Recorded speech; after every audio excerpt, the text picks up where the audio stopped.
In the Hive, live in the Hive on Friday. Hey everyone. All right, I hope everybody's had a good week. I did. And as usual, I'm here to do some readings for you guys. Wow, I just pulled right up. That's unusual. No, Mercury's direct now. I guess it's not. That's funny. Okay, great. Goodness, I'm ready to go. So I will wait. I wanted to do a weekend check-in, and then also, since I'm offering a free reading for somebody out there to start with, then I will start with that. Hey Deborah, happy Friday. How's your week been? I know I saw you a couple of days ago. Saw you virtually.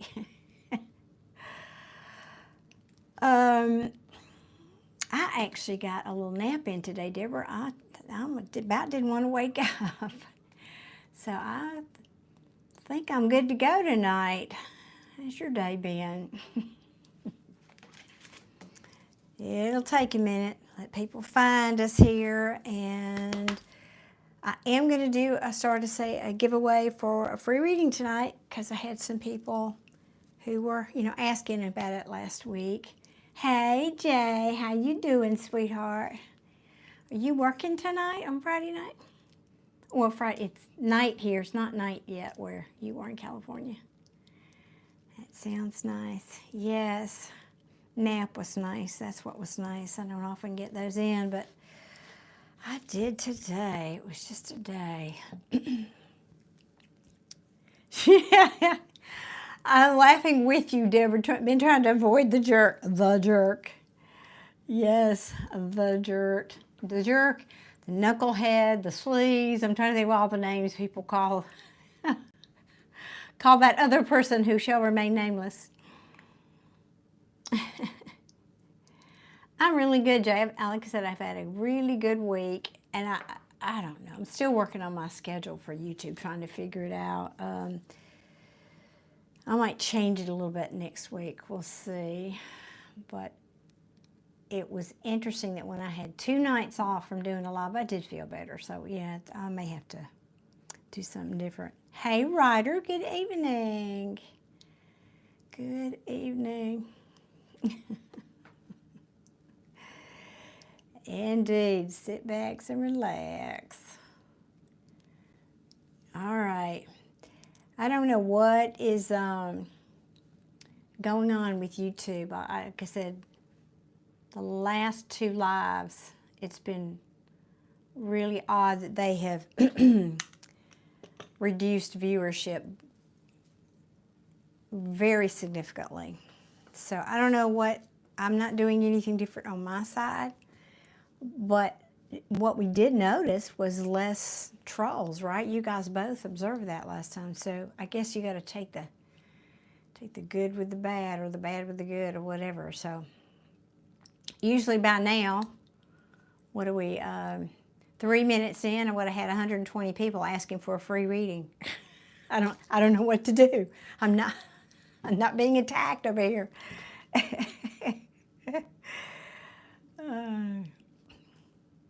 Yeah, exactly, Jay. Sometimes a break is needed. I mentioned to y'all, to Minnesota to visit my BFF. It's like the first week in September. And I'm trying to decide if I want to just take that week off, and not work and be with her. I might do something while I'm there. I haven't decided yet. But that might be my vacation week. Exactly. A whole lot more traffic here. Yep. I like that. Yes, Deborah, we'll take it as a win. Yes, except the good with the bad is that I got a whole lot more subscribers and a whole lot more people interested in readings, although they didn't always want to buy them. So, it's just a mystery. I mean, I just wish I knew what was different. We're at the mercy of YouTube, though.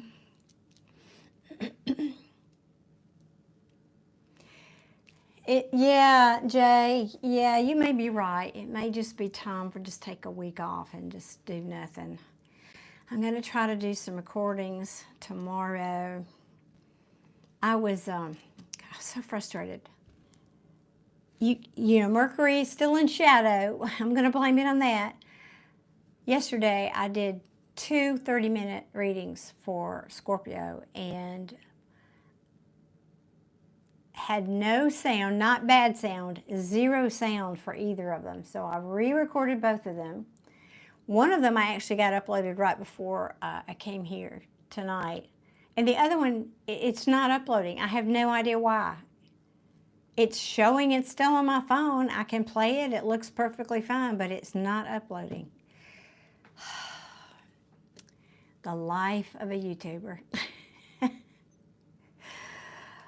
Oh, goodness. All right. Well, I'm going to just go ahead and get our weekend check-in then. And if you guys want to help me keep track of somebody, whoever wants this reading, that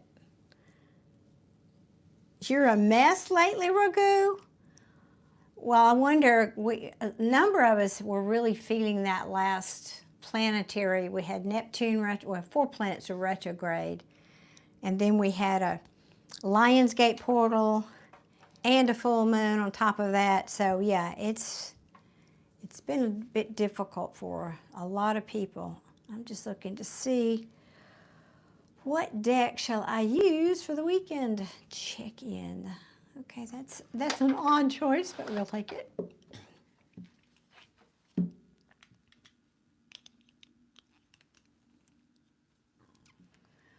That's so true, Deborah. Yes, indeed. Just a break. Yep, no matter how much you love what you do. Amen. Yeah, the energy has been weird. Agree, Ragu. It has. Okay, not Ragu. Rugu, excuse me. So, we are going to ask, because most people want to know about love. Let's do love. Let's see what's coming toward my collective viewers regarding love this weekend. So this will just be general reading for love for my viewers.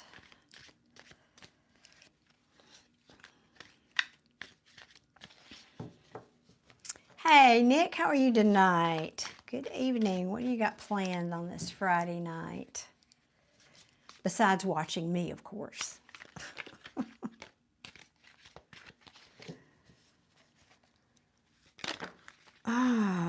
Oh goodness. All right, some kind of scattered energy. I'll leave it at that. I'll show you all the cards in a minute. Well, that's an interesting combination. I don't know what this means yet, so hang on. Let's see.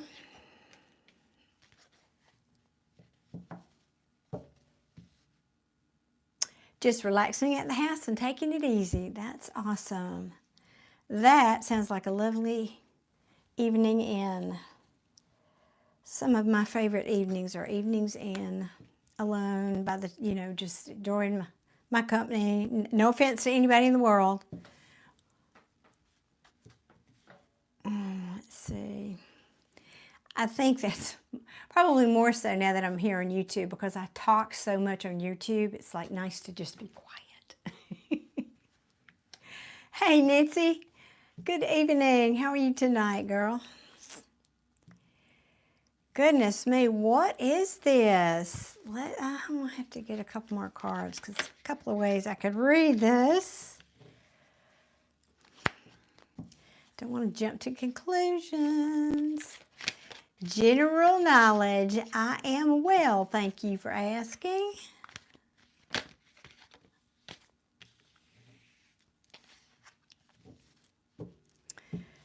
Well, okay, I'm just going to have to say it. For some of you, I'm doing, for those of you who just got here, I'm doing a check-in, a weekend check-in for my collective audience regarding love.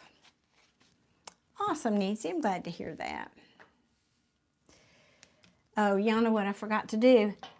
Moderators, you let me slip by and not put my little pinned comment up there. Because I will forget. I will forget. 1 second. I'll come back to our reading. I forgot. I get busy visiting with y'all and then I forget to do it.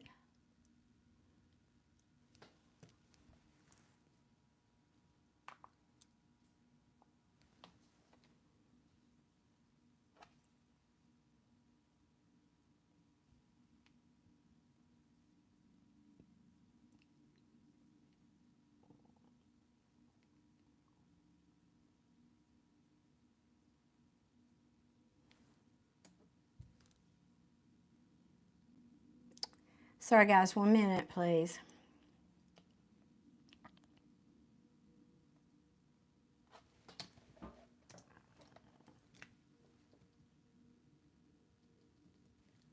I wish, oh there we go, okay.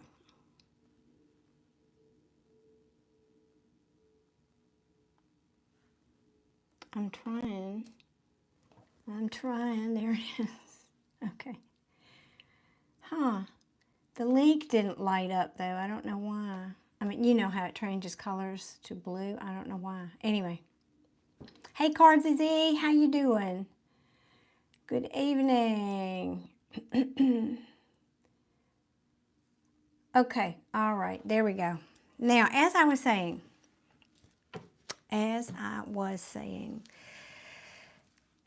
I hate to jump to conclusions on readings, but this is the earmark right now of somebody wants to come in out of the cold. Somebody's who might have been reckless. I hope this is not you, my collective.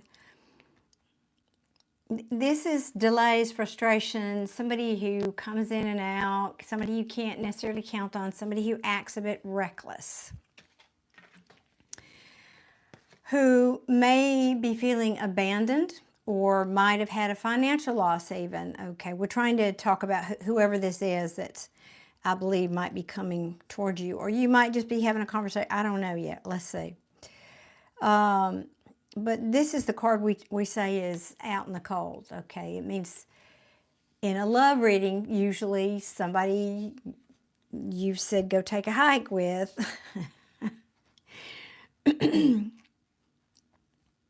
Sometimes it just means isolation, though. And I'm saying that because now I have this card, which is, it's often called the Twin Flame Soulmate card, but that's not what the card means. The card talks about harmony in the home and celebration, homecoming. So that's why it looks like somebody who is out in the cold wants to come home here this weekend. And either because they have been in this Nine of Swords, anxiety, stress, sleepless nights, or it may put you in that space, collective. I think this person is very hopeful. Or this could go either way. Either it's saying they are hopeful, maybe that you'll let them come back, or you are hopeful that they will come back. Now, yeah, trying one more time, that you'll give them another chance. That you'll give them another chance. Oh, goodness. So for you guys that are kind of wanting and waiting for somebody to come out, come back, this might be the weekend. Now that Mercury's going direct, maybe that's what's happening here. I do not know. Now, if it's not that, for some of you, this could be like a warning not to do this for yourself. Don't you be reckless. Don't you be putting yourself in a situation where you have so much scattered energy that for some reason, in some way, you experience this, some kind of a loss. That, again, this could be financial. Now, we did specify love. That's why I'm not leaning in that direction. But it can talk about isolation. So Slow down is what I'm hearing. Slow down so you don't put yourself in this situation.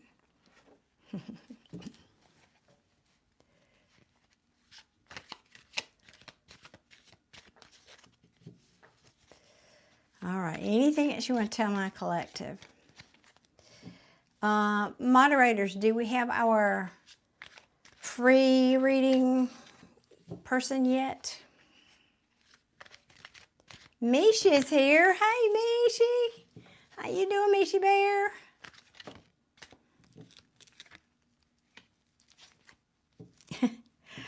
Yeah, if this is somebody coming back, it's going to leave you confused, but it also talks about they're confused. Maybe they didn't know.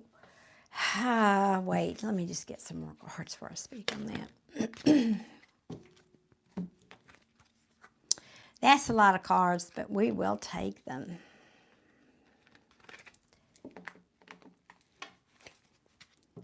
Yes, sir? That always gets my attention. I see those red X's and O's. Yes, Jay? Latoya, thank you, Jay. Love you for that. Thank you very much. Latoya,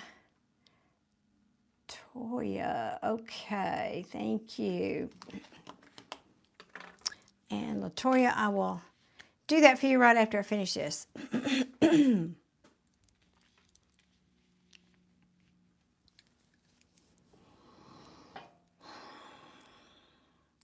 For some of you, this is someone who didn't know, like, this is going to sound strange, didn't know how to work on the relationship. Didn't know maybe what you needed in the relationship. You know, some people just have to have it spelled out for them. That's a weird energy, but it's coming through for somebody out there. Now, if you're on the receiving end of this, this is saying this is going to leave you confused. You're not going to know what to do. You might even put your defenses up. You might be defensive about this because you're worried there are things you can't see. Maybe this person wasn't straight with you in the past, but you've got fear about this. And you might say, hey, I need a minute here. I need to step back. I need to assess this situation here. Because, this is also a card of procrastination, but it can mean a lack of direction. It can also mean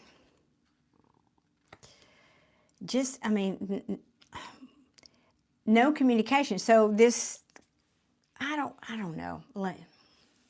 I started to say this could be somebody that wasn't communicating with you, and that can be the case.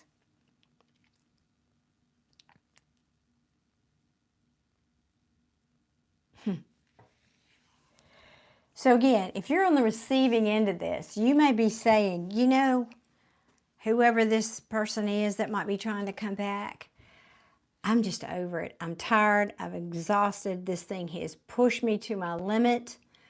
I just don't think I can give to this anymore. Many of you.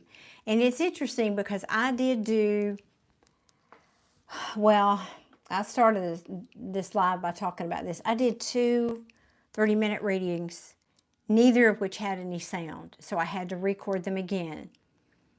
And one of them uploaded just fine and one of them didn't. The one that didn't upload was talking about somebody who's deciding to just, no, I don't want to do this anymore. And I'm going to try. I don't know what to do. If it's not uploading to the cloud, I don't know what to do. I'm going to have to, anyway, but it is interesting for anybody who's a Scorpio. Now, another way I can, if this is not somebody coming in, like a love person from the past.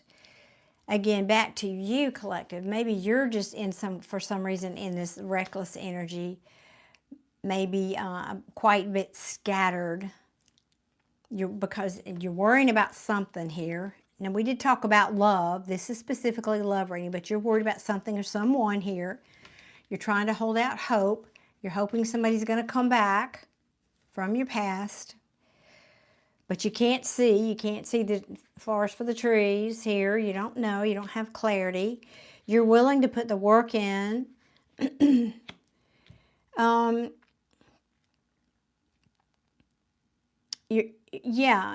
You feel in some way that you've got the high ground, and you may be putting up a wall. But one of the other meanings of this is maintaining control.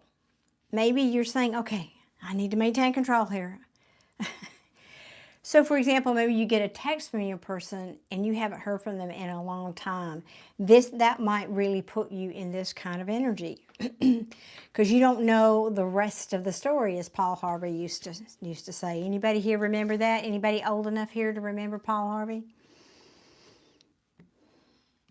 And there's a lot of fear around this moon card. Fear and anxiety. What's coming next? Because we haven't been talking in a while, and now suddenly you pop up out of nowhere. And what took you so long? What took you so long? Left me over here just totally giving up on this. I have to have a sip of coffee. Excuse me, tea, not coffee.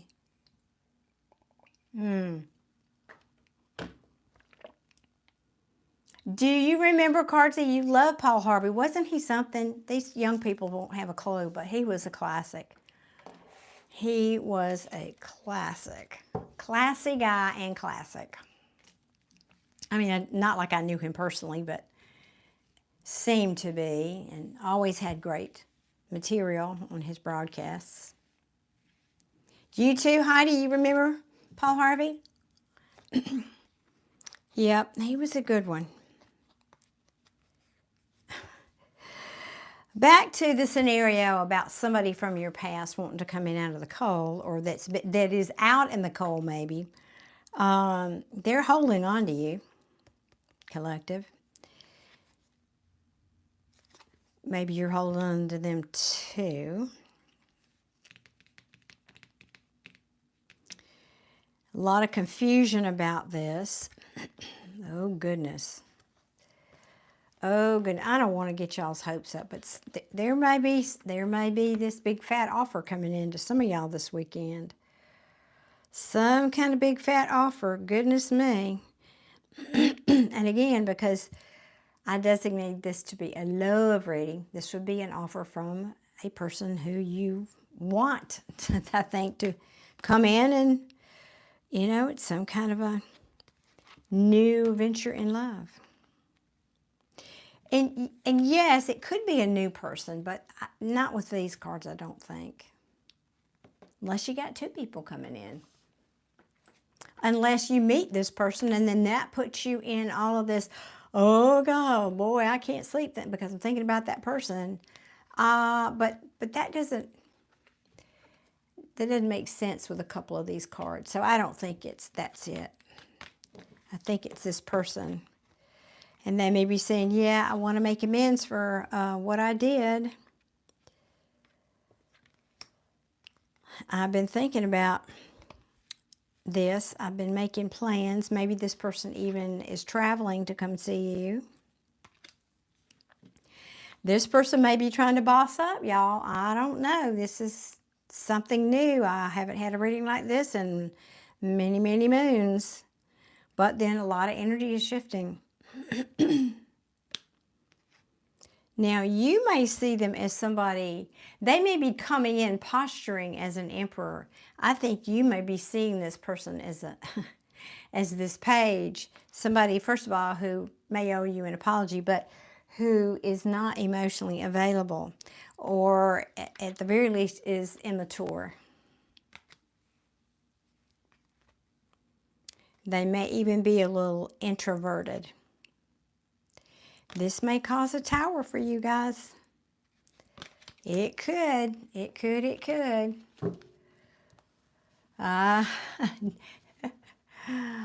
Deborah, are you pooing at this? Because, yeah, I am too. It's like, oh, let me go hide my car and, close my blinds. And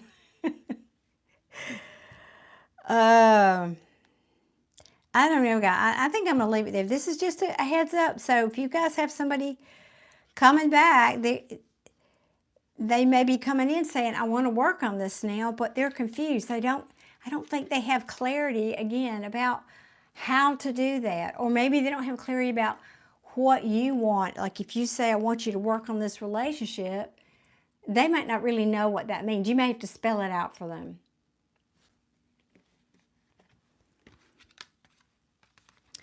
But there have been things, if you've been in a timeout with this person, there have been secrets and things that they're not telling you.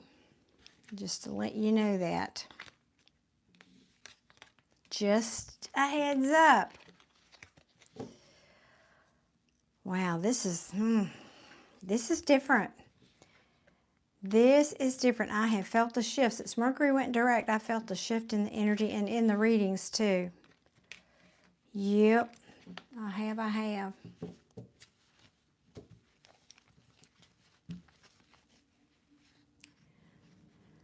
Heidi's saying, I'm not sure what they could do, but hey, yeah, okay. I thought he was at least a king or a knight, but you feel a page. Yep. And there he was, Page of Cups. There he was to verify.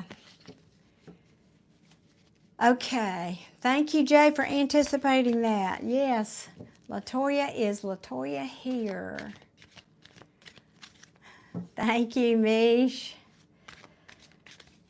Whee. That's just, again, I can't figure out why that, and if I can't upload that video, that's just like, that was not meant to be. I do believe those things happen for a reason. So I'm not so much questioning it as I'm trying to think, what was the message in there that either I got wrong, Spirit said, nope, that's changed since you did the reading. Something's changed and it's not, so okay. I may do it over, though. I may do another one tomorrow, so. Because the reading was, again, for my Scorpios, and it was, what does your person want to say to you? Hey, Latoya, awesome. Let me see. Okay, here's your question. Okay, so you don't have a specific, you don't want to know about love, career, nothing specific, just general?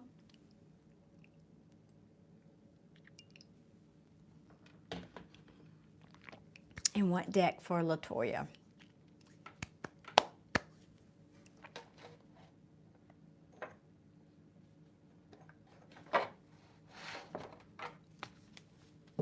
Okay. Okay. Please and thank you. What nice manners. Our mothers raised us right, didn't they? All right, let's ask, what does Spirit want to tell Latoya? What does Latoya need to know? Please and thank you to my team. All right, what does Latoya need to know?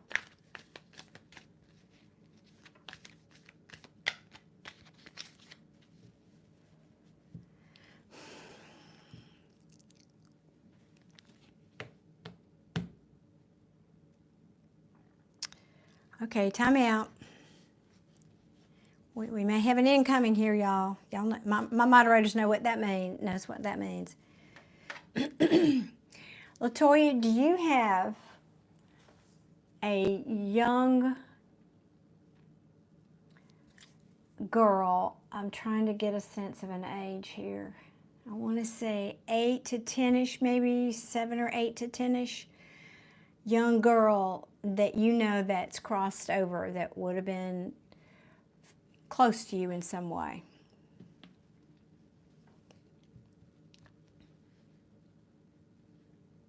Okay, no? Does anybody in the chat have that by chance? Anybody in the chat? There's almost 23 people here. Anybody in the chat have a young woman who has passed over? A girl.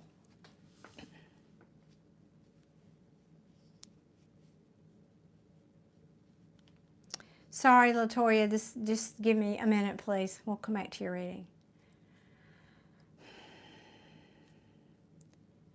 Anybody in the chat? Nope. Okay, thank you, sweetie. Appreciate your patience.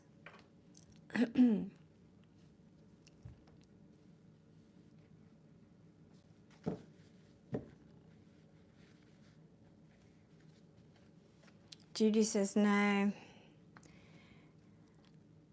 I'm not getting a name, but I'm not getting a name. I know I'd love to be able to do that. That's just not one of my skills in my toolbox. She has kind of curly hair, dark curly hair.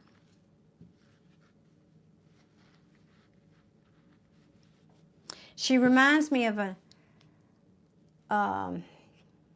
she looks a little kind of like well, I wanted to say Shirley Temple when she was that age, but I was thinking about the hair. Shirley Temple had kind of curly hair like that, ringlets, sort of. Jay saying he can feel her energy too. Thank you, Jay. Let me see. What does she want to say? You know, it's hard for me to get a message if I don't know, if I can't connect the energy. She's talking about Dawn. Who is Dawn? Anybody know a Dawn? Anybody hear a Dawn? And I don't usually get names, so that's, as I just said, that's a little unusual.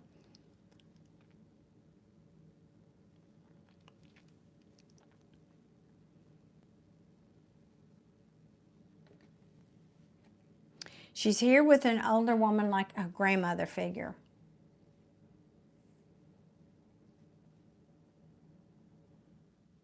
Maybe, can you tell me how you passed? Tell me, who are you here for?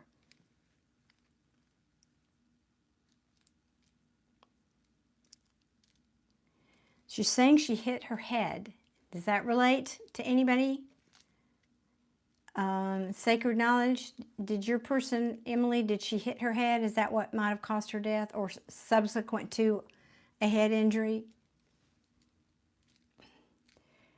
Okay, with their name, and there is a Dawn as well, but she hasn't a young child, but I can understand, okay, why she would come up as a child. Okay, well, this could be for you then. So let me stop. And Latoya, just to give you an explanation, forgive me, but sometimes people from the other side come through and I can't, they don't let me, like this card right now feels like a brick. I can't shuffle. I have to put it down and deliver this message. So thank you for being patient again. Thank you. Okay, you're saying, yes, she did. Okay, so this must be for you then. Do you know who Dawn is? Is that part of your family, her family? Can you make sense of that part of the message? Sacred knowledge?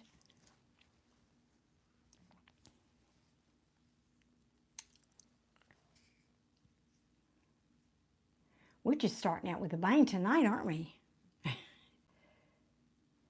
And what is the message? Why are you coming through, please?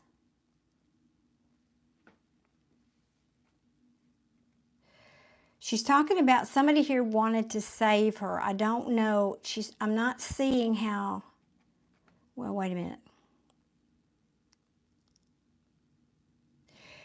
You know, this could have been a case of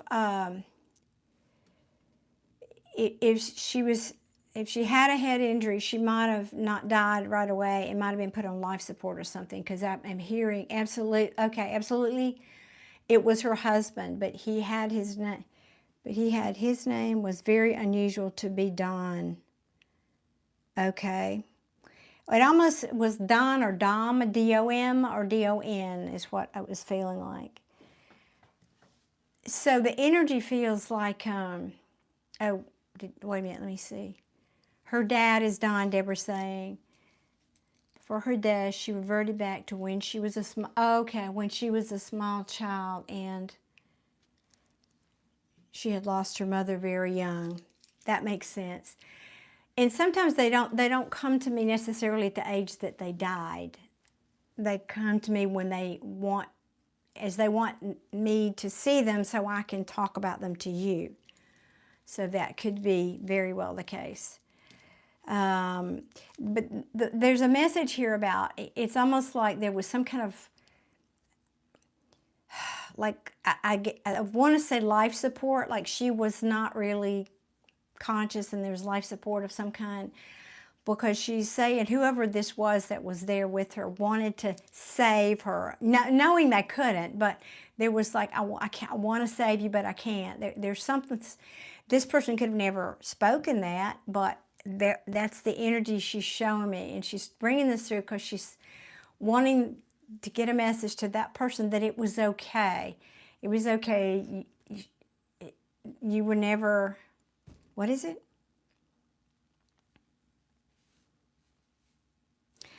I know you did everything you could.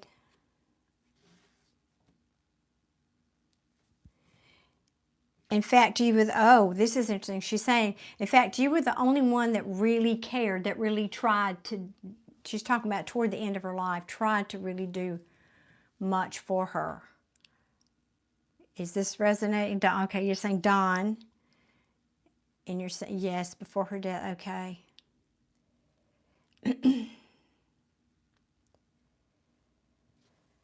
Yes, that makes sense.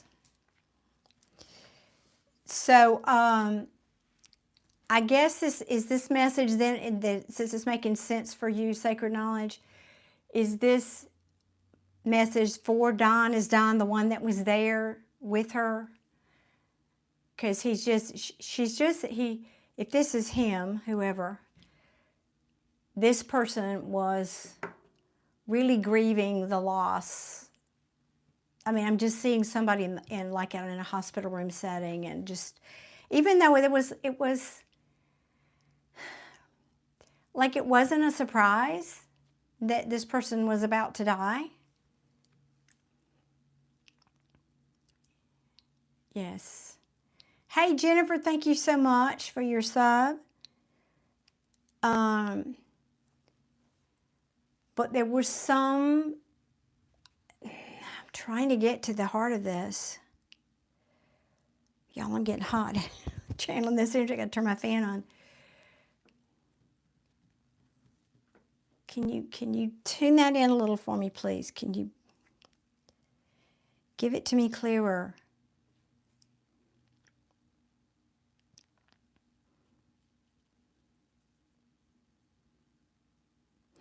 She's showing me somebody at the bed. Something about the feet. I can't tell. You putting whoever this message is for. So Sacred Knowledge, you'll know who this is for. Putting like slippers on the feet, rubbing the feet and putting slippers on the feet or socks on the feet. Like nobody, like she wasn't really conscious, and nobody knew that was happening except her. And she's acknowledging that because there was nobody else in the room, but it was such a sweet, loving thing to do, you know, like you, just coming from the heart. Let me see what you said.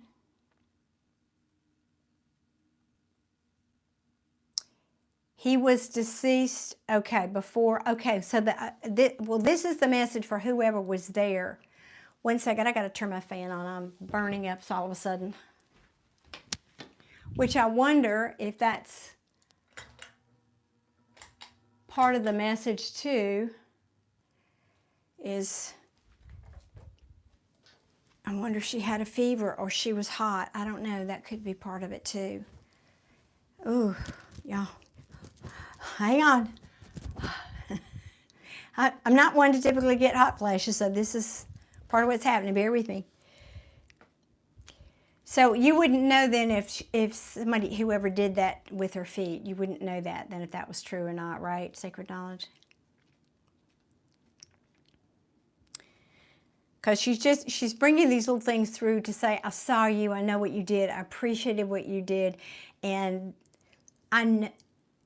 you knew you couldn't save me, but you still felt some sense of remorse about that. Like, I wanted to save you, I wanted to help, but there was nothing I could do, is what the person that was there with her. They knew that, but it was still a feeling they had. And so I don't know if that goes back to something else in their life. I don't know. They're not giving me more about that.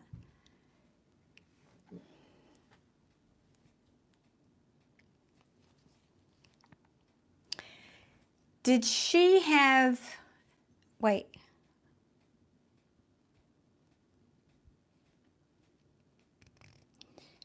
Did she have a sister?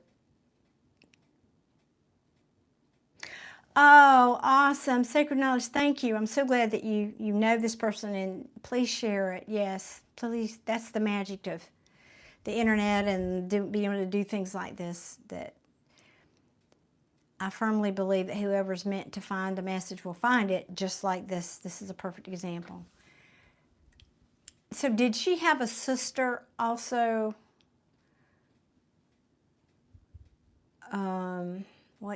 What does that have to do with the story? But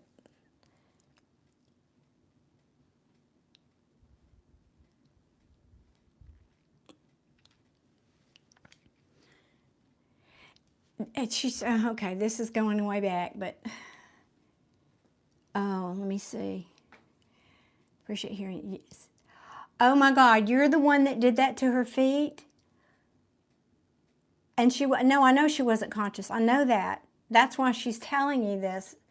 She wants you to know that, oh God, I got goosebumps now. I didn't realize you were the one that did that to her feet. Wow. No, that's the whole idea, is they tell me things that nobody else knows, so you'll know that's the real deal coming through. Hey Ruth, good evening. No, and I know she wasn't, no, I think I said that she wasn't conscious. Yeah.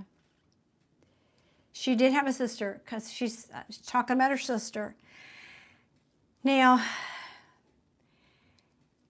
I'm trying to feel if the sister, I don't feel like the sister is still alive,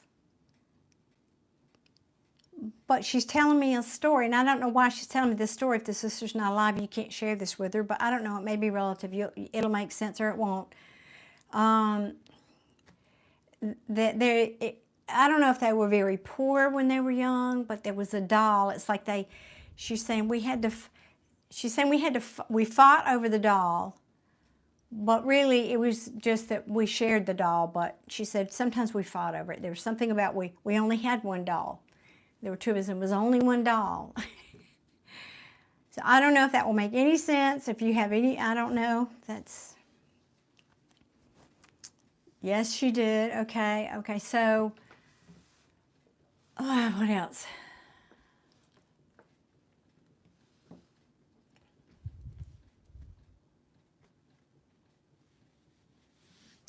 Did somebody in the close family have a drinking problem?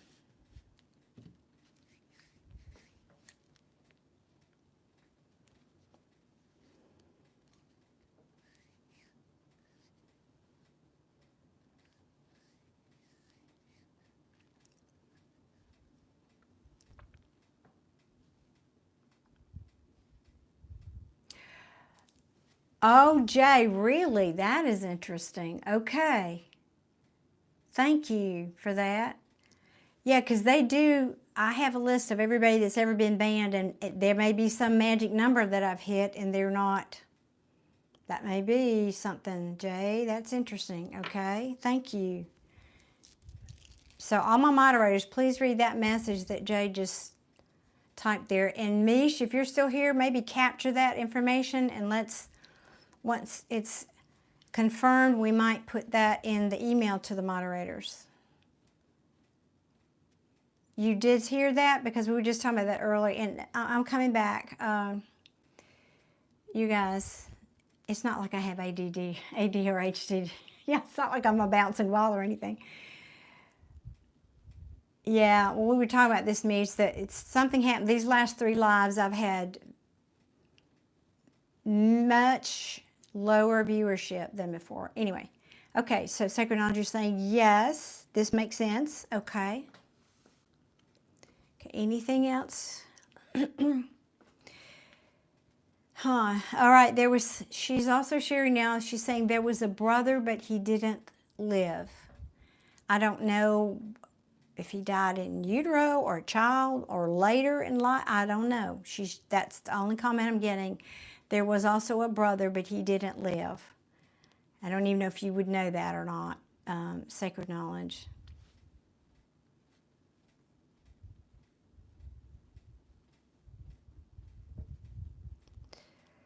Okay, Jade, thank you so much, though. That's a real, we knew something had changed. I just didn't know what it was. Okay, good to know. Okay, anything else?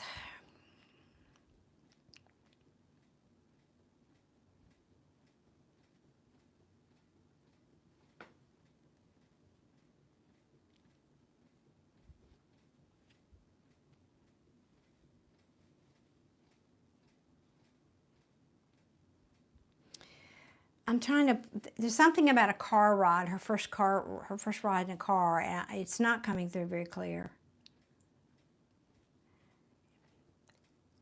Was it with her grandfather? Looks like an old car. I don't know how old this person, I don't know when she died. I don't know if she's been gone a year or 50 years. I have no idea, so I'm kind of winging it here. But hey, Matthew, good to see you too. Thank you so much. You're so generous with your prayers, and I am very grateful. So, sacred knowledge, I don't know if any of that makes sense. Anything else, please?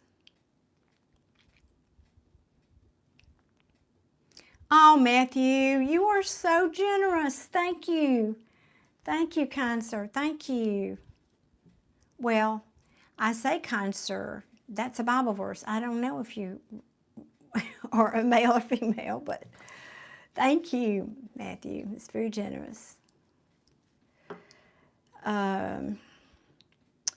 So sacred knowledge, I think I'm going to respectfully move on. I don't. Okay, yeah, she's just kind of wrapping up saying, thank you again. Thank you for your caring. Thank you for what you did for her.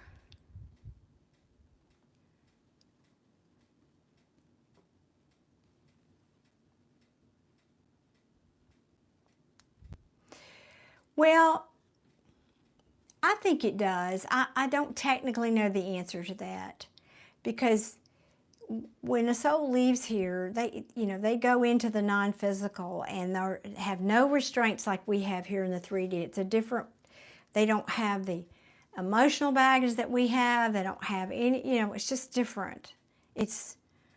Their soul is free, and they don't have any of the restrictions that we have here, or like I said, the baggage. Now, there still is this thing called karma, of course, but that even that's changing in the trajectory of Earth. Anyway, that's a whole other story. But I think it does. I don't see how that could not be received. Yes, I'm just going to say I think it does. In other words, there's not like she's in a bad place and praying for her would help her not be in a bad place. It's not like that. But it's sort of the intention of loving someone and the intention of lifting them up is a positive energy. And why wouldn't we want to do that anyway? So it's not that she needs your prayers, but it's a lovely thing to do. I hope that made sense. Okay, all right, let me see if I can shuffle the deck, and we'll come back to Latoya's reading. Thank you very much for coming through tonight.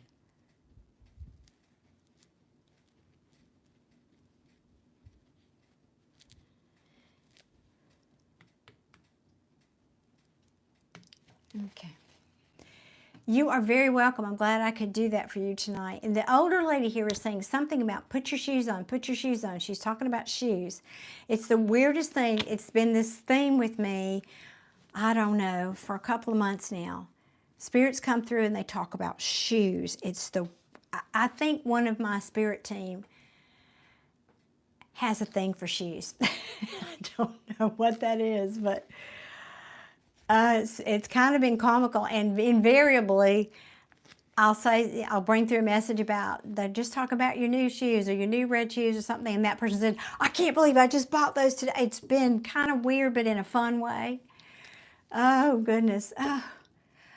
Oh, Judy, how very sweet and generous of you. Thank you so much, love. I appreciate you. Thank you, sincerely.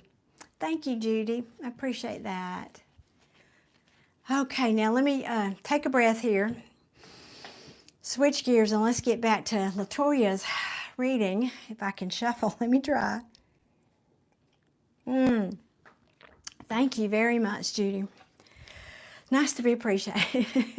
And of course, money's not the only way to appreciate, but it's lovely. It's one of the ways.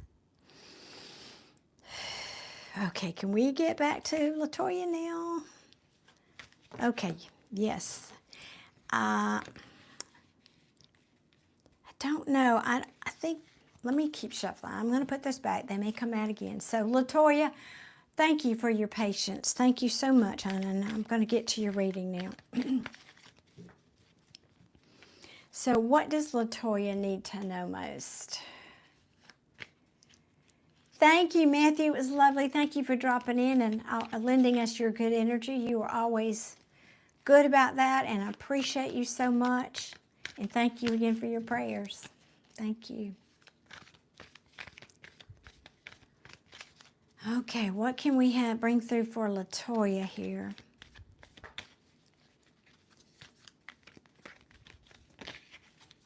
Okay. Well, let's see. Latoya, would you sound off, please, in the chat for me, just so I know you're here and we're talking. Okay, there we go. Thank you. I see you. Okay. Yeah, that happens here spontaneously sometimes, and just have to stop what I'm doing. It's the way it works.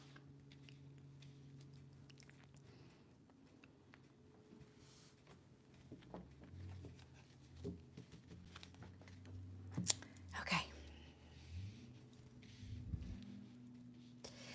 Now, Latoya, you've already demonstrated how patient you are tonight. So I don't know, sometimes tarot gives me the backstory before it answers the question. So I'm going to, if this has already happened or whatever, you can let me know that.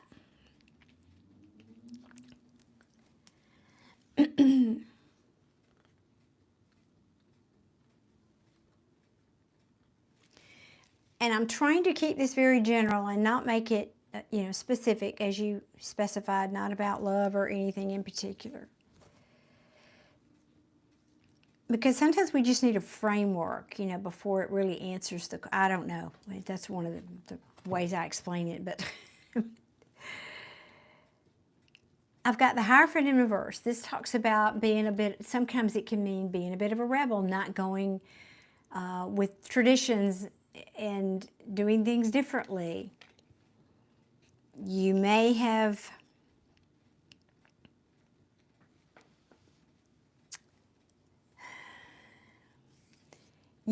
not wanted to make a choice about something, or may have struggled with a choice, or refused to make a choice regarding something that was fast-paced. Like, I'm going to say, this is the Knight of Wands. This means it can be a person, can be.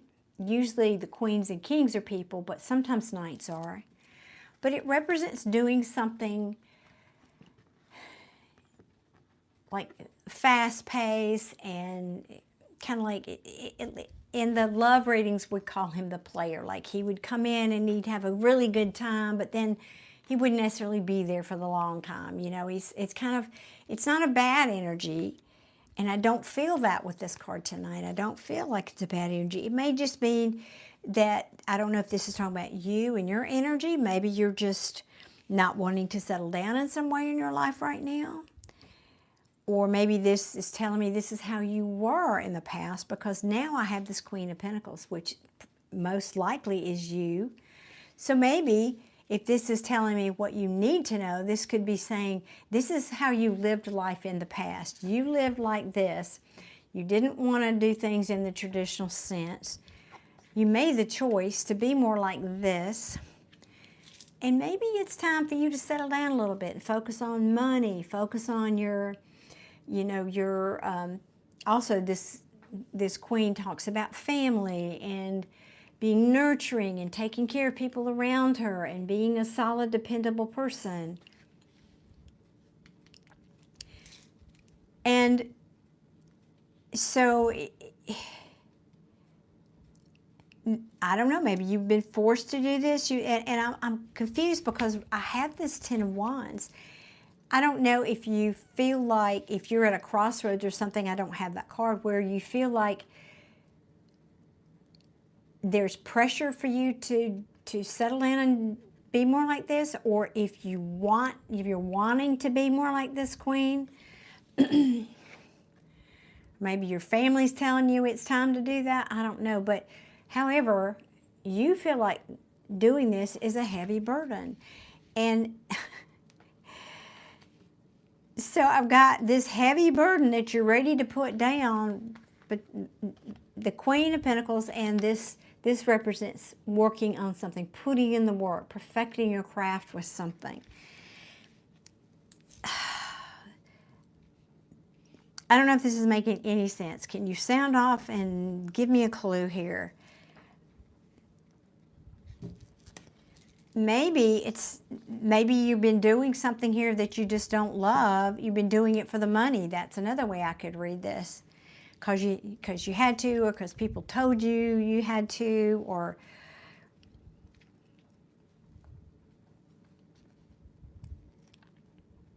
oh goodness, I was behind in the in the chat here. Hey, Crochet Queen, welcome in. Yes, definitely. Not that part, not the part about the, yeah, I don't know. So the first part sounds like it's resonating. Is that what you're saying?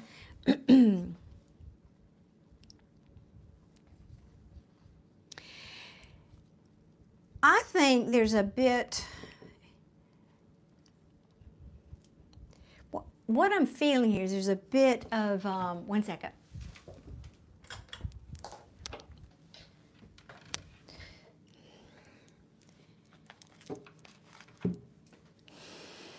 Well, what's behind that? Yeah, I knew that was going to come out.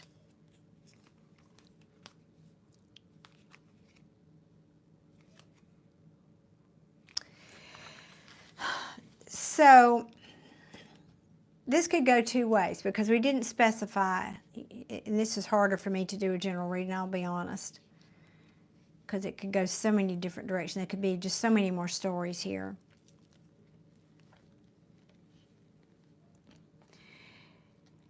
If this was a love reading, I would say you might be wanting to reconcile with somebody from your past, and you've been waiting.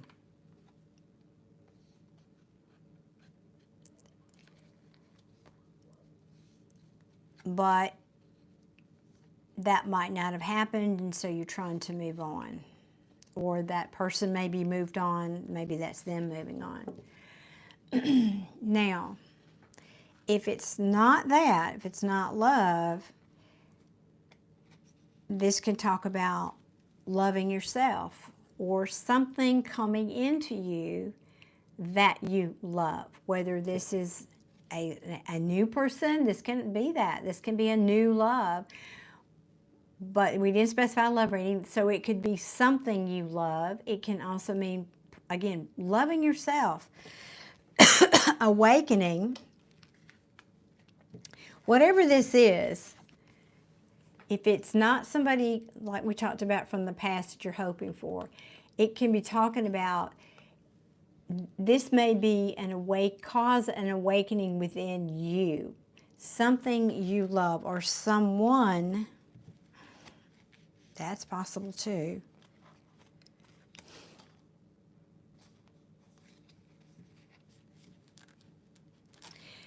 I want to ask, I want to know, what is this? You didn't relate to this over here.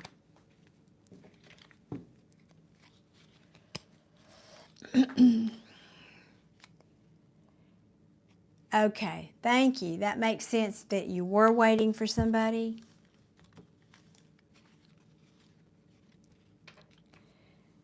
I want to know, because this energy feels different over here, and I'm not sure what it's telling me. Tell me more. What is this Ten of Wands here for Latoya? What is this? What was this?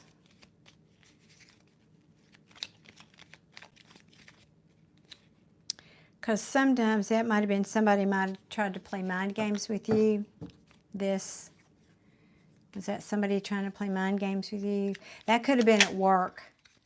That could have been what that was then, because that was the Five of Swords that wanted to come out. I should have just let it because it felt like it fit.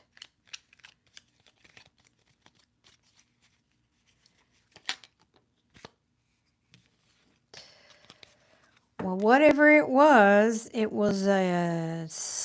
you felt it needed to happen. It gave justice to something. This would be like, because I've got these cards and then this Ten of Wands right in the middle. So something here between these two situations. It could be work because it's Pentacles. This could be a boss at work, for example, and this could be maybe your boss. You've been working real hard, and your boss told you were going to get a raise for whatever, and you didn't get the raise, and then you got justice because she gets fired, and somebody else comes in and say, "Oh my God, you did such a great job. I want to give you a raise right now." I mean, I don't know what the situation is, but it could be something like that, for example, but that feels different. So let me get back over here.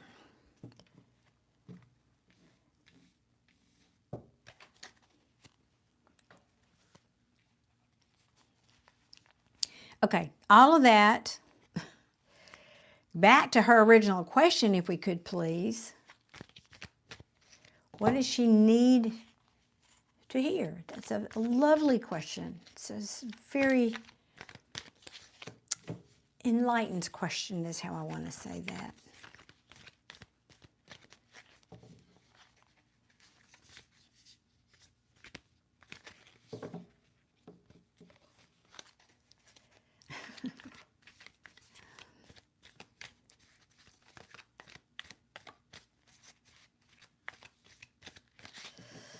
All right, let's see if it wants to talk this way.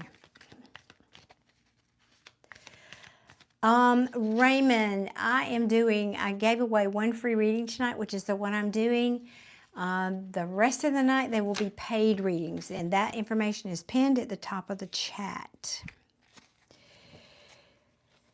Oh, let's see, what is this? I'm going to get more. That's,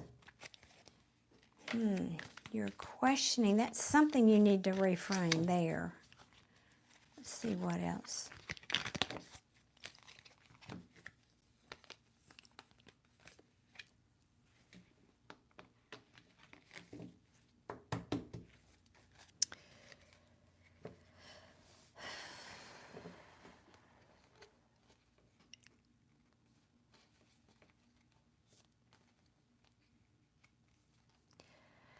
Okay.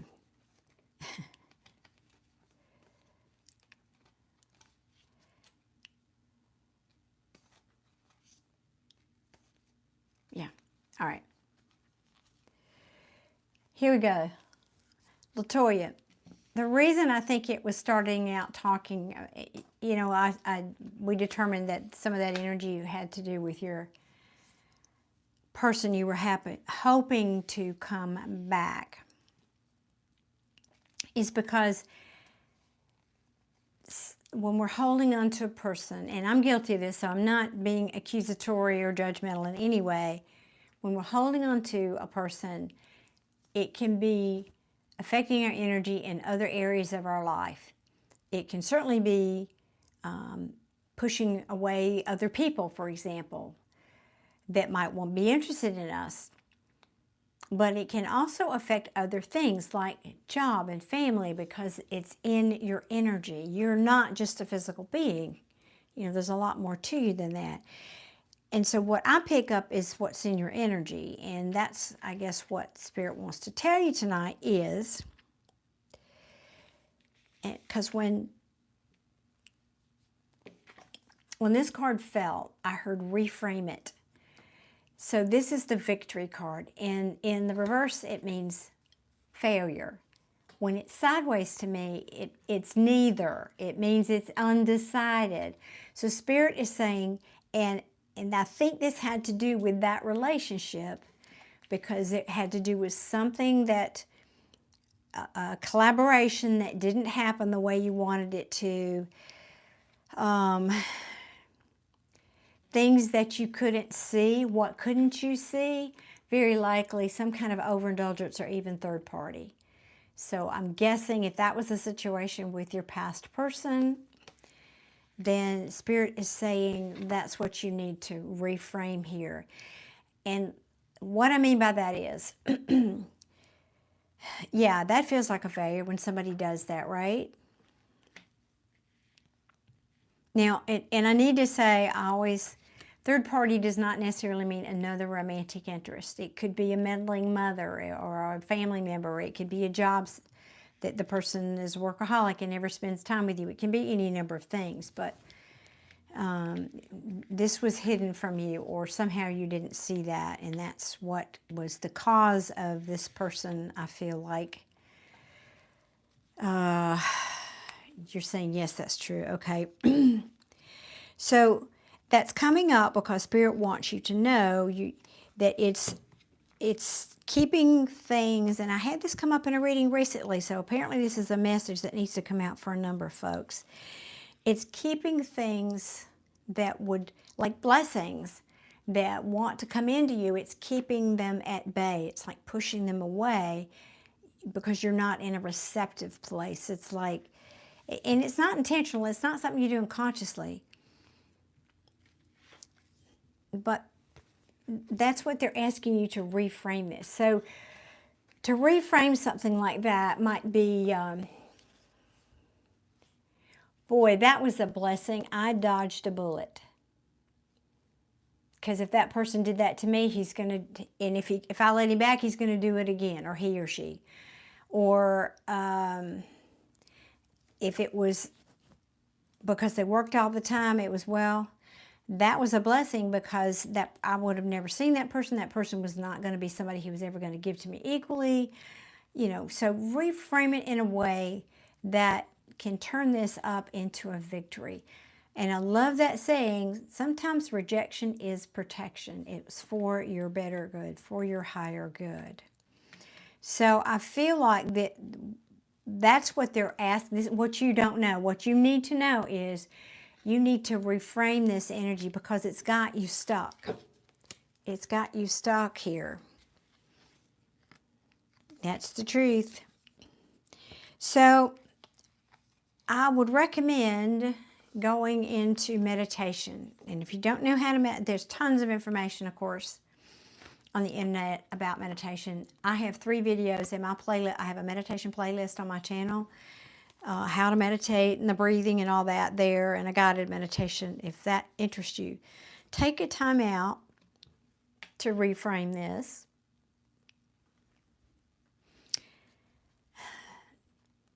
And this is more than that, because I talk a lot here on my channel about law of manifestation. It's also about reframing. It's one thing, but then you got to start saying the positives about you know, that happened for a reason and it's in my past now. I'm going to attract somebody really perfect for me, and that, you know, telling the new story however you want that to be. Because I think it's got you a little afraid.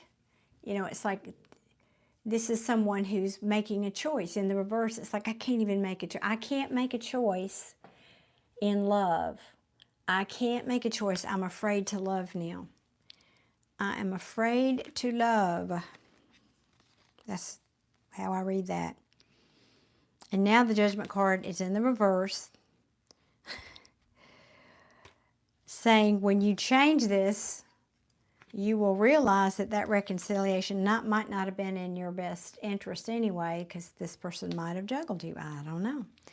Or it can be saying this reconciliation that hasn't happened, what you don't know might have been that it might have been very overwhelming for you in some way. And this is just confirmation that you're guarding your heart, which is a normal thing to do. It's a normal thing to do, of course, after you've been hurt. Presumably that's what this is. I don't have like a 3 of Swords or anything, but there's something here like that. Yes, summer rejection is divine protection. So it feels to me like Spirit is saying, reframe that situation, regardless of what, I mean, this, again, could have been I feel like it's this person that you were dealing with back there, but now this is a card of investing, planting. This is the farmer planting the seeds. Well, it's a woman farmer, but whomever. Planting seeds, it's like you go to your garden and you put those seeds in and you have to tend them, right? That's a time and energy investment on your part. So for me, when this card comes out, it does talk about timing, but it also says, what do you want to invest in for the long term? Is that something? I don't think it was, but it's asking you to assess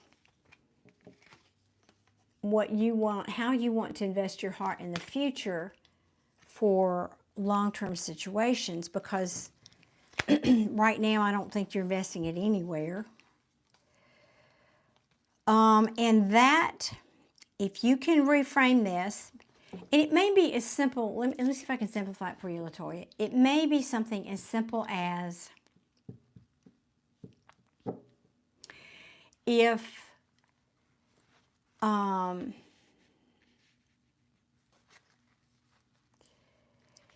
if you are still hurting, let's say, over, let me see, your comment here is, thank you so much, it all made sense. It was hard on me, and definitely choosing to be back alone. Oh, sweetie, and I am so sorry. I know that hurts, and I'm sending you a big hug. I know personally all too well how that feels.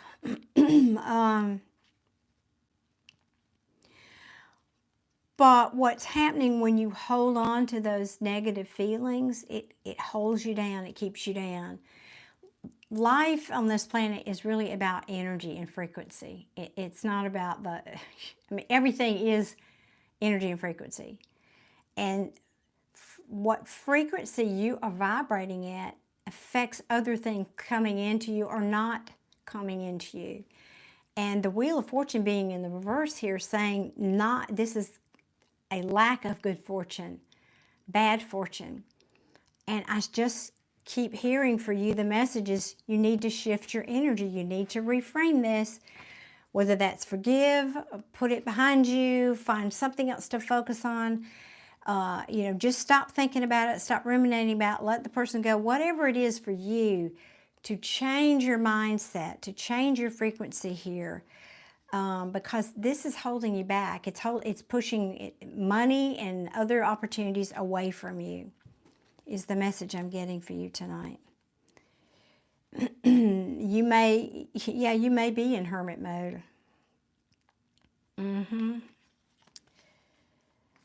Things have come to light about, it's just kind of the same message. Things have come to light about what you thought was happiness, and you're feeling very jaded by this. You're feeling very jaded, like, I don't want to invest in love anymore.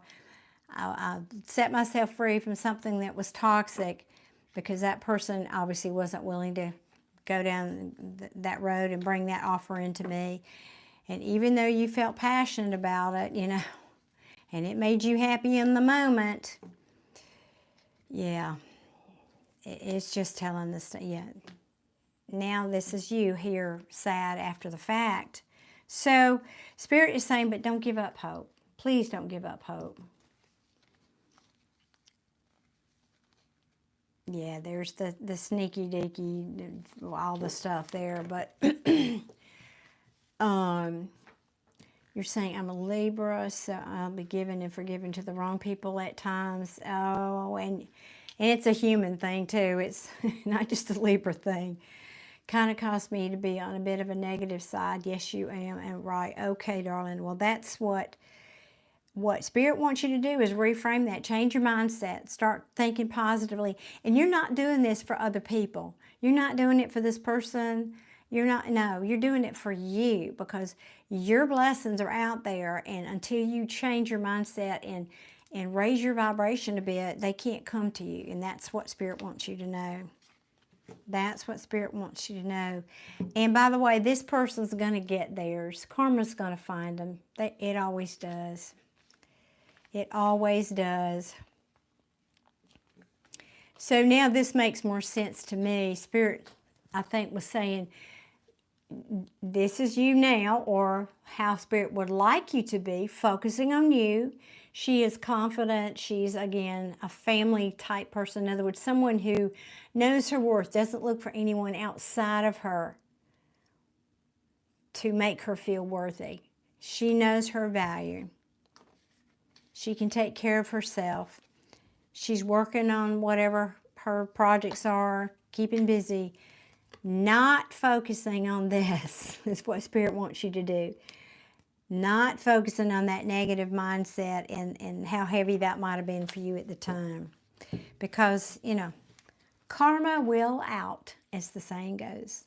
Karma will out. Well, there you go. I hope that was helpful. You are so welcome. Oh, my pleasure. I'm so glad you were here and you got the, I mean, I love doing these. I wish I could do, you know, for everybody, but I can't do free ones, but I do enjoy doing it for somebody. It feels good, you know, it feels good to give stuff away and help people that, I don't know, need a hand up, so to speak. Need a hand up. We all do. We take turns with that, don't you know?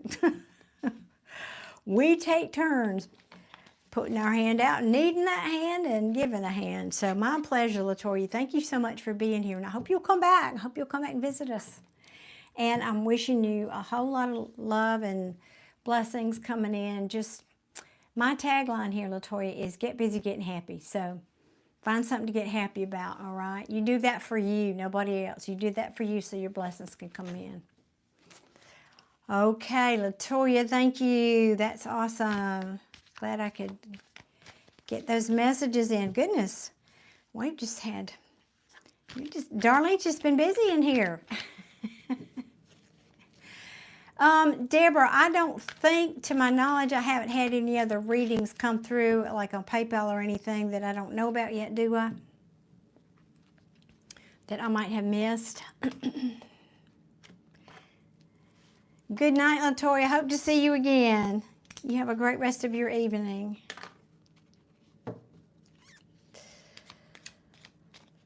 I think I have earned a sip of tea.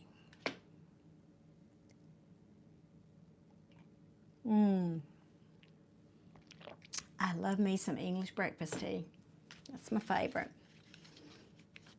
Hello, Hoopsina. How you doing?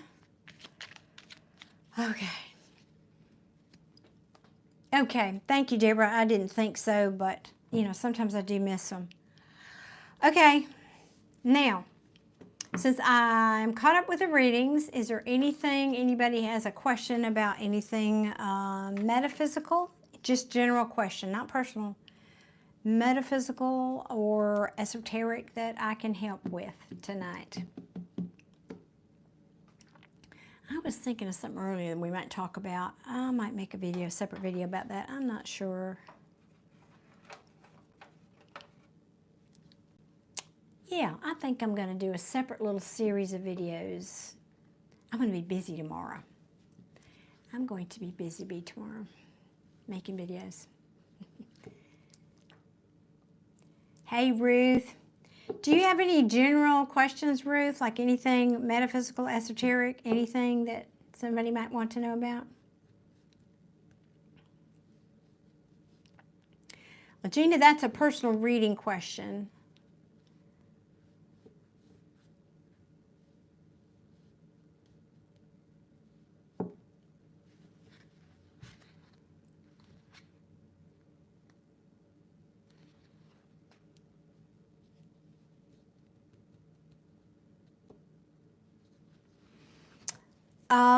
Okay, Kanal, is it Kanal? Am I saying that right? Has a question. Ruth, thank you for asking. It was a good day. I worked out, I got my nails done, I took a nap. It was a very nice day, thank you. Bonjour.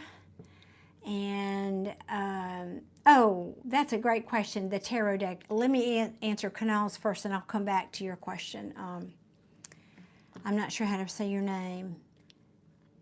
Bascal, is that Anywhere close? Canal. The question is, what am I looking at when I close my eyes? Colors, patterns, often see blue lights, colorful rings, geometric blue patterns. That's more of a question for somebody who knows about anatomy, because it's if you look at a light and you close your eyes, there's an impression that that light leaves, even though your eyes are closed. That's a physiological response to light. That's something physical in the body. Now, sometimes as your abilities awaken, you can see patterns and colors and shapes and all kinds of things. It can mean, so I don't know which one of these it is for you. There's also a third possibility. You could be having what's called ocular migraines.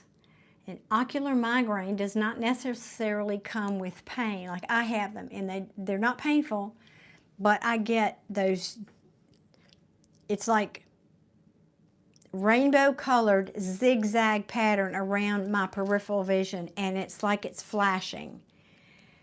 So that's also a possibility. If, however, thank you, B. Thank you, that's easier. Oh, that's interesting. Deborah says stress can be related to blue. So it could be, I mean, it could be more than that, but those are the three things that I'm aware of. Now, if you are a person who is like meditating, or you're sensitive, let me put it that way, you could see things as your third eye opens, as you become more awakened. There is a veil between this world, the 3D world, and the non-physical world. And that veil is thinning, so more and more people are being able to, well, let me get my tongue in sync with my brain. Coming online is how we're referring to that. So there could be abilities that could be waking up for you if that's the case. When you wash my face in the shower, I get it prominently. You're saying I am stressed out. Blue is the color I'm connected with the most. So it may be stress. It could very well. When I tune into your energy, I really think it's more physical and physiological than anything esoteric happening, to be honest. Not to take that away from you, but in this particular instance, I feel like it is. Connell, I'm going to recommend, I just mentioned a minute ago, I have a playlist on my channel homepage that it's called Meditation. There's and I did a 3-part series. The first one is about a breathing technique, how to use this particular breathing technique for meditation, but it also is excellent just using it independently to help calm yourself down. So I want to recommend you go and watch that video and use that breathing technique to try to calm yourself down when you're feeling stressed. And by all means, feel free to take advantage of the other videos, the other meditation videos as well. When you were a child, I used to just sit and watch the show for maybe, oh my gosh, really? Wow. Wow. See, that sounds like a neural cortex kind of thing that I could not talk about because I'm not a medical person. But it's probably something like that you're just, what's happening in your optical centers there is making it happen, and it gets triggered sometimes more than others. The same way that this ocular migraine, which I had to ask my eye doctor what it was. I'd never heard that term. I'd had no clue. And when he said migraine, I said, but I don't hurt. I'm not having a headache. He said, it doesn't always have to be that. It's just what they call it. So there's all kind of things that can, and by the way, this ocular migraine is also brought on by stress. So I think that's probably what's going on there. So I'm going to go to B's question now about tarot. Which tarot deck would you recommend for a beginner? Well, typically we would say the Rider-Waite. Here, let me show you the little box. I think I have it here. This is what most people consider the original, and I won't go into the history of it, and I know the print is backward, but Rider Waite is what it's called.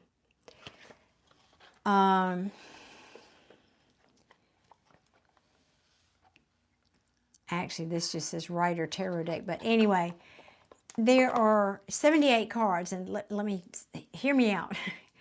78 cards in most classic tarot decks. They have what are called archetypal meanings. In other words, meanings that you get a little book. This isn't the book that came with that deck, but a little book that just talks about the meanings of each card. And so you typically learn the meanings of those, and then you decide if you want to read the reversals, because then that adds another 78 potential meanings to the card. So that's all well and good.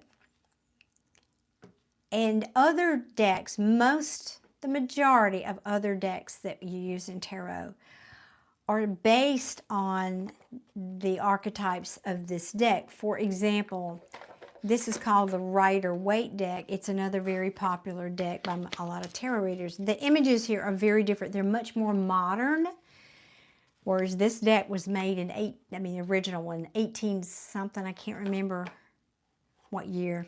I want to say 1860. I don't know. Anyway, but the artwork here is much more contemporary in this deck. So you can transfer the knowledge of the basic tarot deck to other decks, is the point in sharing that. Now, the important thing to know about tarot is this, that it's more important. Now, this is the world according to me. My name is Darlene. This is the world according to Darlene. They say you don't know where they say they don't know where the original tarot came from. Don't know if it's true. Well, again, I'm not a historian, so I'm not the best person. I was listening to a video about that recently, though.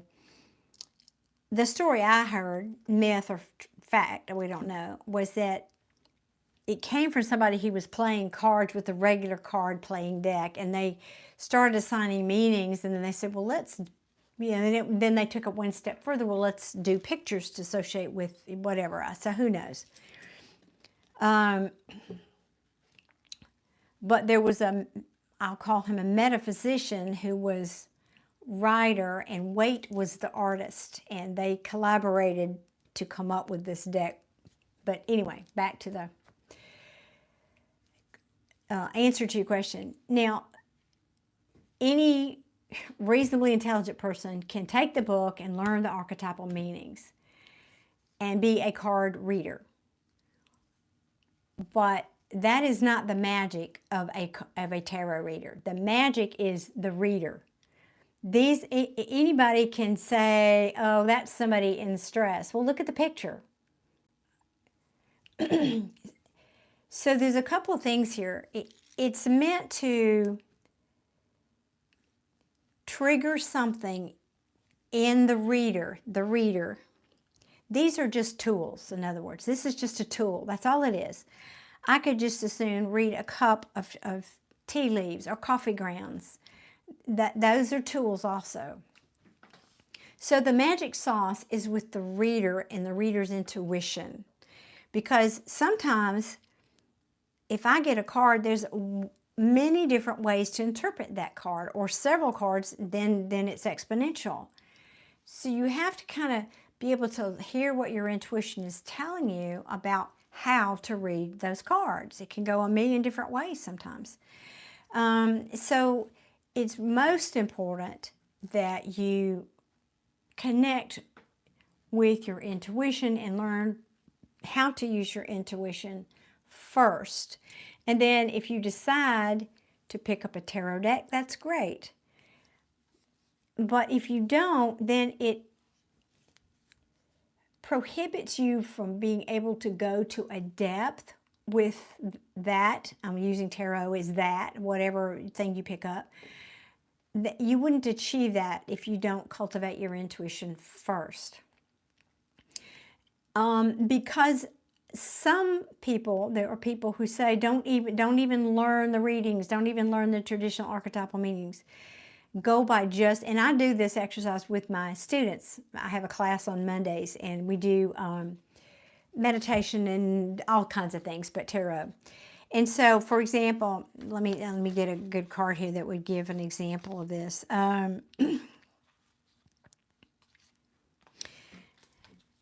This is the Hermit card in the Light Seer deck.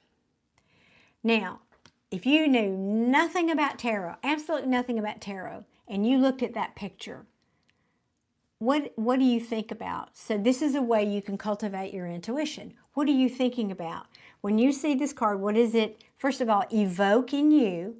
Like, oh, that rock reminds me of when I went to so-and-so and blah, blah, blah. Or, oh, those steps look scary and treacherous. Or they look like a cave I went into one time, and it was such a peaceful experience. I went there once, and let me see, whoops, I'm not caught up. You see, that makes sense. You can assign your own meanings. Some tarot readers do that. They have their own deck of cards or their own meanings. So it's not so much that you can assign, sure, you can do that. Simple answer, yes. But it would be, I think, the optimal way to do it, which is how I like to do it. I learned the meanings, but I also value my intuition over the meaning. It's there for me. I have access to that. And most of the time it's true. But sometimes, like, how do you know? There's a big difference in a card. Let me see. Let me give you an example. Oh, there's a big difference in the meaning of this card in the upright versus the reverse. Night and day, basically. And so if you don't read reversals, but you're reading tarot cards, how do you know which of those energies this card is trying to tell you about? Well, you wouldn't unless you're using your intuition first. So again, back to that, it's, I think, most important to cultivate your intuition. But then you could, like my teacher, and I know my moderators are sick of hearing this story, but I started doing readings 35 years ago. I didn't pick up tarot till about 3 years ago. That's new to me. But my teacher taught us how to do what's called a cold reading. You sit down, somebody sits in front of you, you just start talking to that person, and whatever comes out, because what he helped us to understand is if that person is in front of you and you're making the intention to do a reading, if you just start talking with that person, there is an energetic connection that happens, an exchange, and you will automatically tune in if you have yourself nice and centered and you're connected with your intuition. The things, you'll get into this flow of information that starts to come out, even if the first part of it doesn't make sense. And then that becomes a reading for that person. There's a shift that takes place because you're connected. So it goes back to your intuition is the most important thing, regardless of the tool that you're picking up to use it. Otherwise, you're just reading a card. You're just reading cards. And I'm not saying that's not valuable. It is. But if you really want to take that art to another level, I think it's more important to get in touch with your intuition first. And by the way, meditation is one of the best ways to do that. Most people don't know that, but meditation is an excellent way to cultivate your intuition. It's like a byproduct of meditation. When you keep going in deeply and connecting with yourself, it automatically cultivates that part within you.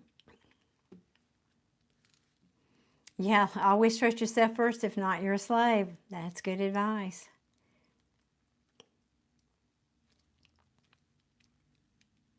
Oh, that's beautifully.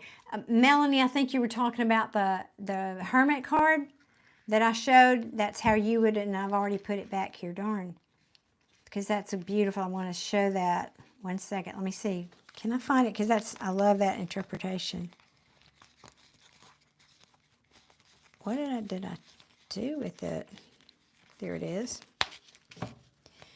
I believe that's what Melanie is saying, she interprets this card, the long and possibly treacherous road to a high point, where once you make it there, everything becomes clear, and one's inner light can truly and fully shine out of them because they have reached,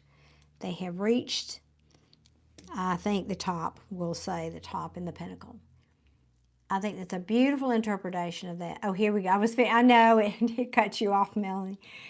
But I accidentally, oh no, you accidentally exited out and it disappeared. Oh no, well, it's still here in our chat.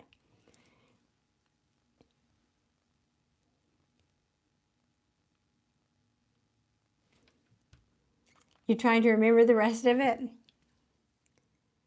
I just thought people would enjoy hearing that and when they're looking at it. And that's something else that's been happening. Jay, have you noticed that? Some people are getting, it's like they're getting kicked out of the chat and then back in or something. I don't know what's happening with that. I might have to call YouTube and ask what's going on with this. If you don't, I'm going to do a search on it tomorrow, but I have to call my YouTube representative.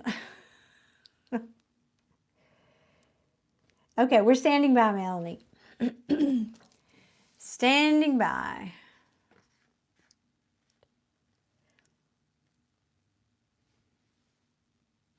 Let me put my glasses on.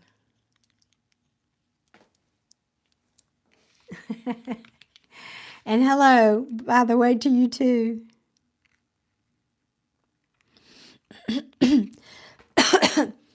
One of the things in this card that's different,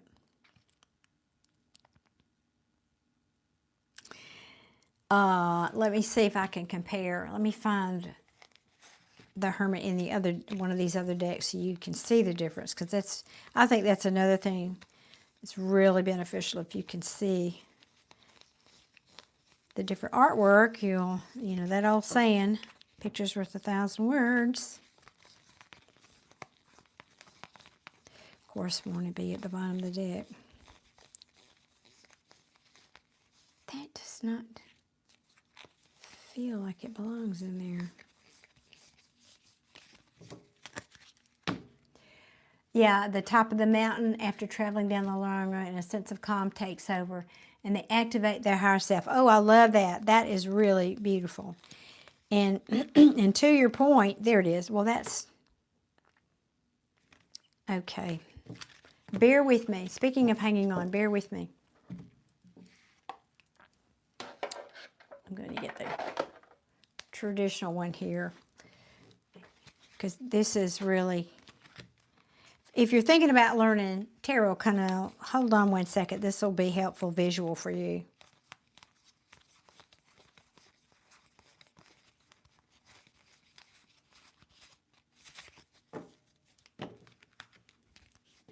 Patience is required this evening.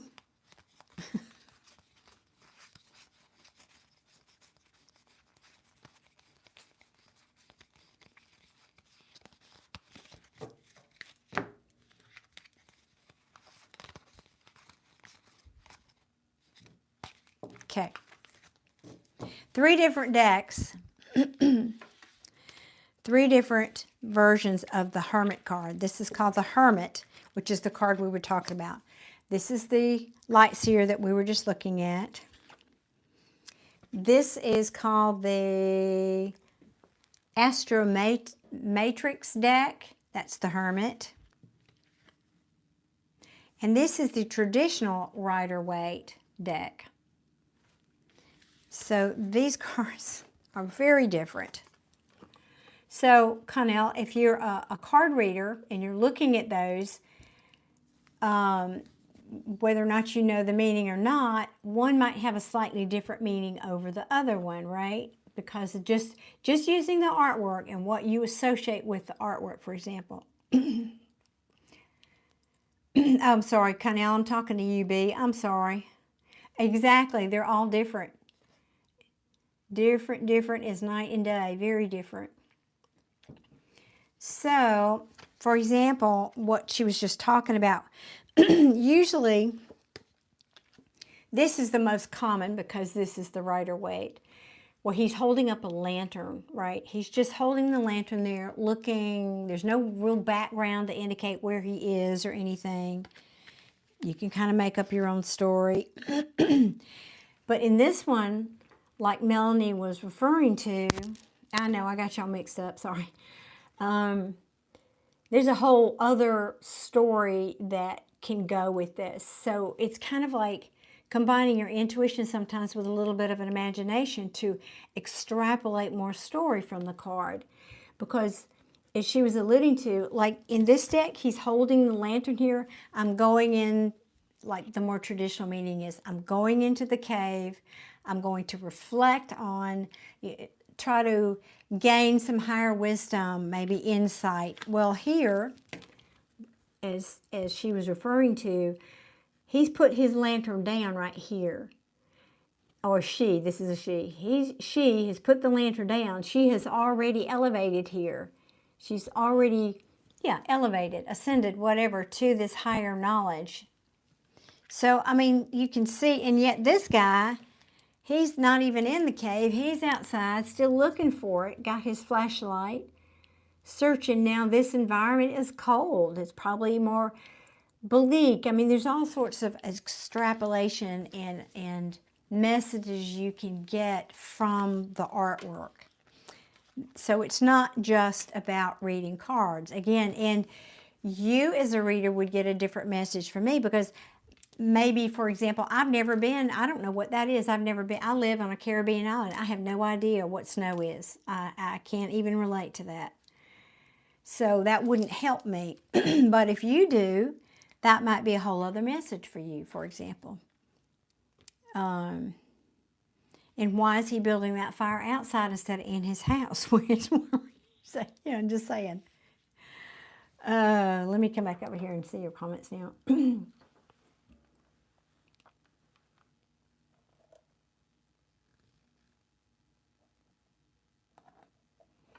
I'm just reading Jay's comment here. Sometimes the slightest movement. Okay.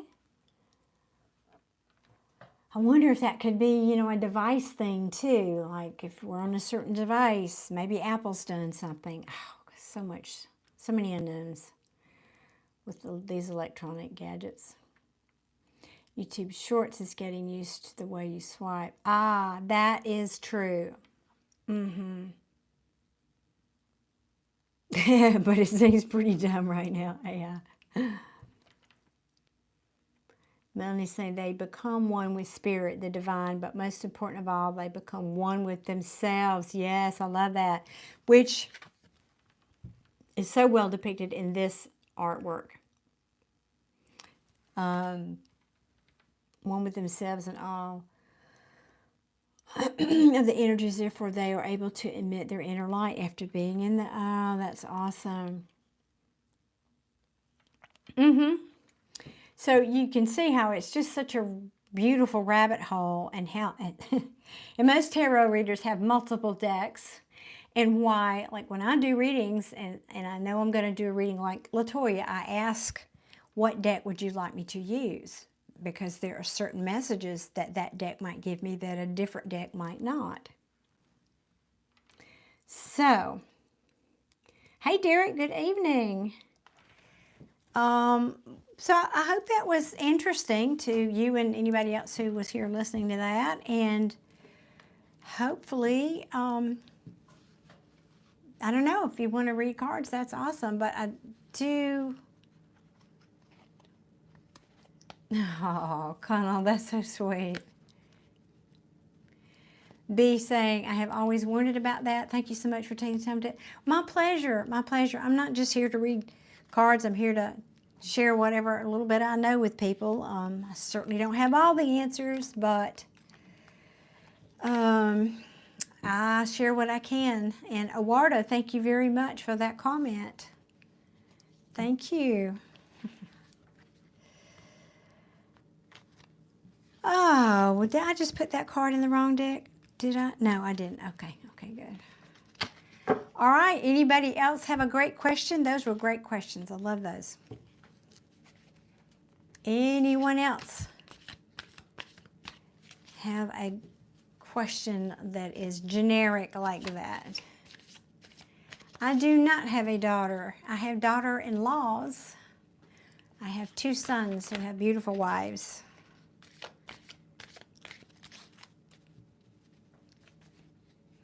Okay, Melanie, sure, that's good. Thank you.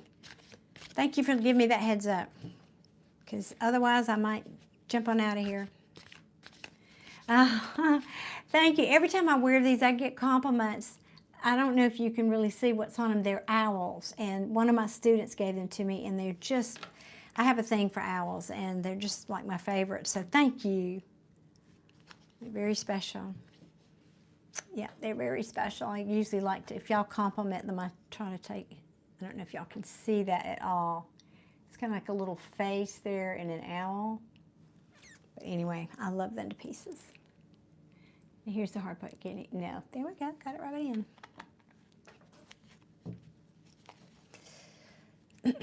All right, let me put my decks back here.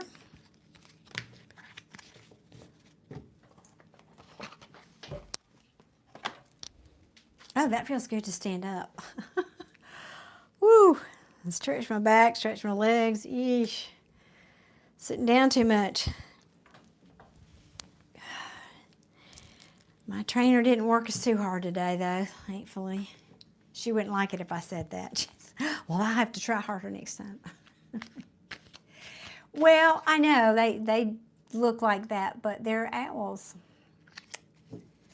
That's why she bought them.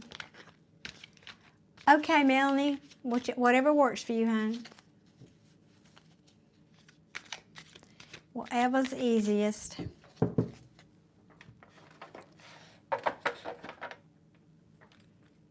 Just getting my decks put back right.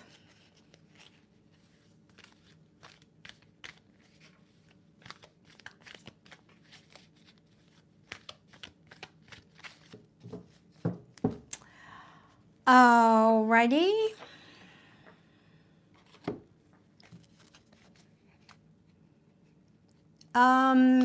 Yes, that's close enough. Melanie, that's close enough, yes. And thank you for asking. Gosh, that's so sweet of you to even ask.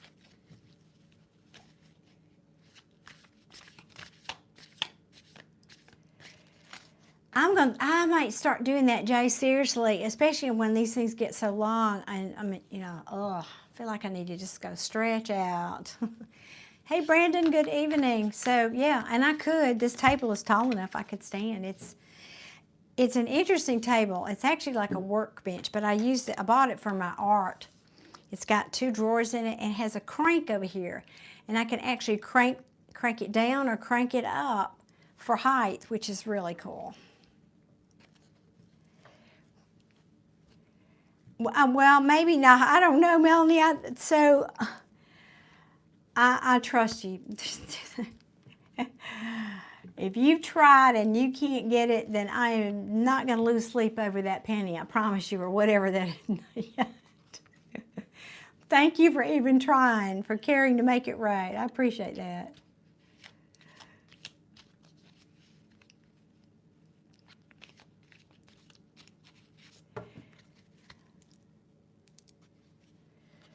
Mish is back. Did you feed your boys, Mish? You get everybody fed and on to their whatever next task?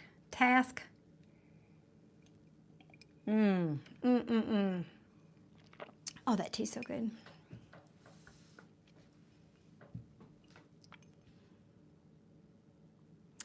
Oh, Brandon, I love that. Yes, I had a fabulous week. Thank you. I hope you did. Mine was busy, but good busy. Very good busy. Well, yeah, I mean, the reason I do that is because I get to keep, YouTube takes 40% plus taxes out of whatever you pay for in a super chat. So I get to keep a little bit more of it through PayPal. So yes, and I can get the money quicker. When you're a creator here, just because some people might not know that. Thank you, Melanie. It's just a piece of information, a useless information you may not ever know. The way YouTube pays you is they depending on what day of the week, they basically calculate your earnings for the month, and then they send it to you the third week of the following month. So like if you have money that you make on the first week, you don't get it for, 6 or 7 weeks, 7 weeks. So it takes a little bit, and then they take their 40% in taxes. And I don't begrudge them that. I love that I had the opportunity to be here, but it's nice when you can, keep a little bit more of it. So yes, that's why, Kanal. Let's see Melanie's question here. What guidance can you offer me about my current abundance and stability, especially regarding any sudden or unexpected news related to inheritance, assets, or property from a relative who passed 5 to 9 years ago?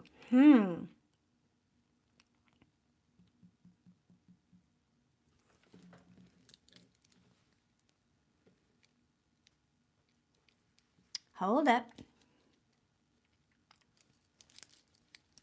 I'm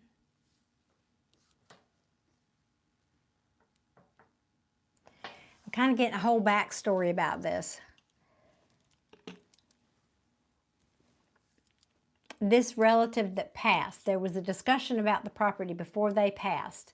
And there was like this, I don't know if this was a, I don't know their relation to you, but it was like a husband and wife, and they talked about this and they didn't agree. Is that correct? Going back to when this happened 5 to 9 years ago. Do you know that part of the story?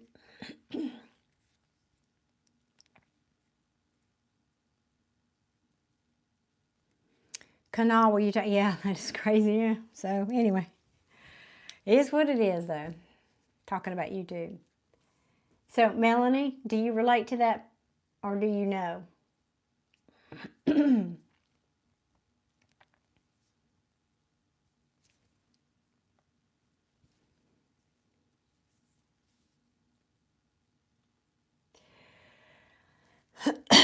I said, when this relative passed, this 5 or 6 years ago, 5 to, wait a minute, 5 to 9 years ago, I'm asking if you know this story. I'm asking because I'm getting a little input about that from my team that, again, I don't know who this was that passed, but it feels to me like it was a man and a woman. And what I'm seeing is before this woman passed, this relative passed that you're talking about, there was a man and woman who were discussing who was going to get what, and they did not agree. Before this person passed, there was a discussion about this, and they didn't agree. This feels like maybe it was a couple, but they didn't agree, or relatives. So I'm asking if that makes sense to you. Or do you know about that part of the story?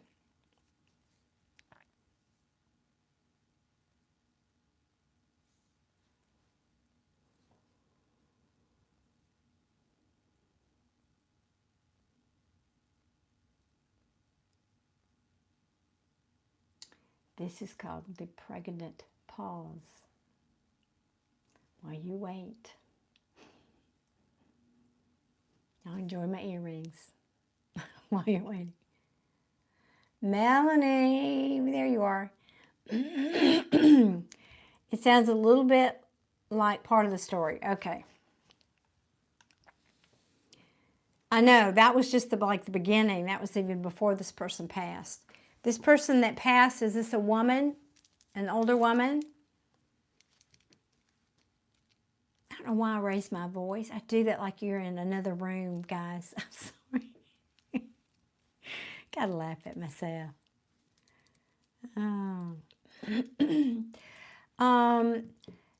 In next, this is, we're doing paid readings at the moment. Yes, it was. Okay. An older female. Excuse me. That coffee thing I do is acting up.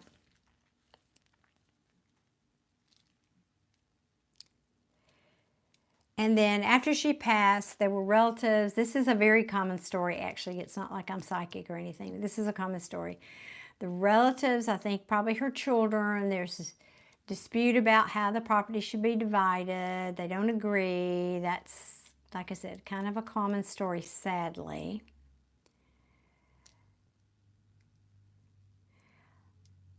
Was there, there was no will. Is that correct, Melanie?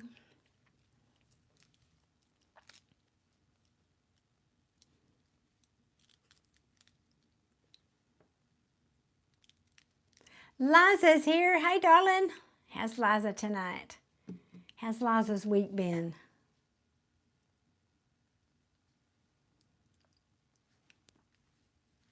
Melanie, is that correct?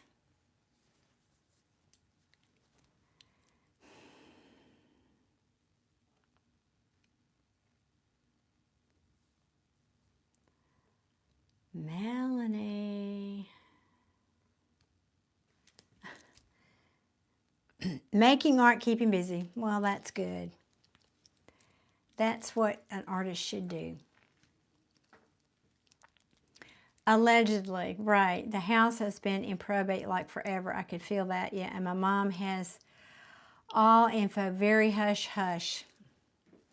Well, here's the interesting thing. She tried to make a will. Y'all might not know this.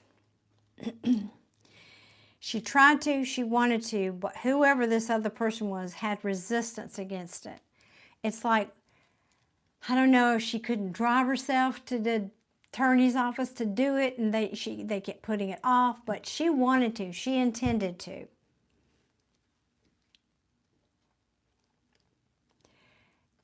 And she intended to give a lion's share of this to, I think, your mother, but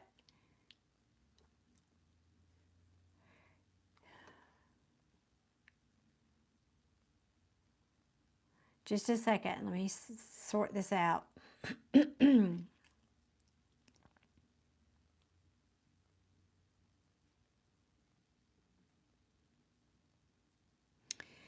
Somebody has been in the house and taken stuff. One thing in particular that was quite valuable and didn't tell the other people. Can you confirm that for me?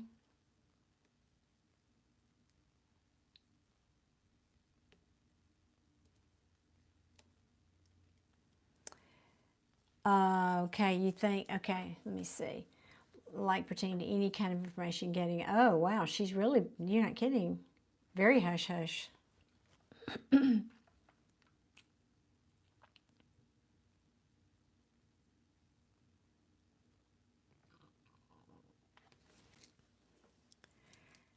There was a lot of stuff taken, yeah. The house is empty and for sale currently. Yeah, I can just see that, but there was something of value that was not meant for the person that took it. I'm just going to say it like that. Something of value that was not meant. The person that took it, and I think they know that they were not going to get it, and so when she died without a will, they went and took it anyway. It feels like something small, like in a box. I don't know if this was a piece of jewelry or something like a small, it could be like a small antique silver thing or something, but something that had value.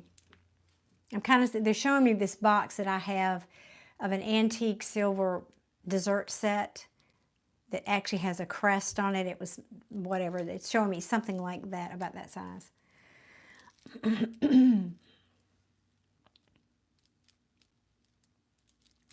Joseph is here. Hey, sweetie, how you doing tonight?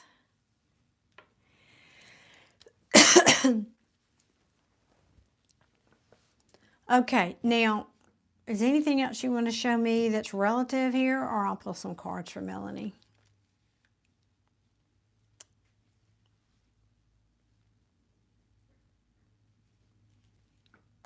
Had to have been your mom, maybe.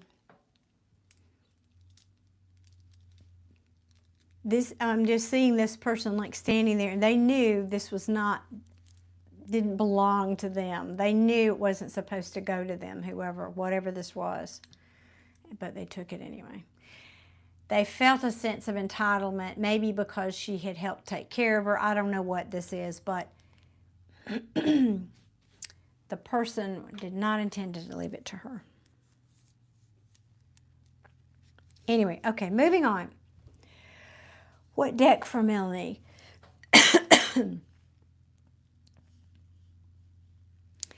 And she let the yard go for a while. This lady's complaining about how she let the yard, whoever let the yard go for a while, because she apparently was very, this lady who passed liked to really, she liked her flowers and liked to dig in her flower bed or some stuff like that. Anyway, she was not pleased with that. I don't know that you know anything about that, but what deck for Melanie?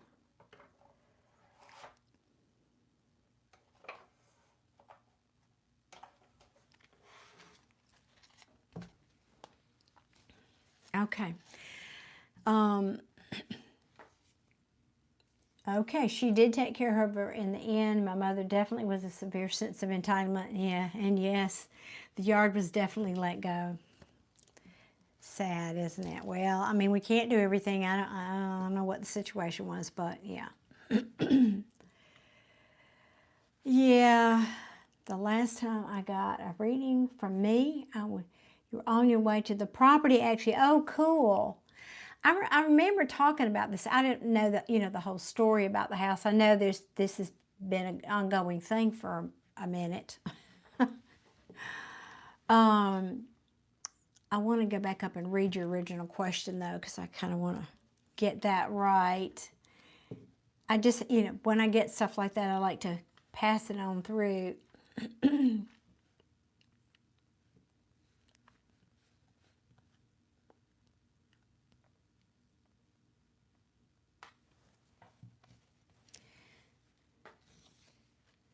The horse yard had weeds that went up to my knees, and you're 5'9", 5.5". Oh my gosh, yes. Yes, and this lady, I think she really took pride in her yard. She enjoyed it. It was kind of her happy place to go out and dig in the dirt, or, enjoyed that.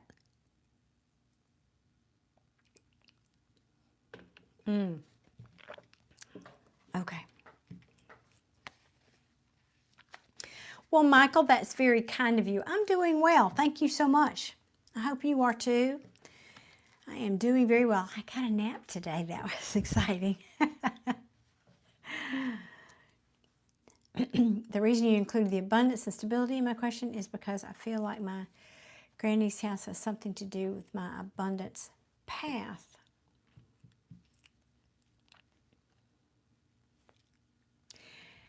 I'm going to be very direct with you, Melanie. I think it does only if you believe it does. You put a lot of energy into that belief. So because of that, it does. Not necessarily because it does in fact, is what I'm hearing.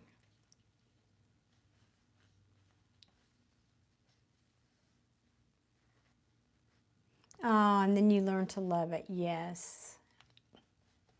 So this was your grandmother's house? Is that what I'm getting here?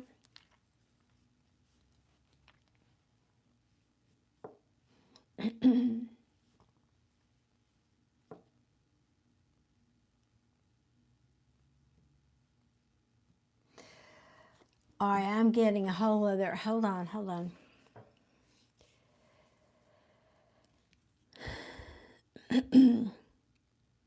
You are going to get your entitled inheritance, but now I'm going to pull cards for you, so this could change, but I have to give this message when it comes through. But they're saying it most likely is going to have to come through your mother, be passed on through your mother.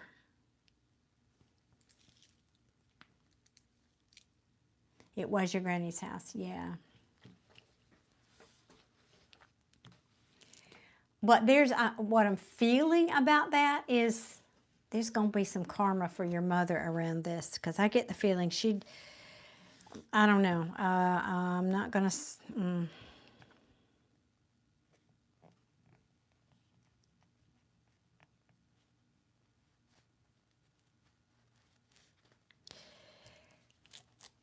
she did and is doing what she feels in her heart of hearts is the right thing to do. Your mother. So I'll give her that. But that sense of entitlement is in there, and it is, I can't not feel that. It's like she feels she's owed it. And I'm not judging. I'm not saying that's right or wrong.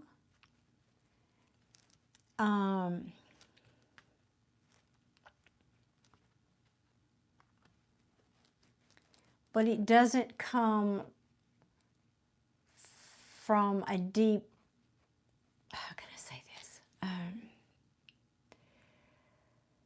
From a life of service. I mean, I hope that makes sense. Like, she didn't stay there and take care of her and help her whole life. Or, you know, it's not like coming from that place. It just feels more, I'm sorry to say that word, shallow than that.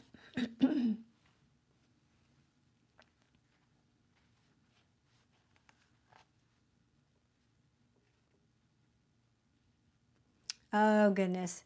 Because I'm trying to be kind and respectful because this is your mother. But honestly, I got to tell you that sense of entitlement, that could be very narcissistic. And that's really what I'm feeling here. And I didn't for sure know what your relationship was with her, so I didn't want to throw her under the bus. But but that I just keep feeling, no, it's mine. It's like that, a very selfish. And not because she really took care of this woman for a long time. I mean, I can't not feel that. I'm not saying she didn't help take care of her in the end, but it doesn't feel like what she feels she's entitled to is reciprocal by the amount of effort she put in. Does that make sense? Tabia, I have already done my free reading for tonight. I did that when I started. I don't know, what was that, an hour and something ago?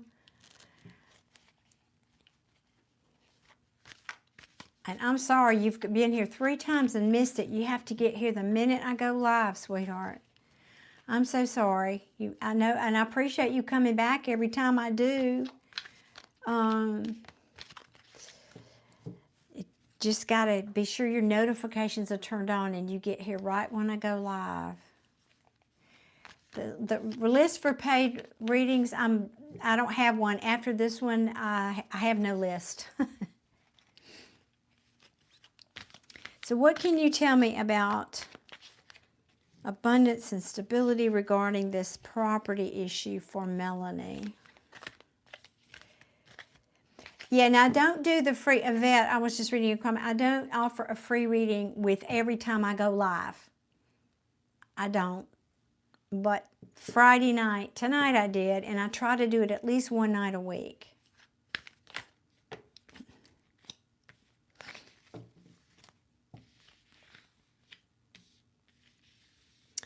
Yes, I know. You're disappointed. Yes, I know. Feeling like you're having to fight for this. Now, this is just telling the story. Someone who's been manipulative, I think that's your mother, right? And there's a sense, it's telling me here, Melanie, that there's a sense that you have felt a bit juggled. Like, has she like promised you things or alluded? Like, I feel like a carrot being dangled in front of you somehow, and yet she would pull it back. Is that something that your mother has done, for example?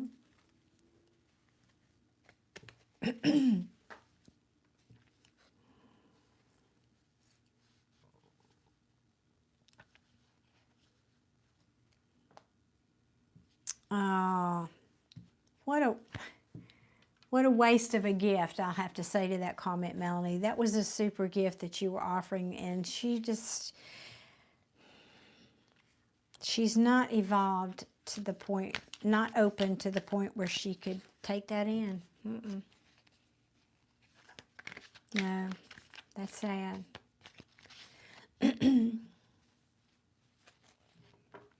They were passive aggressive and my mom took everything I said as an, oh yeah.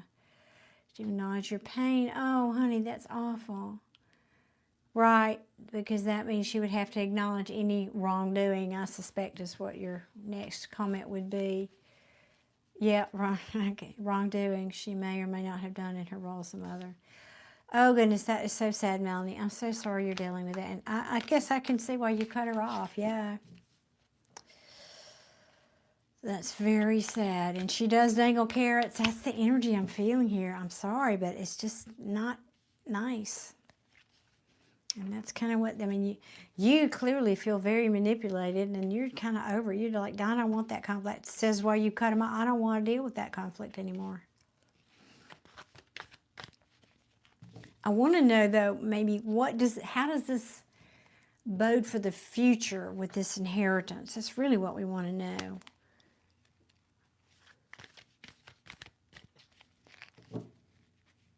So will Melanie get some of this inheritance eventually?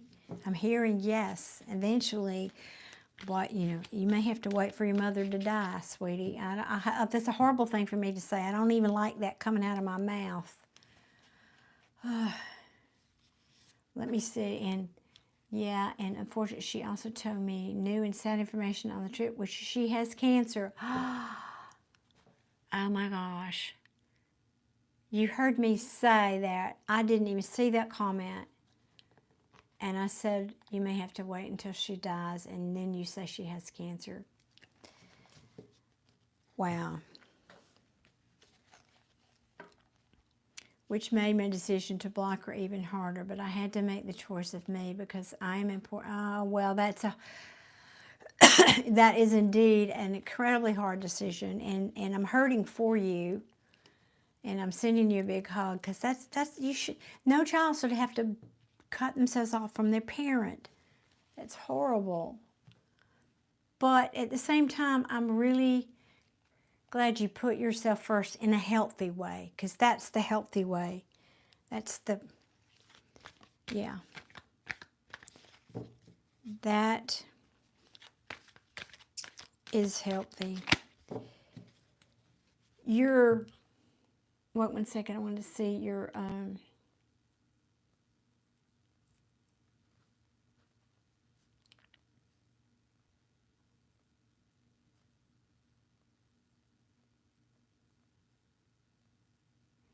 did you tell me, is this your stepfather that's with her, or your father? I thought you said your parents. I told her basically have cancer of the mind, which I had to say because she kept doing a one-up situation. Make the narrative that she is more important even though I have been in pain. Well, you'll never one-up a narcissist. They always have to have the last word, I know.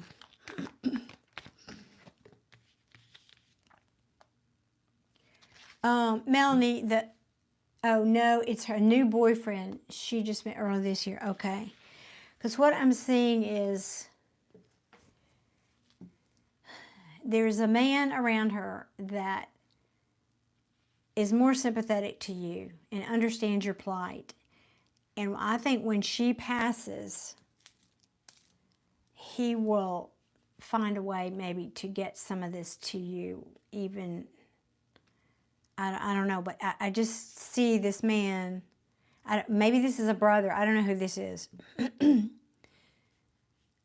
some way around her age. And he doesn't approve of how she's treated you. I'm going to say that. I don't know who this is. Oh, my Lord. So they're now married. Wow. Wow. Goodness. Well, maybe that's who this is then. Maybe this will be that person. I don't know who this is, but I am hearing that this person is more sympathetic. He's not telling that to your mother, but he is sympathetic to you. Now, let's see. Yes, we know.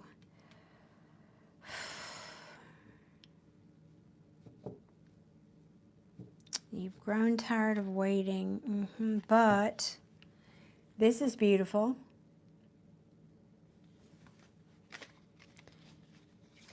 Yes, yes, I was feeling that. Oh, yes, I was feeling this. Waiting for, okay, yes.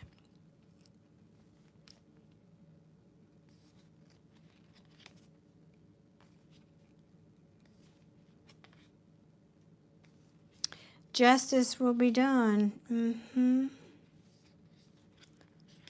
Okay, yeah, yeah.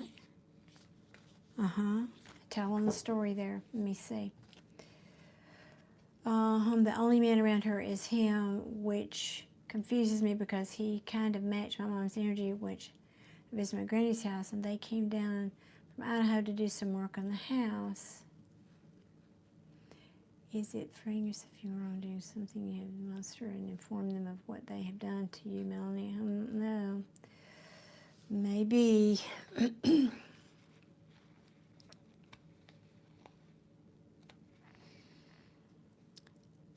Okay, I'm feeling, Melanie, that you will be vindicated, but it may, again, this is what I was feeling, and I was trying hard not to say it again, because you don't want to tell somebody their person's dying, and then when you said that, it just went, okay, well, apparently that's what I was getting, because I heard before you said that, I heard and I said, you will get some vindication financially, but it may have to happen through your mother and when she dies. That was what I heard and said right when you told me she's got cancer now.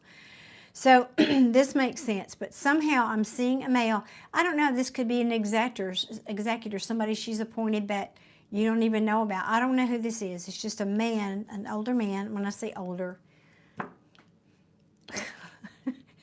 hell, I'm 74. What is older? I don't know what that is, but a grown man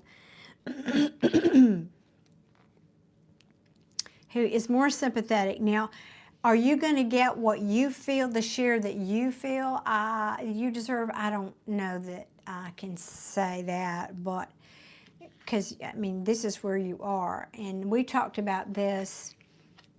You saying he is still a nice guy, and even with everything that transpired on my visit there, I still like him and appreciate him and all the help and love he provides for your mom. Well, that's a beautiful, beautiful way to feel about that.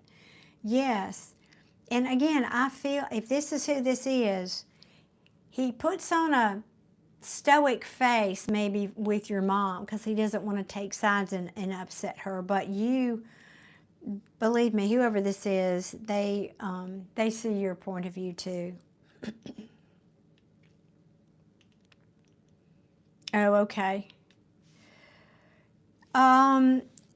I mean, this is saying this is just, I think, talking about you. You're so tired of waiting. It's like you're giving up. You're just so disappointed about this whole situation, and it's hurt you. But here at the bottom, you've got an Ace of Wands, the Sun card, and the Six of Wands, meaning a victory. You will know, and Seven of Cups in reverse. You will no longer be confused about about having to hold on to this money or where this miserly thing. Yes. Yes, he does, and thank you. Oh, well, you're welcome. Yeah, and you can, of course, replay it if you want to hear that part again. Okay, good. That's resonating with you. Good, good, good, good. Again, I'm not sure it's going to be what you feel like you should have gotten, but I don't know. I'm going to wait and get some more cards out. Padma, I did a free reading at the beginning of this live, but we're, 2 hours plus into it, and my readings now are the paid readings. So there's a link pinned at the top of the chat. If you'd like a paid reading, I'm happy to do that for you.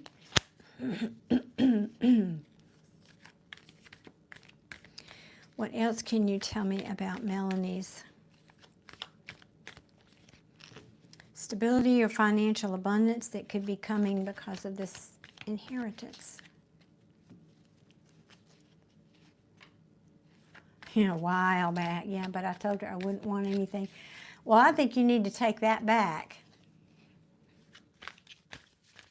Why would you say that? Oh, thank you, Tabia. Thank you.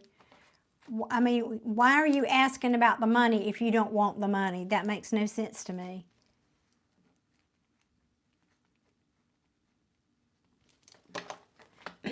I don't think you'd be asking if you didn't want something. I know you wanted the house. I don't remember if you told me that or I just know that, but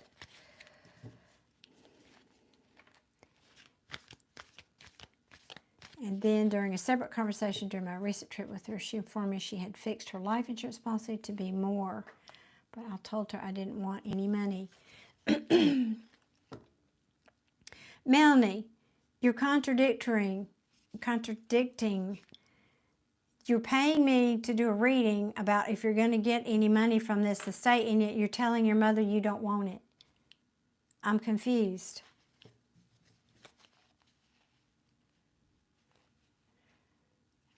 Yeah, the house. Well, I said that before you wrote it. Yeah, that was what you wanted, was the house. Well, if you can't have the house, you can't have the house. That doesn't mean you can't have something else and just be happy about what you do have. That's a choice, right? All I'm saying is don't look a gift horse in the mouth, Melanie. I understand why. I understand why, but I'm telling you, my intuition is saying that's not smart. Because your grandmother would have wanted you to have it, regardless of what your mother feels. Think of it as coming, reframe it as coming from your grandmother, not your mother. She would have wanted you to have it.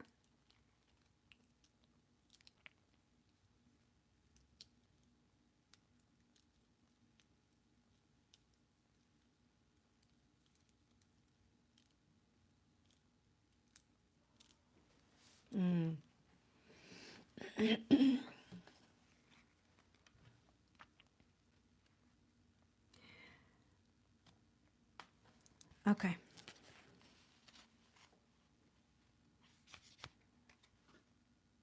All right. What are these cards saying here?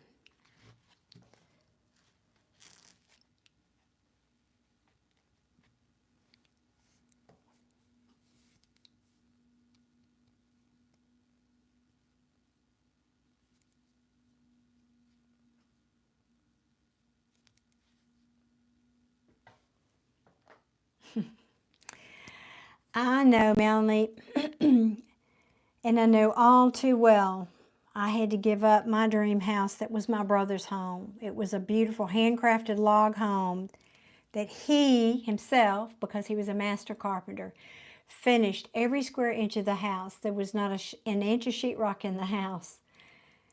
And it sat on 17 acres in the middle of the woods. And I had to give that up. So I understand the choice. And I still cry about it. But life isn't about we don't get everything we want. I mean, it's just the way it is. So sometimes you have to be grateful for what you do get. And that's what I'm hearing. I need to say to you. And that's hard to say. It's hard to hear. But you're so stuck in what you can't have. You're turning away something that you can have, that your grandmother would have wanted you to have, even though it's not the house.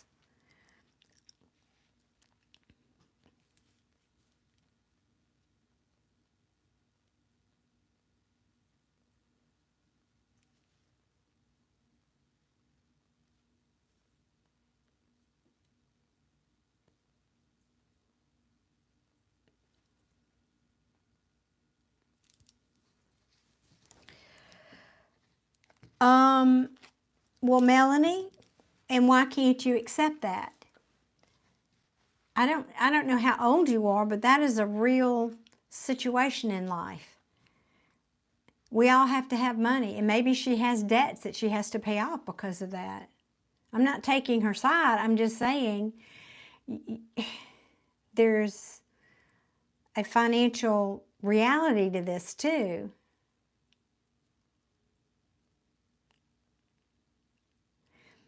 Well,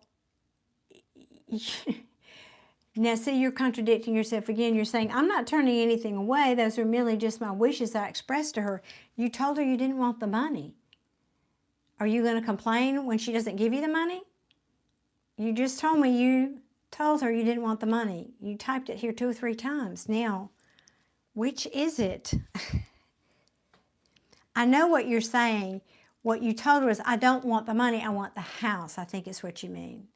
I don't want the money, I want the house. But you can't have the house. And I don't think you're going to get the house.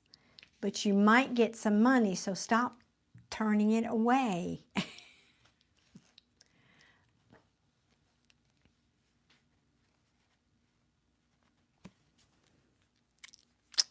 I see. Okay, I see.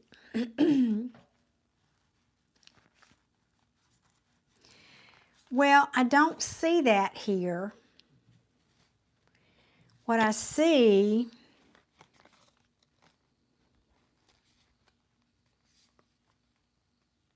let me, 1 second.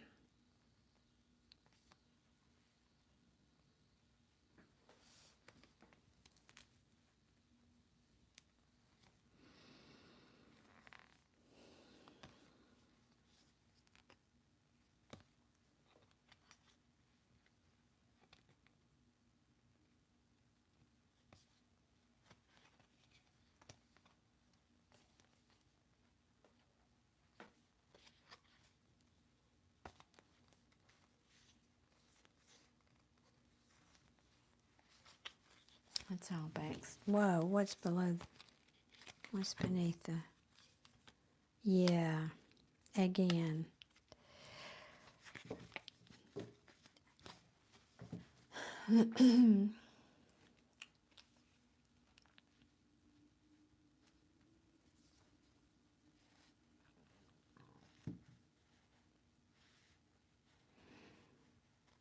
Well, Melanie, I think all of those, I'm just going to tell you the truth of what I'm feeling. I think all of that's legitimate. I don't think she's making any of that up. I think all of that is very likely to have happened.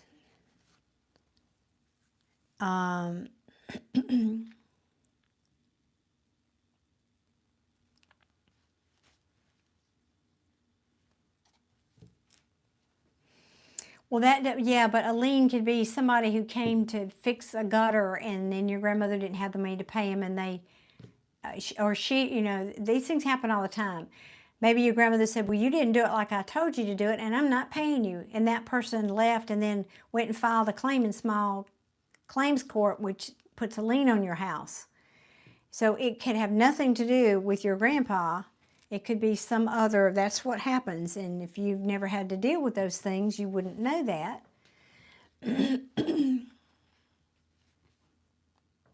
Well, you're welcome. And I just want to give you some hope here, because what I see here is this is what's happening here in this chat, your remorse and regret about this thing that keeps dragging on, this, well, the timing of this is what's keeping you in this cycle. Whereas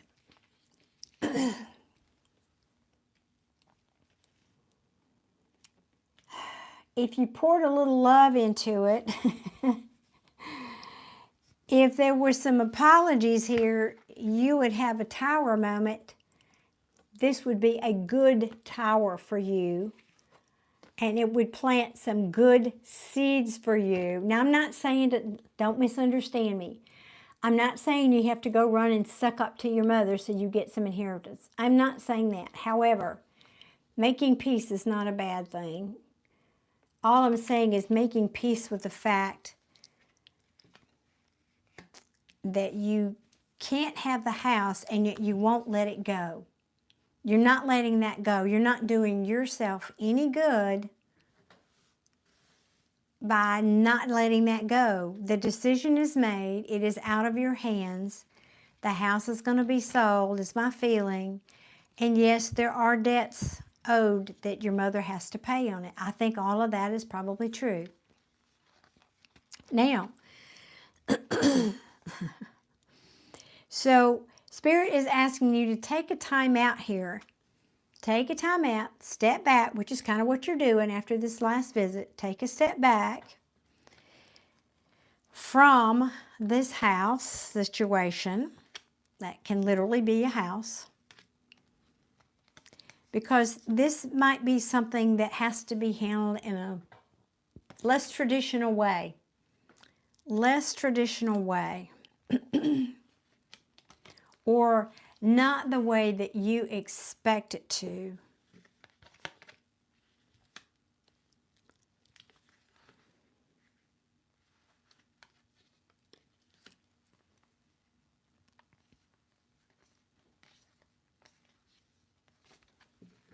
Let's see what you said. You did apologize to her already? Aw.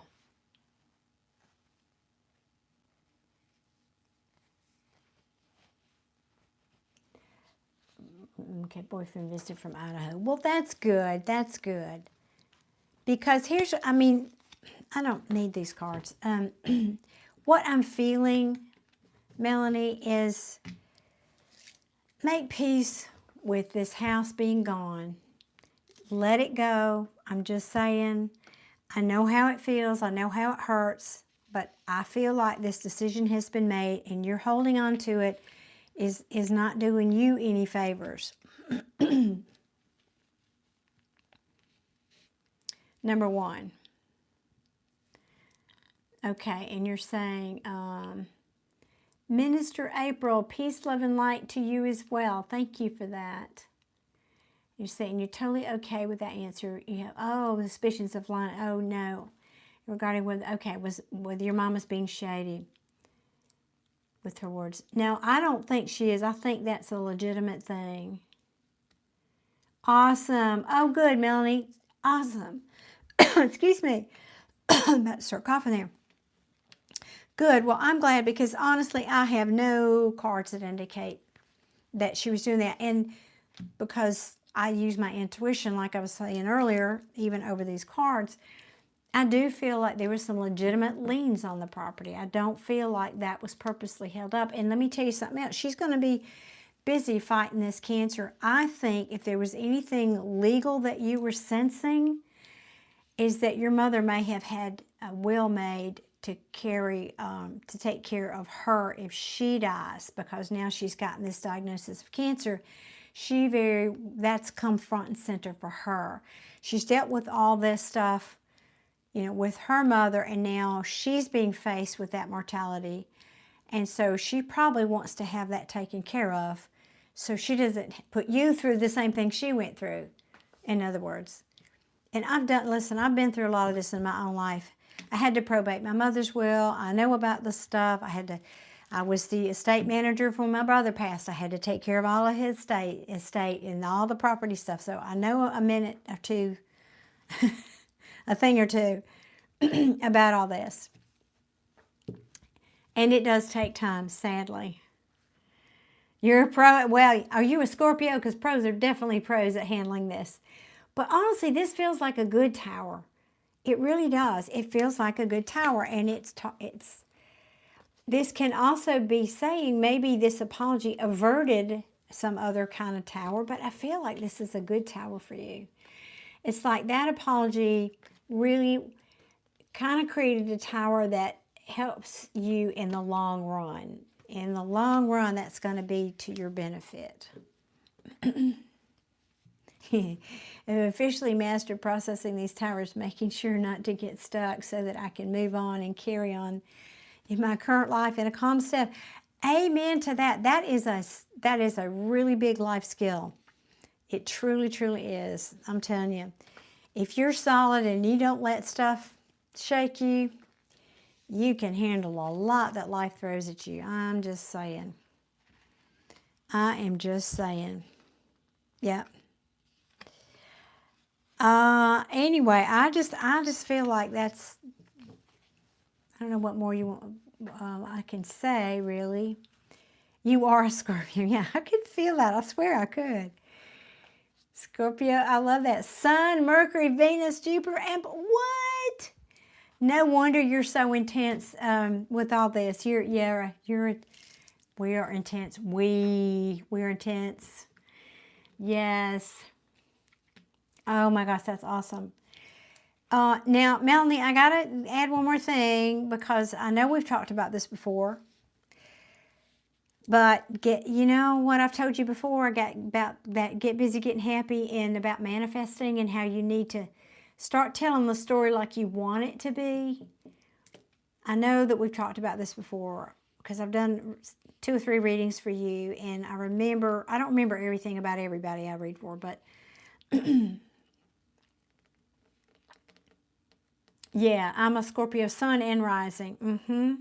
Scorpios, yes.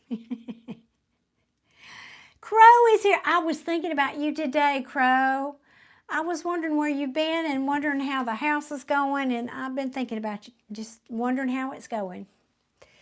So, Melanie, just on a final note here, be mindful of what you're investing in. And by that, I mean your thoughts, your energies, what you focus on, remember, is what you think about, you bring about.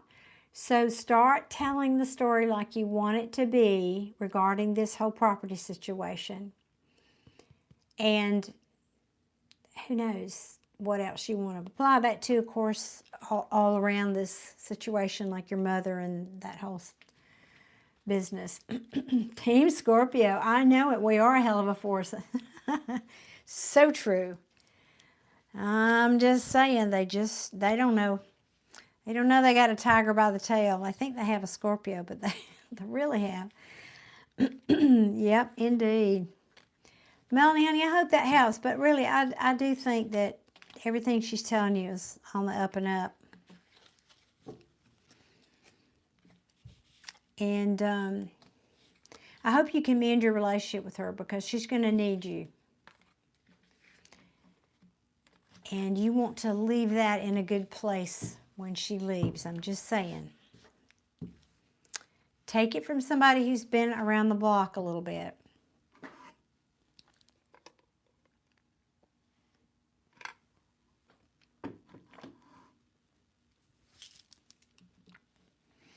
That's awesome, Melanie. That's great. I'm glad you're practicing that. Yeah, it's an odd fit. Well, I know it's not how most humans operate, and it's not, well, I won't say. It is our natural state. We're just conditioned out of it. So we have to go back and reclaim that way of thinking. For sure. For sure, for sure. Well, Melanie, I hope that helps, honey. I'm wishing you lots of love and luck with that, and try to heal this relationship with your mama. And, you know, give her peace of mind, but believe me, you'll want that. After she's gone, you'll wish you had if you don't. So, just saying.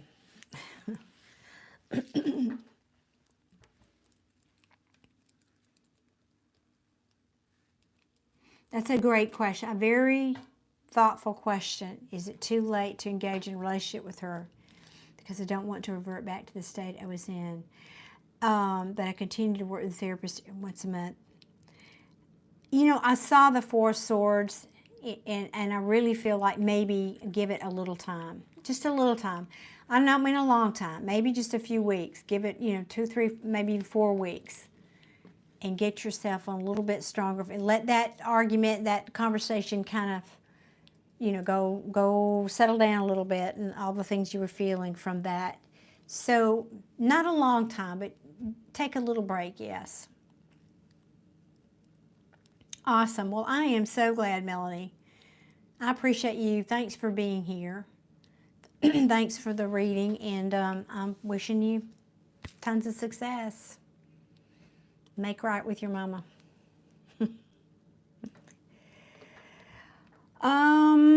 Aaron, I am about to do one for Tabia, and you would be next if that's the question you're asking.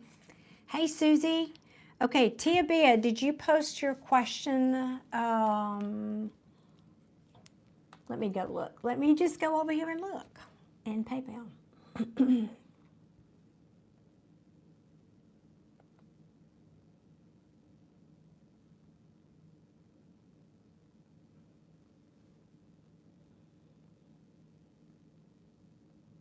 Okay, I got it. Oh, that's different. Didn't we just do a reading last week where you weren't? Yeah, I see it. Thank you. So that's a change. Thank you, Melanie. Yes, okay. As long as you got it. Thank you. I appreciate that acknowledgement. Okay. What deck for Tabia and her Pisces? Tabia and her Pisces, what deck? Okay.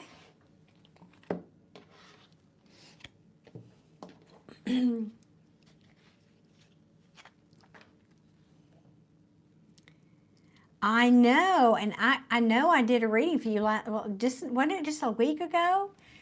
Now, I can't remember all the readings I do, y'all. I'm just not that good, but it seems like y'all weren't talking. Was that your reading I'm thinking about?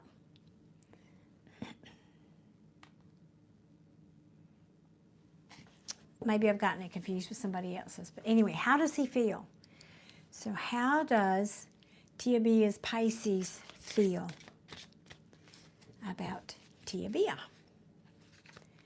2 weeks? It's been 2 weeks? But you weren't talking right then, were you? I can't remember. That feels like it wants to come out, but...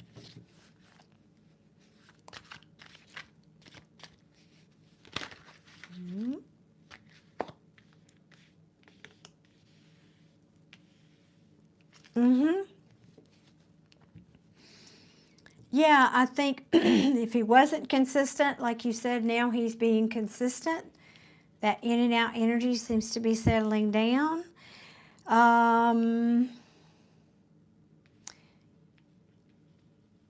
I don't know if this is him saying he's done this contemplation or you have, or maybe both of you for that matter.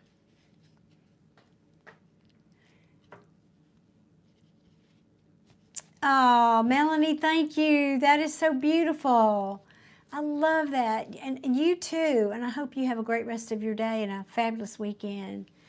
Oh, I love that. I appreciate you in the bright. Oh, that is so sweet. And the comment you made about this being such a good community, that I take to heart. Thank you very much for that. What else now does Tabia's Pisces want to say? Yeah, oh, this person is really leaning in, showing more self-discipline. Now, normally I would interpret this as nothing happening, but I don't. I feel like it's just this person is holding back, but in this case, it's a good thing. They're taking it slow. I'm going to say that. This can sometimes be somebody who's a bit of a perfectionist when that's in reverse.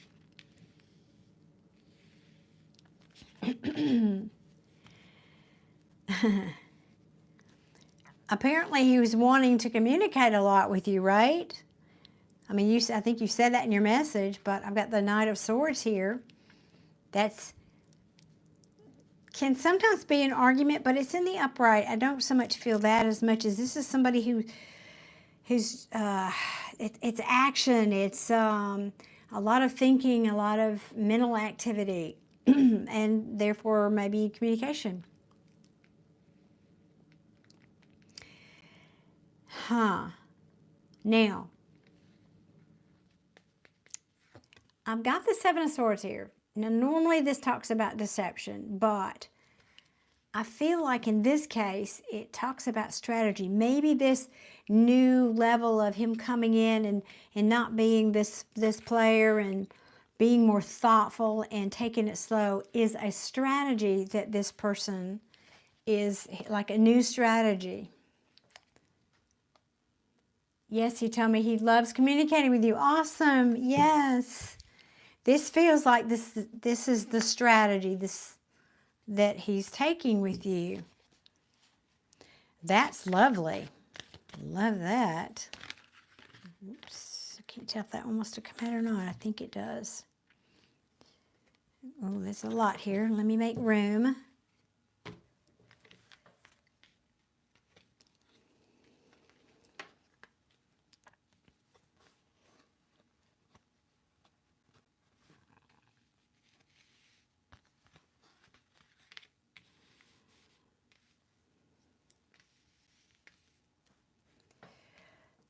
But he's confused. What is he confused about? Or doesn't have clarity. Maybe he's just...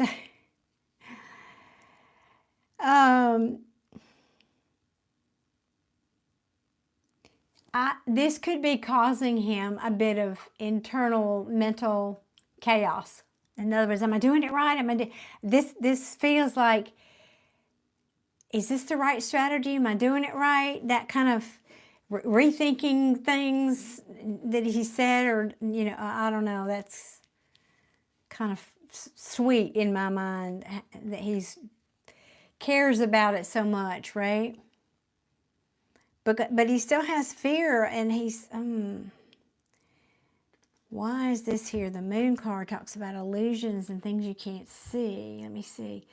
We've gone through a few disagreements. That can be this. Yes, that can be this Knight of Swords for sure. But respectfully discussed them and moved on. How very adult. Wow. That's like grown-ups stuff. And I'm not making fun of you. I'm making fun of the rest of the world who doesn't do that. Yeah, I mean, come on. Clearly he's crazy about you. Yeah, and he wants to keep this going. He wants to keep this cycle going with you. He's liking it. Now,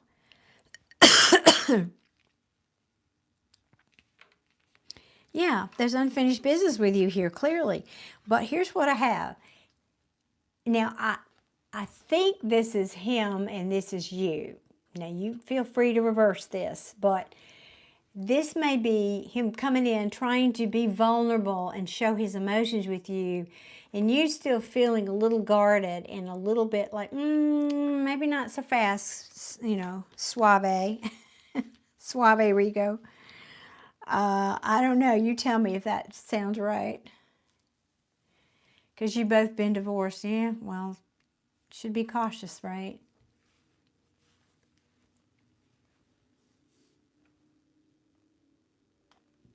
As was done as a code. The communication, you mean? The Knight is a... I'm trying to understand that comment, Crow.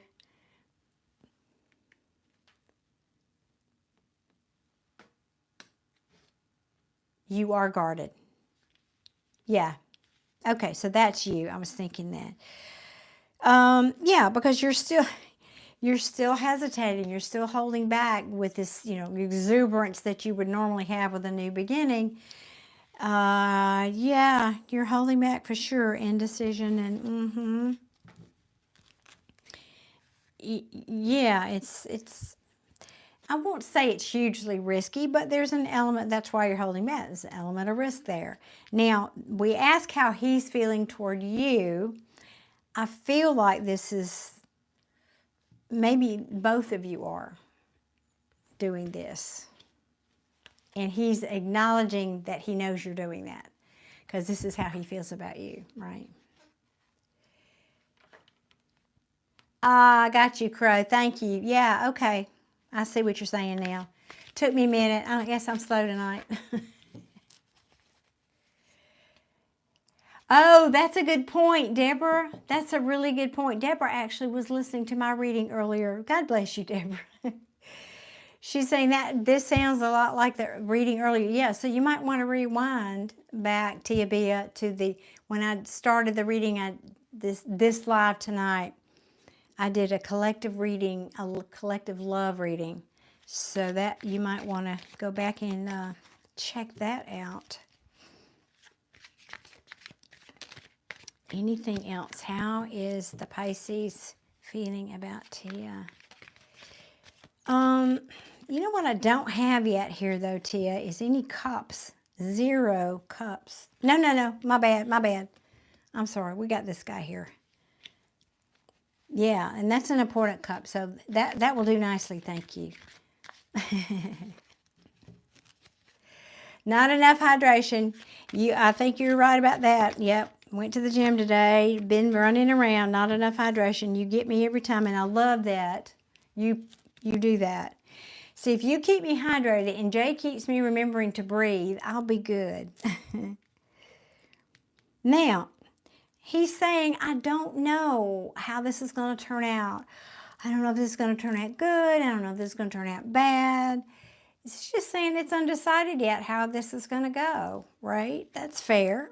That's fair. Oh, he's a little unsure of himself. He's listening to his intuition, and he's trying to be strong. But what you can't see is that he's trying to be strong.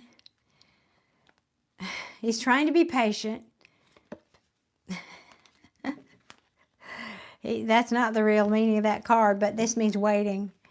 Yeah, I think taking it slow. Yes. Jamal, I already did the free reading tonight, so you have to just get here real early to get that free one. And we are, what, 2 hours, 2.5 hours in?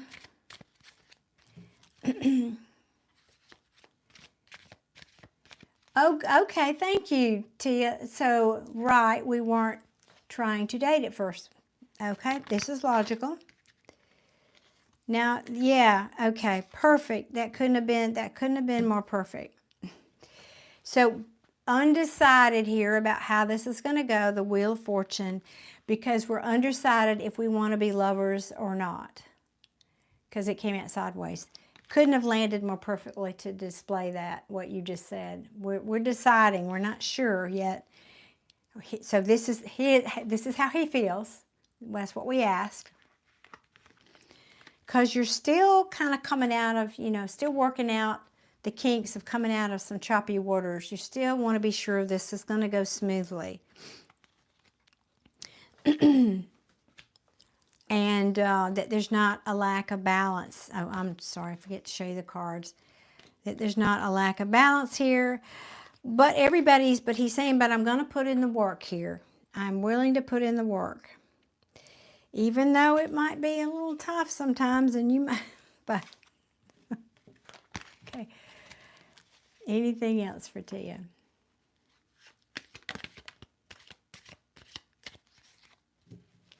Thank you, Joseph. I appreciate you saying that. Yeah, I got to turn on those notifications.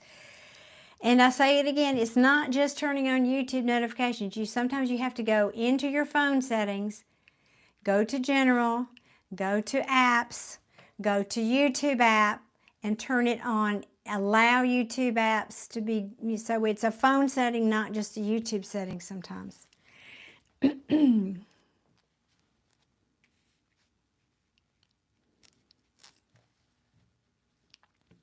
So yeah, this is just basically saying, the 7, this card is so prevalent in the readings right now, I can't even. The 7 of Pentacles in reverse. He's still not sure. Neither of you, frankly, are sure if this is going to go the long distance. Of course, that's how he's feeling. So it's just a lack of long-term vision. Doesn't mean it won't. It means I can't see that far. I don't know. I don't feel yet that I'm confident about how this is going to go for the long term. Yeah.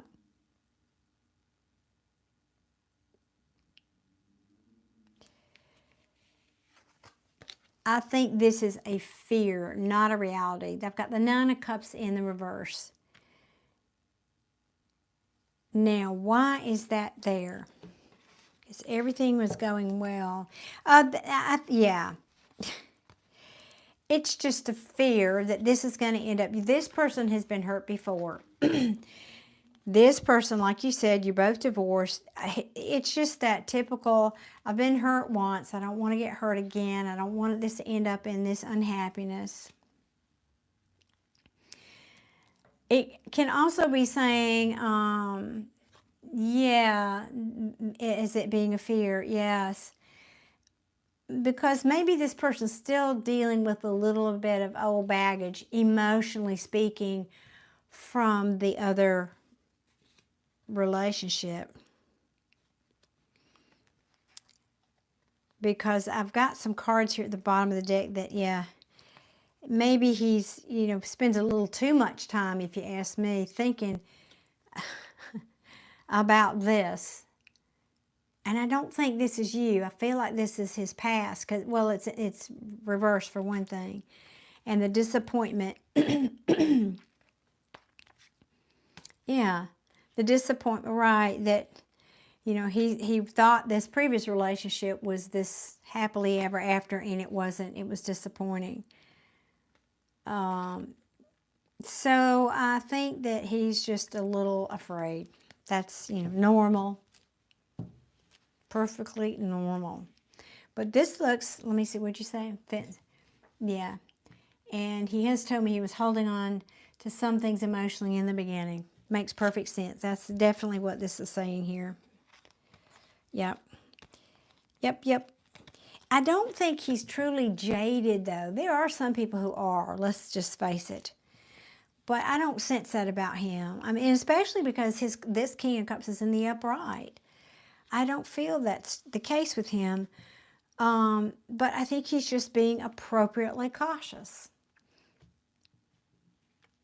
Yeah, that's what this feels like to me.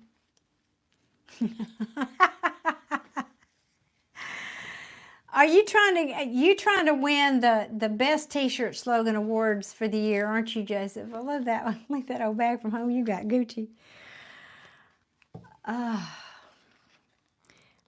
My nail girl, sweet. I love her to pieces. Was talking about getting it. Her birthday's in 2 weeks. She's talking about wanting a Gucci bag for her birthday today. Clearly, I'm in the wrong profession.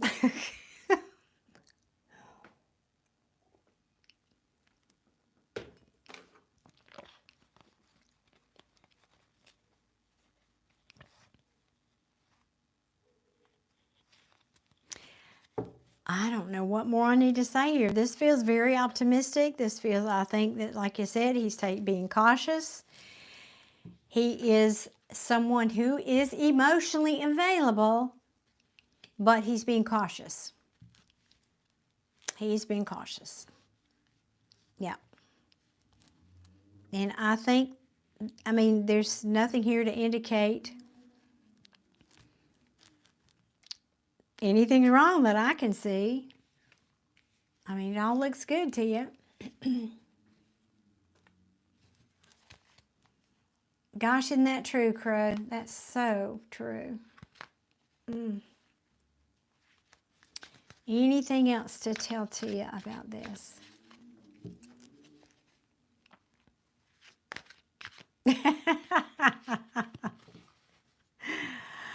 Yeah, it makes me as nervous as a saber-toothed tiger in a taxidermy office. That's a good one. Your person is saying he's trying his best. He knows he can't see the future. He can't see this, but he's trying to listen to his intuition, and I really like that. Yes, he may be a very spiritual person. I don't know. I think this is interesting because I don't usually get this as it applies to a man. So it could be talking about you, but this feels like his energy. This feels like this person is quite sensitive. And I don't mean like weepy, cryy sensitive. I mean, he's a sensitive person. Yeah. Even though this typically represents a divine feminine. So,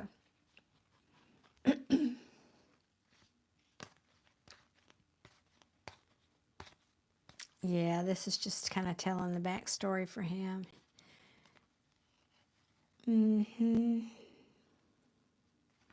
Yeah, he's just saying, I made bad choices, but I've had to put that down and moving on to calmer waters. You know, I felt overwhelmed for a while, but now I'm putting the work in here to myself. Yeah, so I'm just guarded. That's all. Yeah, that's all. Telling the same story, basically. Okay, Tia, this is good. I think this is excellent. I'd say whatever you're doing, keep doing it. This looks really good. And he is sensitive and well-balanced. Yeah, his energy feels really good. But not like a King of Swords. I mean, nothing wrong with a King of Swords. I think, here's what I think. I think that one of the reasons that he is wants to take it slow, and again, he's afraid of getting hurt, is because once he reaches this tipping point for him, I mean, this is how a Scorpio is. He may be a Scorpio. It's like, it's kind of all or nothing. I give it all to you, you know. And so once he reaches that point, and he knows that about himself, so he's kind of trying not to go there too quickly, and he don't want to scare you off either. But he's doing that, you know, to protect himself. I think that's really smart. Yeah. I like this man. So far, so good. Okay. I think that's very smart. All right. Anything else for Tia?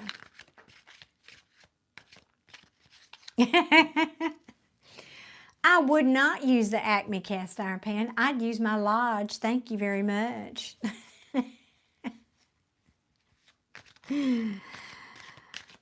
I got me a couple of Lodge cast irons. Yeah. Oh, see this, it's saying but he does see this potential that it could go the distance. He does see that. Well, I don't know, but he could, because that would be, for me, the King and Queen of Cups. I don't care what the tarot people tell you, but for me, the King and Queen of Cups, and this is my reading, could be Scorpios, or at least a water sign. I mean, he sees the potential that this could go the distance. He sees, I think, you as somebody who's stable also, who, you know, would be somebody he could settle down with. That's beautiful. All right. We like that. Yeah. Very, very good. Okay. Tia, I think this is excellent. I don't see anything bad here. I really don't.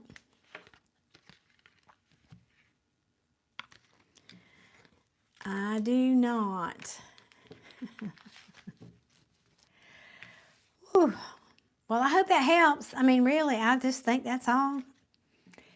I think you're both being smart, taking it slow. Yep.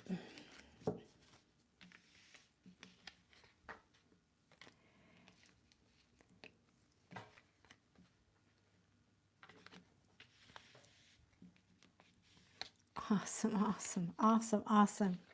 Thank you, Tia. I appreciate you. I love that we get to do a check-in. I know it kind of feels good to, I think you knew this, but it's nice to have confirmation, isn't it? It's nice to have confirmation. We're too close to it to really have an unbiased perspective when it's romance. You are very welcome. My pleasure. Thank you for coming back and buying a reading. I appreciate that very much. Thank you. Keep doing what you're doing. It seems to be working. Hey, Giselle, how are you tonight? What's going on in your world? You been working hard this week?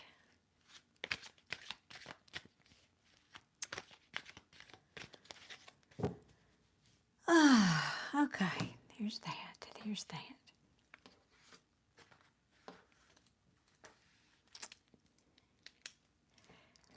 I am your birthday twin, or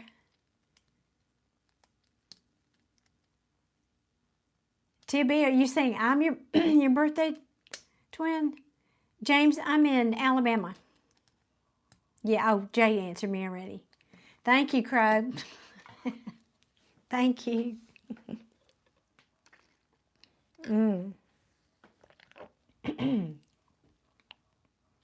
Okay, guys. Moderators, I don't know of anybody else waiting for a reading. Is that correct? Yes, my birthday is 11/11, and I thought that's what you meant, but I just wanted to confirm. Yes. Ooh, I love that. All right. Yes, yes, yes. That is a very special birthday. I'm just saying. I have a special thing for 11s. Not just because it's my birthday, but it's also like in numerology, it's my path of destiny. It's my life lesson. I mean, I just have so many 11s everywhere. Excuse me.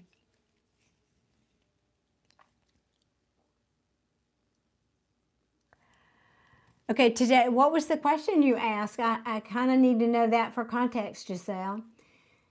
Giselle's saying, I asked a question and pulled a digital tarot card, and it was the King of Wands, and I didn't get it. Well, the King of Wands is somebody who is a go-getter. It's an action. It implies taking action about something. He's an entrepreneur. He's very good-looking. He's charismatic. He turns heads. So I don't know what your question was. So it would be relative to the questions. Oh, if I should quit a job I don't like too much. Well, that would be a yes card for me, saying just what I just said. You have the qualities to be this King of Wands. Again, he is the one that you would think would have the, what's chutzpah, whatever, the courage to go out and start his own business, to be that entrepreneur. The King of Pentacles, by comparison to the King of Pentacles, the King of Pentacles is somebody who is stable. He's got his money. He's put in his time, but he might be someone that worked at a bank for 30 years, or I'm not saying other jobs, but just as an example, the King of Wands would be more somebody who would think outside the box a little bit, and he would be that entrepreneur that would do something that was a little different than most people maybe. But he is that card implies action. The 11s follow you too? Yeah, they do. They follow me. I know it.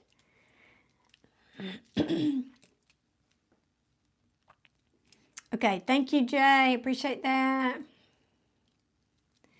So, Giselle, does that help if I should... okay, thank you, Deborah. Appreciate that.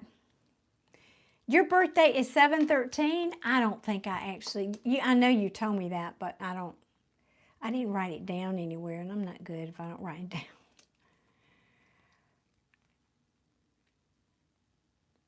But you ended up not quitting, okay? Well, not if it was from an... I'm emotional, I'm upset, and I'm quitting my job. No, it just... To me, it was like... King of Wands, like the Queen of Wands, also talks about confidence. So it's saying you need to have confidence that you can go out and get another job, or go out and start something on your own. Or so it doesn't mean that you should go in and quit your job right away. It just means it's meant to imply, to help you know you have the confidence, you have the skills of the King of Wands, that maybe, yes, you should quit your job, but not necessarily right this minute. Maybe you should give your 2 weeks notice, or wait till you have another job. So he's not going to do something rash. It's just telling you, affirming you that you have the skills and the ability to go and do that.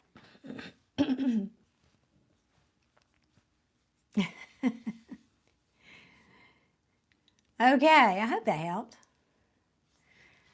All right, guys. Well, I don't know. I guess get off here and go to bed early. Gee, this is unusual. It's a Friday night. Okay. Anybody else have like a general question about anything, metaphysical, esoteric, any of that? If not, I will see y'all probably Sunday evening. I'm going to try to do some recordings tomorrow, and depending on how tired I am, I might do something for my membership this weekend. I hesitate to schedule it though, because I need to get these other videos done. And if the technology keeps messing up like it has the last 2 days, gee. Party time for Mama. I partied not really partied. I did have a little cocktail with my daughter-in-law who came to visit. She came and visited just to have some girl time together. Wasn't that sweet? And brought food, and we just had a really good one-on-one visit last night. And the night before that, my HOA community here had a little wine and game night kind of thing.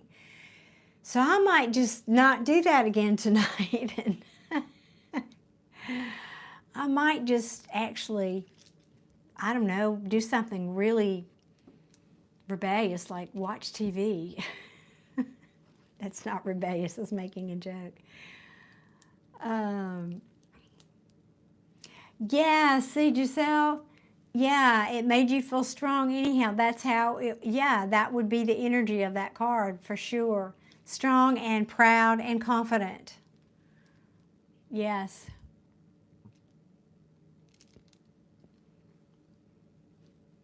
Jay, why in the world would you say that? I don't think you've done that, but if you feel you have, and I appreciate that you want to do that. I do appreciate that. It is, good night, Deborah. Thank you, sweetheart, for being here. I do take this seriously, and I do have an expectation that my moderators, this is not just directed at you, Jay, that my moderators come on here and kind of, I mean, it's not serious. We have fun here, but we're doing a service, and I want to be the best I can be. That's why, like, I don't come on here like some readers and drink wine with you guys, except in the after parties. We do that sometimes, but that's different. But I'm just saying, I want to be my best here, and I want everybody else, I want my viewers to get the best from all of us. That's how I want to say that. So I appreciate that you would take that responsibility seriously, Jay. Thank you.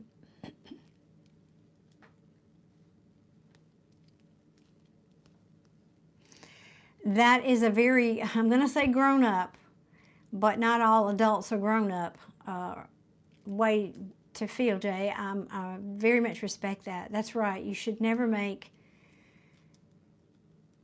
rash decisions when you're feeling emotional. That's the number one reason not to make a decision. And you know that breathing technique that is in my meditation playlist? That is one of the quickest ways you can calm yourself down and let your emotions subside, because if you're in a situation where you have to make a decision but you're feeling emotional, just take a minute, even if it's a minute, and just focus and do that breathing down in your belly, and it will help calm you down. I mean, you just feel yourself once you get used to doing it. Giselle is asking, I want to know how to reduce the negative feelings when you do not like another person around. Ooh, okay, well,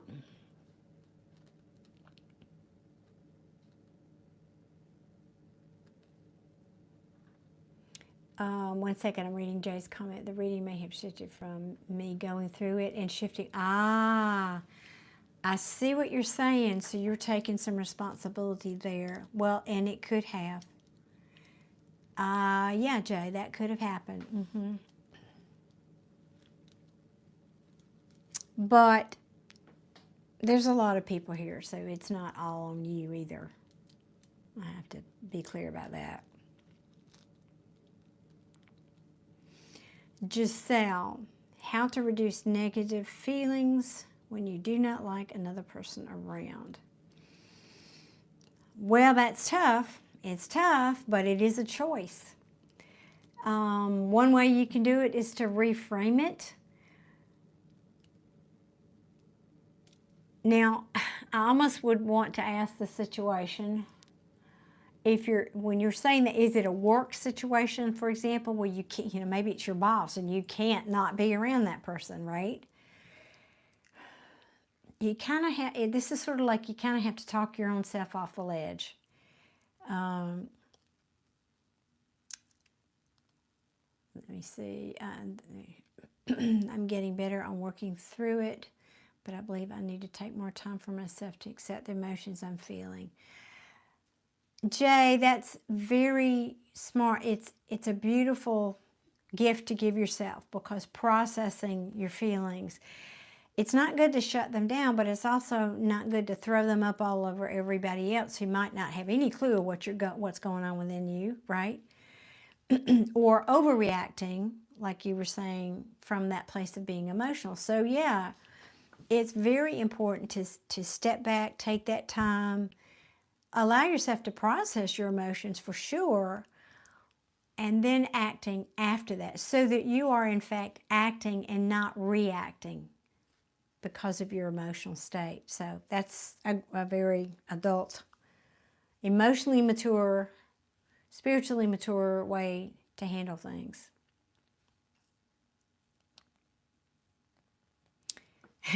Crow, picturing a bouncer who's there blocking it all. Yeah. It's your boss. I just had a feeling. I had a feeling. It is your boss. Well, here's one thing. I mean, seriously, and you've heard me talk about this before, Giselle. I think you need to do a little protection ritual. Now, I'm not saying there's any voodoo, anything like that going on. No. But it's just about putting a little bubble around yourself before you go there, when you go there, or in general, every day, whatever, helps to keep that energy from coming in the first place, okay? So first of all, do that. That also helps. You have a responsibility here. This is not, you're not a victim, and you know that. So whatever this person is doing, what is your part here? Because I have to, it wouldn't be me if I didn't bring that up. So what I think you're, Aaron, okay, well, do it quick because I'm about to get off here. And if you want a reading, just let me know if for sure if you're going to do that. Giselle, what is it that the question to ask is, what is it within you that's being triggered by this boss? What is the issue? And then you work on the issue, and the mirror, which is your boss, will change. That's how law of manifestation works. So I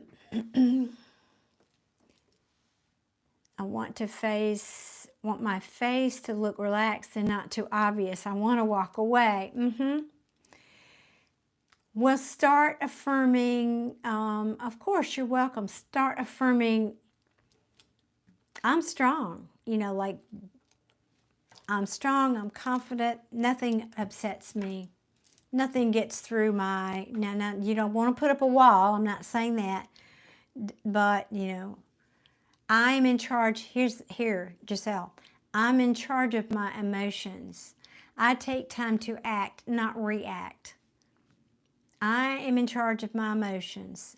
I am in charge of my emotions. I decide if I will be upset or not because of somebody's actions. That's all you. That has nothing to do with that person. You have no control over anybody outside of you and how they're going to act and what they're going to say and how big of an idiot they're going to be. But you do have control over how you react to that. In fact, that's the only thing in life we really do have control over. It's what's in here. Anything else is a myth. So you do need, yes. Oh, this one? Oh, thank you. I painted that so long ago I can't even, and I just switch them around sometimes because I have many and some of them are sitting on the floor, and so thank you. Yeah. It's after a famous one. Wait, I think the original is called My Things, I think that's what it's called. I can't, off the top of my head, remember the artist's name though. But anyway, I did paint that one. So what is it? Is it you're not being, it sounds to me like what it's triggering inside of you is, I'm not good enough. No matter what I do is not good enough for this person. So what do you need to do? You need to flip that. I am more than good enough. Of course I'm good enough. Everybody sees how valuable I am. Everybody sees that I am the best person for the job. I exceed everybody's expectations at this job. I exceed, especially my boss's expectations of me in this job. I do a better job of this than anybody has ever done. Start, working yourself up that emotional ladder with those kind of positive affirmations and see if that doesn't help the situation.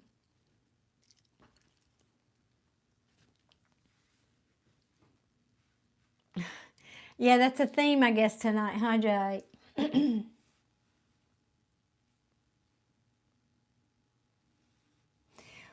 Well, yes, because that's exactly what, this is an old wound. You would not be experiencing it. This is how it works. Everybody, and you've heard me say this, everybody you encounter is there to show you where you're healed and where you're not. This is an old wound that's coming up, and your boss is just an actor in a play showing you what you need to work on. So maybe you could think of that when you have to encounter him. Just pretend you're in a play and you're all play acting. But you're in control of how you act, right? Maybe he's not. He doesn't know he's an actor in your play. But that's essentially what's happening here. So you write the script. You get to decide how it turns out.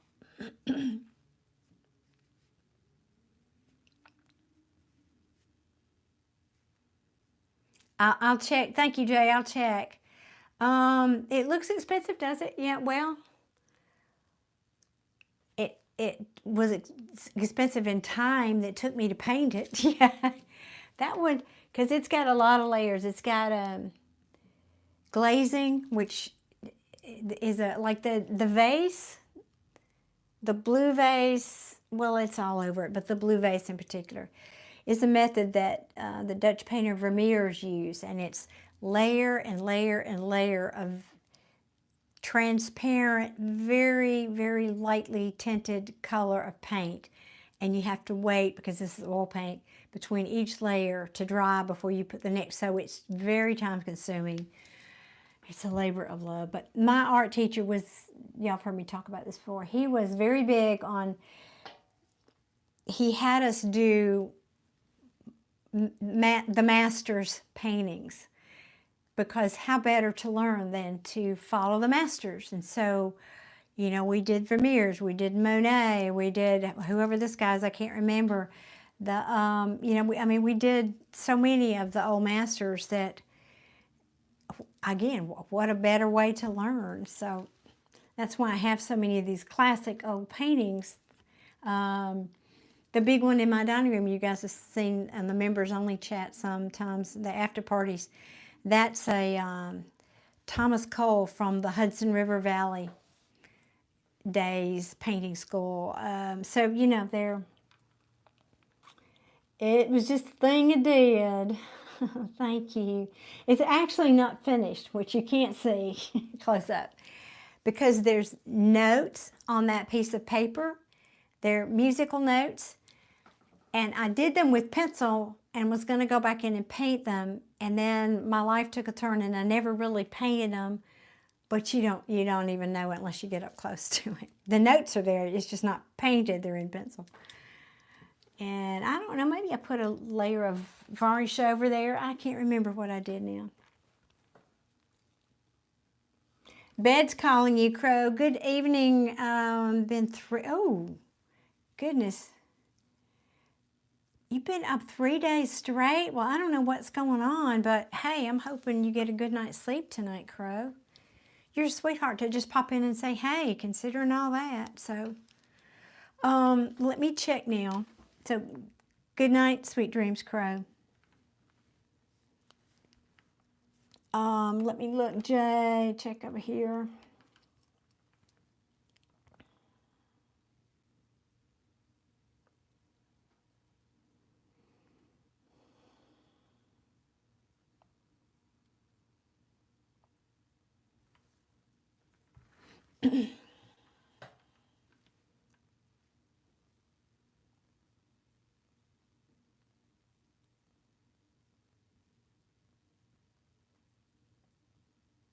I'm just reading your comment here.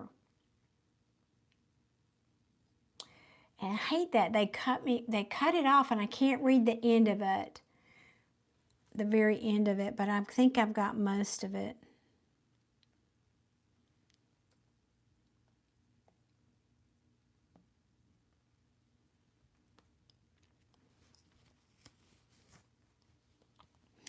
Do you know what I'm going to say? One second.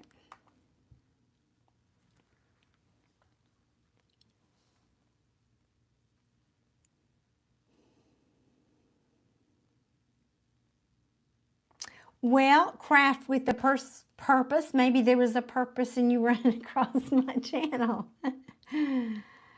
I'm here a good bit. I'm just saying. I feel like I live here on YouTube.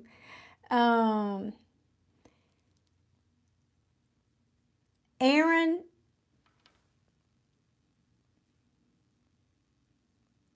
no, okay, who bought the reading? Guys, I'm sorry. Who bought the reading on PayPal? Is that you, Aaron?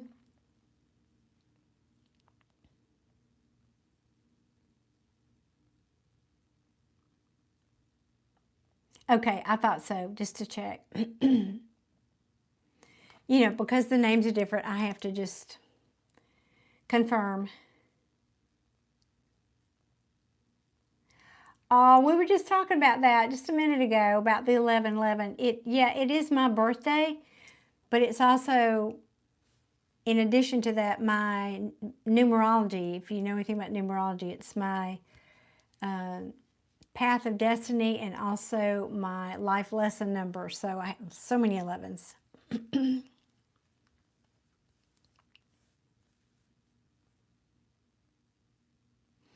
Oh, Deborah. Well, these artists were not very mature then, because that would have been the more difficult assignment. And that would have shown really what a good artist you were if you could draw wrinkles. Wrinkles are no different than a wrinkle in a fabric. Painting face wrinkles are no different than that. It's just a matter, it's tech. But I can understand, yeah. That would have been much harder to paint for sure.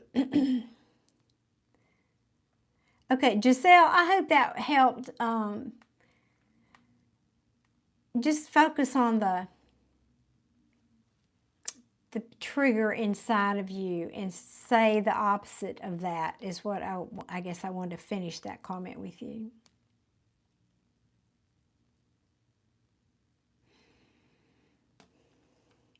Aaron, what I wanted to say to you was this,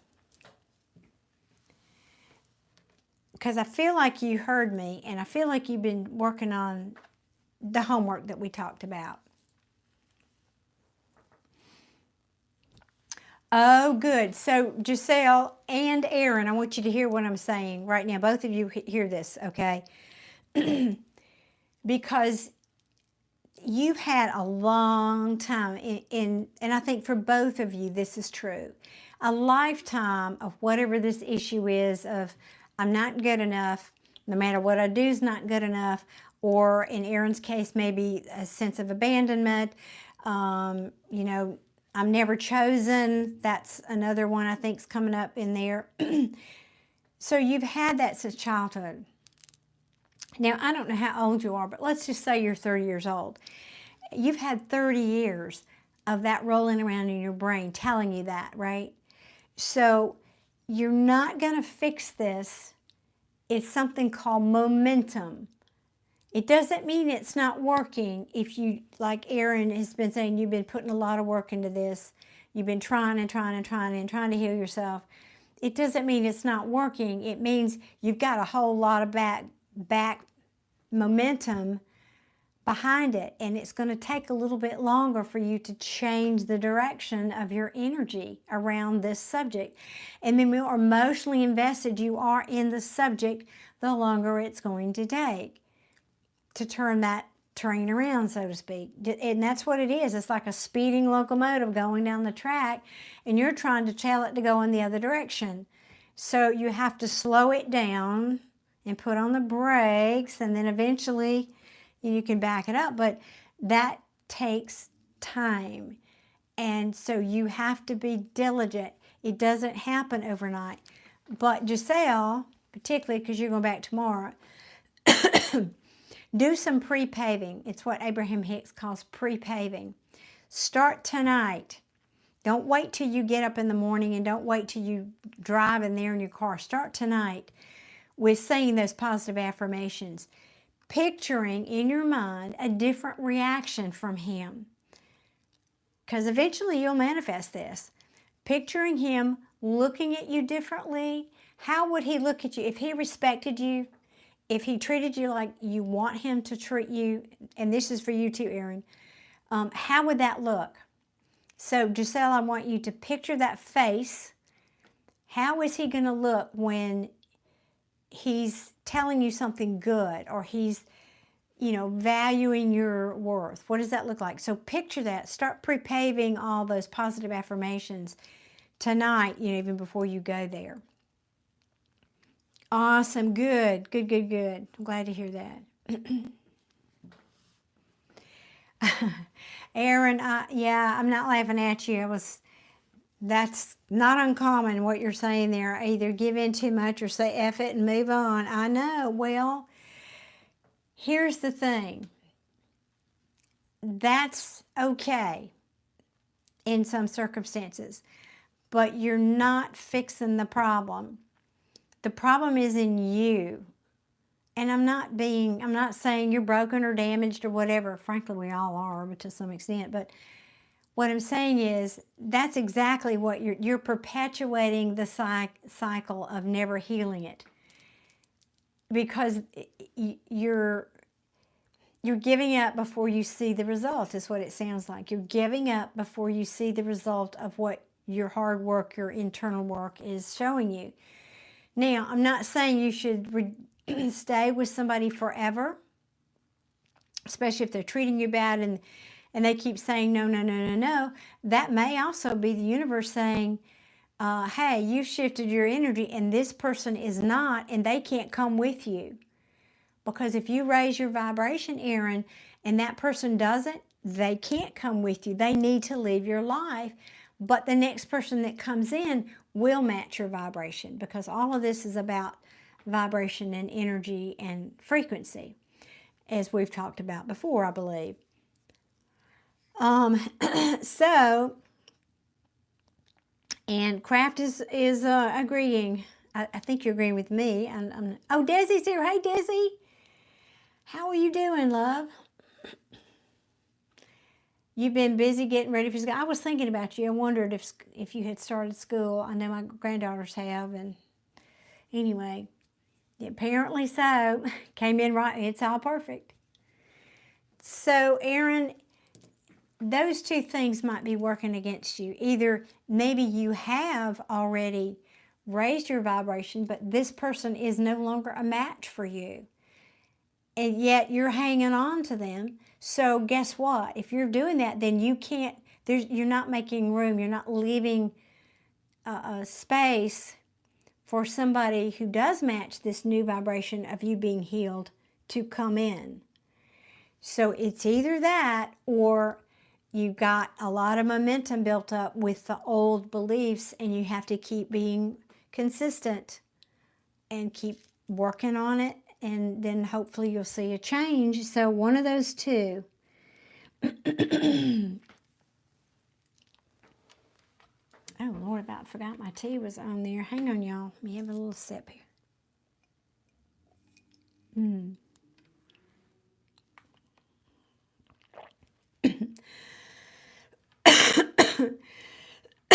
Excuse me.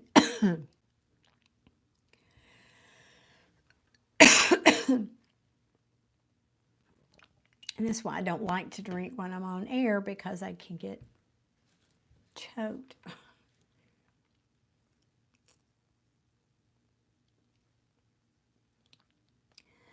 Okay.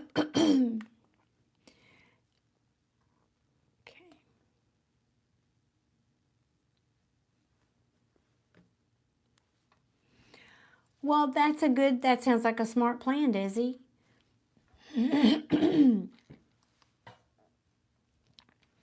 That sounds like a very smart way to approach that. Do the online courses first, yes. My granddaughter's doing a little of both, I think.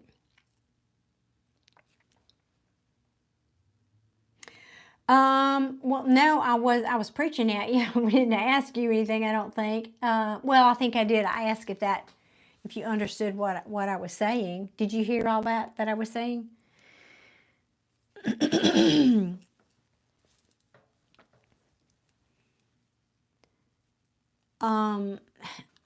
When I tune into your energy, Aaron,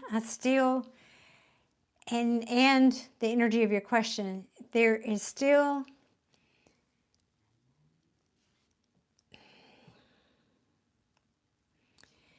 there's a little too much. There's desperation, there's frustration, there's a touch of avoidance in there.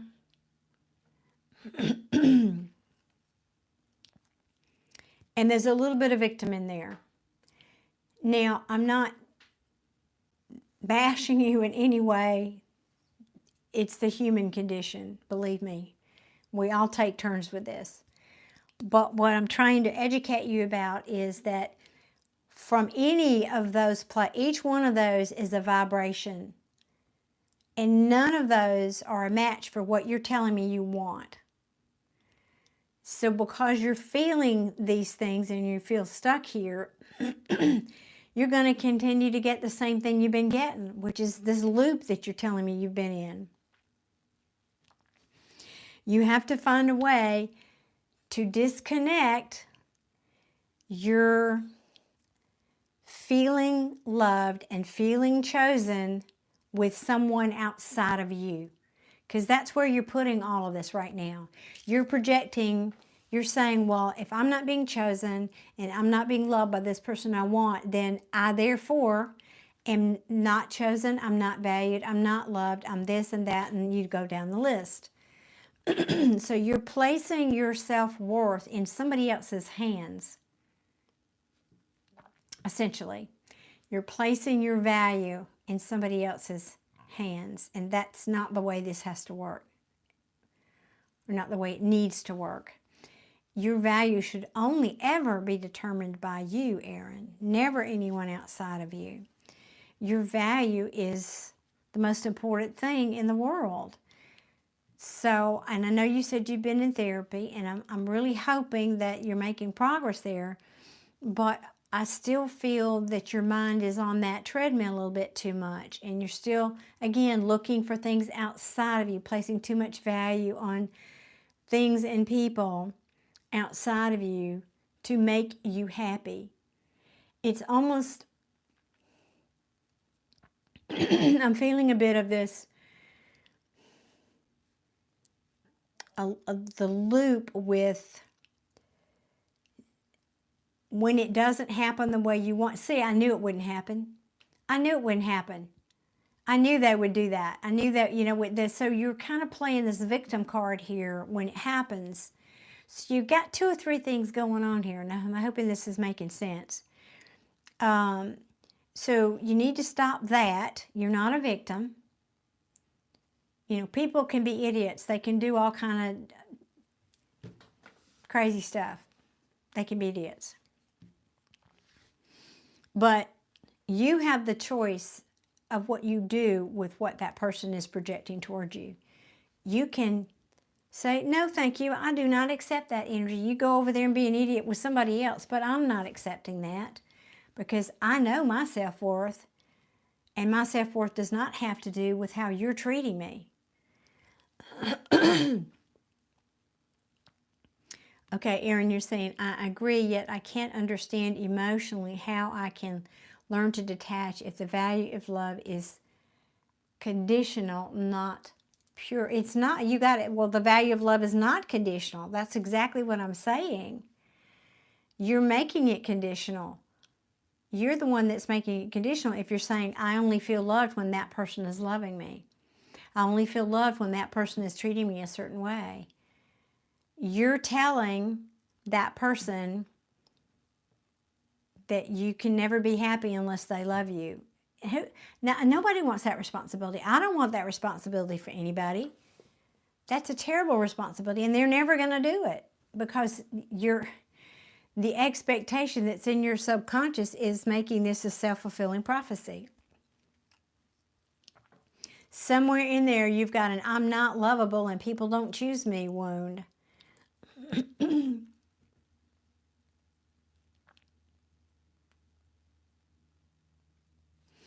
So this is, I'm just going to say it this way, Aaron.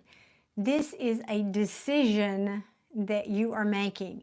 It is a decision, a choice that you make over and over and over again, because you have been making this decision all of your life to choose to place more value on how you feel and your feelings than, wait a minute, I didn't say that right. You placing more value, I'm tired, sorry, I'm trying to make this sentence make sense. You're giving that person the power to tell you that you're valuable or not. That's not the way it should be. Only you have that power, but you're giving that to somebody else. Most of the time, Aaron, 99% of the time, it comes from your early childhood. So very possibly it came from mother, father, but these things come from early childhood, yes. And I'm not a professional psychologist, but I know a good bit, and I've learned a good bit, and I've lived a good bit, and I work with people all the time that have this kind of thing. And I don't remember if I said this to you last time,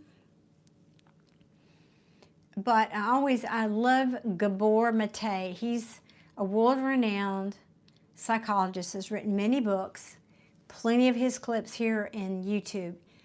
And he talks a lot about how childhood wounds and what it looks like in your adult life. And it's pretty amazing how he puts those dots together like this. You know, you tell him a particular behavior or something that's happening in your life, and he'll go back, oh yeah, that was so-and-so and so-and-so and so-and-so that happened to you as a child. So you might want to go watch some of his videos. Gabor Mate, G-A-B-O-R is his first name. Last name is M-A-T-E with a whatever that thing is over the E. What security can I go off from if there isn't something tangible for me to look at to determine the love I'm receiving? That's the whole point. You are so rooted in a 3D reality. You can't see. You are not just a physical body. You're an energy. But there are at least seven layers to you as a being, let's say.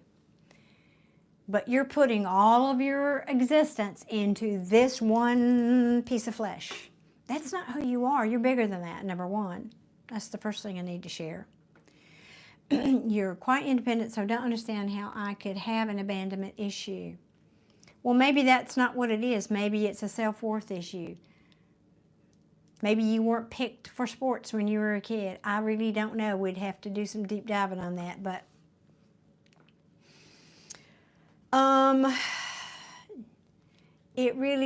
I just know that it's coming from somewhere deep inside of you. I don't know what name it has exactly. The way that you know, back to your question, you have to, again, you're giving your power to everybody outside of you, Aaron, is what you're doing. You have to start giving yourself that power and taking it away from everybody outside of you. How you do that is you declare, you decide, you choose that you are worthy. You choose and declare that you are worthy and worthy of love and chosen and whatever else you need to say. You need to start with positive affirmations about yourself. You need to start ignoring what's going on outside of you. You need to do that enough that you get forward momentum so that then the outside world starts to mirror the positive affirmations you're working on. But that takes time. But right now you've got all of yourself projected into this 3D reality instead of internally where it should be. This is where the magic happens. And as long as you're looking out at other people to show you your value, honey, I'm sorry, but you're never going to find it. Because people will disappoint you.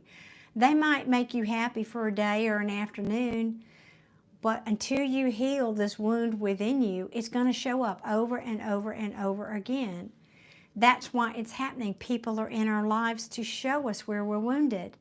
That's why you keep having it happen over and over again. And only you can fix it by starting to love yourself, starting to do self-care routines, starting to not pay attention to what other people are saying about you or how other people are treating you. Ignore them. Ignore them. They're idiots sometimes.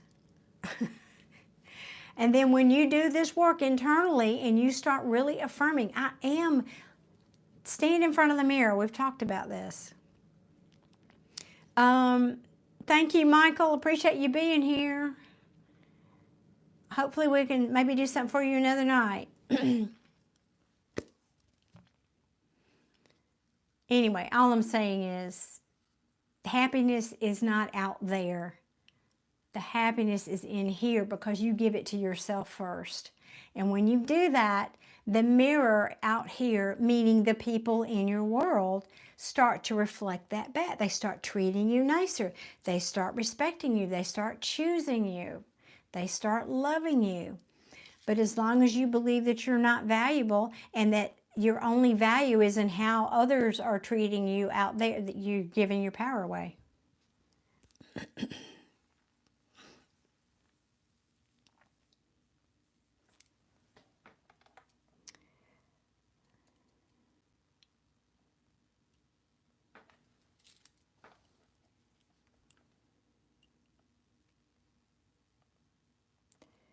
That, yes, and Abraham, I love that thing.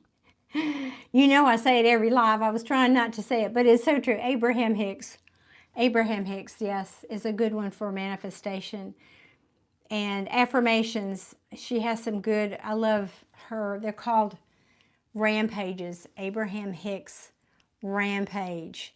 And you can Google it, Erin, Abraham Hicks rampage on self-love or on money or on this, and it's all over YouTube. And it might kickstart you and help you understand kind of what that sounds like and what that might look like.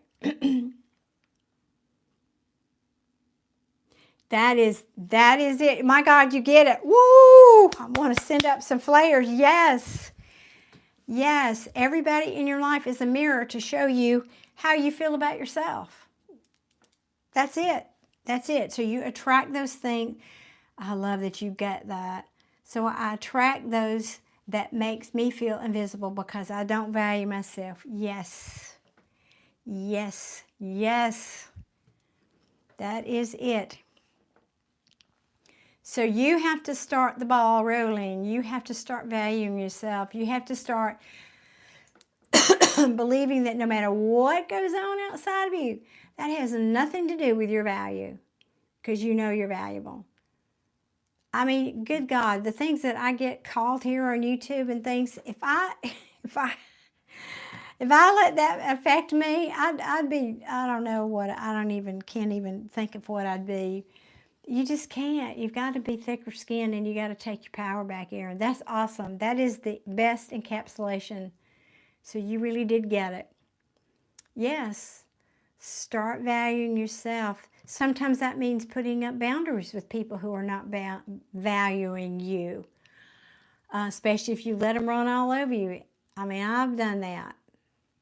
More than I want to admit because I'm a very loving, giving person. But that's not always in my best interest. Sometimes the best way to love yourself is to not let other people step all over you, right? And I'm not telling you who to cut out. I'm just saying that has been, in my journey, a big part of learning about self-worth is you know, there's a saying, you have to treat people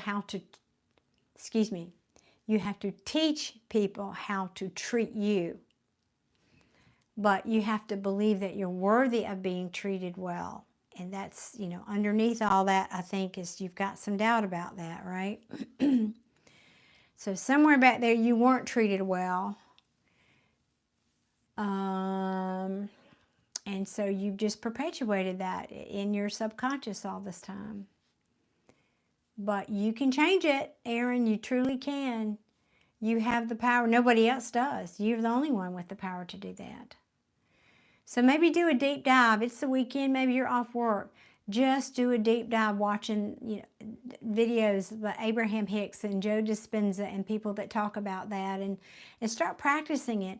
And start with something small. Do not start with the person that you're trying to get back. It's too big. It's too big. You have to start with something benign and something that you don't have the huge emotional attachment to. So start with something small so you can build your confidence with it. Like,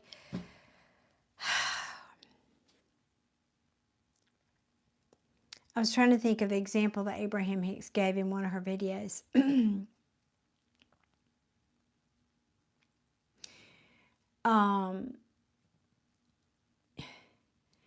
She talked about, I don't know if that's going to be relative to you though. Don't do this initially with the intention of trying to get your person back, because you've just got too much momentum and too much emotional investment. That's like trying to say, okay, I'm going to move this dirt. Do you want to move it from a pile that's this tall, or are you going to go over there to Mount Everest and say, I'm going to move that pile of dirt? That's the equivalent. So start with something smaller. I don't know. I'm at a loss for an example. Just keep it generic. I'm going to practice today positive thoughts about myself, and I'm going to see how people react to me, complete strangers. And you will, if you look for this, you will see it. But don't point it at that person that you really, really, really want back, because it's too big yet. Get more practice under your belt with this positive affirmation stuff and loving yourself. Get a little practice with that first. So, you know, maybe you've got to go to the gym, and before you go to the gym, back to what I was saying earlier about pre-paving, before you go to the gym, sit down for 20 minutes or whatever, 10 minutes, whatever you can do. I am loved. I am loved. Now, I'm actually recommending specifically you go and look up a video by Abraham Hicks about the emotional scale, I think is what she calls it. Working your way up the emotional scale. There's a way to do that, because it's hard for you to go from feeling really, I'm not valued, nobody sees me, people step all over me, to all the way over here, I'm the best thing on planet Earth. So you kind of have to gradually work yourself up that emotional scale. But do a search for that, if you will. And then once you get comfortable and understand that process, then spend 10 or 15 minutes doing that. It's called pre-paving. And then when you go out and you're around strangers, like the gym or whatever you're doing, notice if they treat you any differently. Maybe they smile a little bit. They engage your eye contact a little bit longer. Maybe they say something, hey man, you're looking good today. You know, complete strangers are the best immediate mirror that you're creating change with this than your actual big relationships are. So it's a nice way to play with it and learn how to use it before you go in, and then as you get better at it, then you can turn it toward this really big relationship situation. But right now, start with something small so you can get comfortable and get practiced at doing this. And I promise you, I think you'll see immediate results if you do it like I suggested, you know, doing with something smaller first.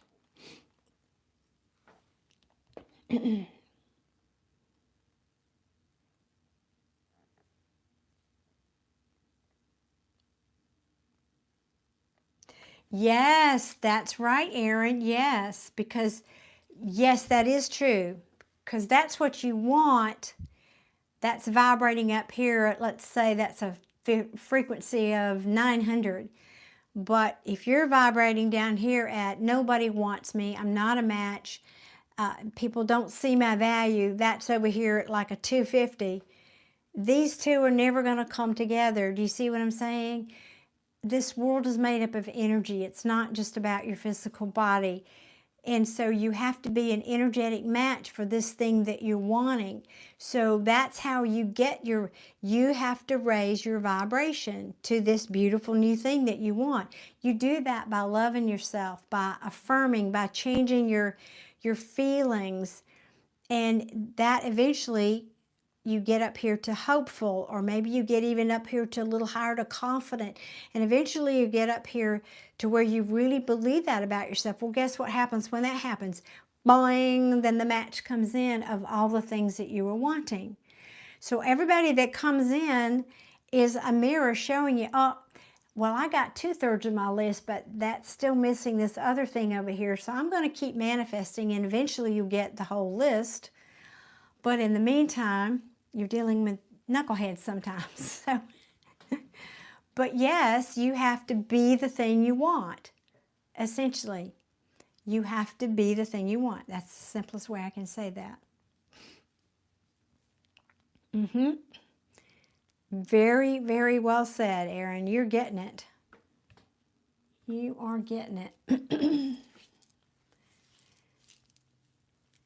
And I love, of course, visualization. Start with the verbiage. I have a feeling that's very important for you. I know you said you're quiet, but I also think when you talk, you're very articulate. And I think you can, once you get the hang of this thing with the words, I think you'll kind of really go with that. I think it'll be very helpful for you. And then once you get that, and you start understanding how the affirmations work and how to kind of start to feel the emotions changing, then you can add visualization to it. I mean, you can do it all at once. It's just a little overwhelming if you're just starting out with understanding all this. But visualization is also, and you heard me talking to Giselle about that, is also a very powerful piece of this puzzle, of this solution. Let's don't call it a puzzle. Let's call it a solution. Is this helping, Erin? I hope it is. It sounds like you're really getting what I'm saying here by your comments. Because, I mean, I don't need tarot cards to tell you all that. I mean, this is more valuable to you, what we're talking about in terms of your life and where you're going, than pulling cards on. So, Abraham Hicks, Gabor Mate. You might even enjoy Neville Goddard. He was one of the old schools. Joe Dispenza. Those are my big favorites. Dolores Cannon was another old schooler. You want me to read his energy for you? What? Put that into a question for me.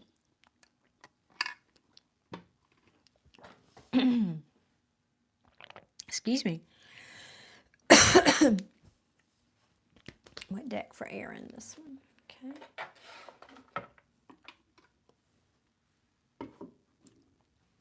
Like what? You want to know how he's feeling about you, what actions he will take, what kind of narrow that down for me.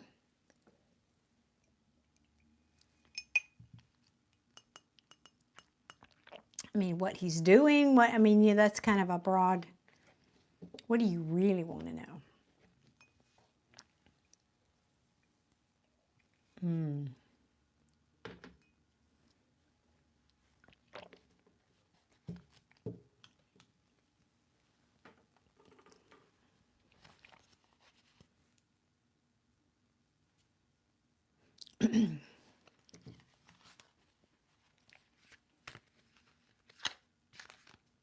Oh, good. Do you? Awesome. Yes, you listened to Neville Goddard. Yeah. He was one of the pioneers.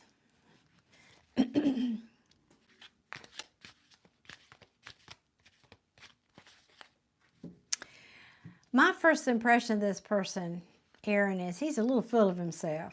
I'm not saying he's a bad person.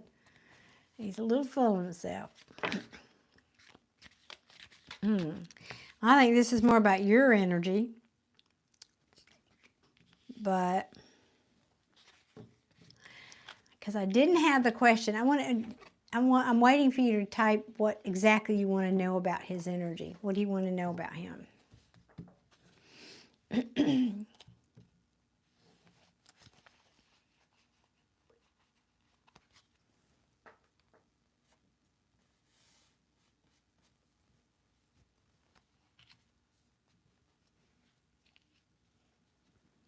You want to know if he likes you or not. Okay. That's simple. Okay. Does Aaron's person like him?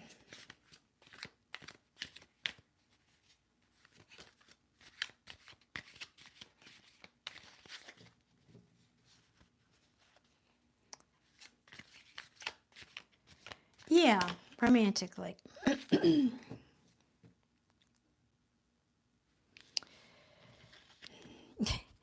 He doesn't see your value yet, but I was formulating the question in my mind, so I'm going to put it back. Maybe it'll come back out. What I really want to know, because that's just a yes or no question, I want to know how he feels about you. Yes, does he like you romantically? How does he feel about you romantically? How does Aaron's person that Aaron's thinking about feel about him romantically?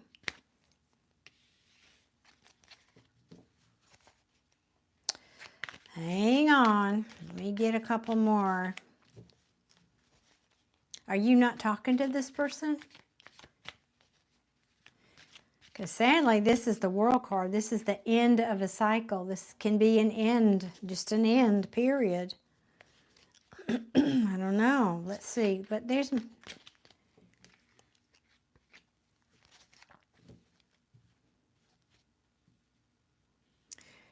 Well, this is...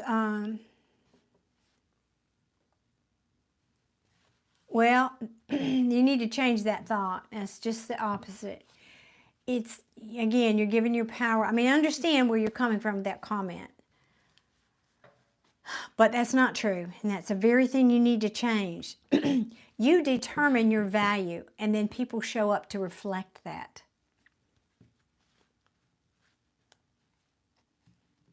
$100%.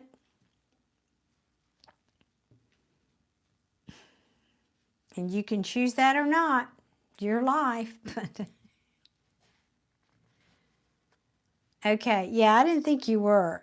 I didn't think you were talking.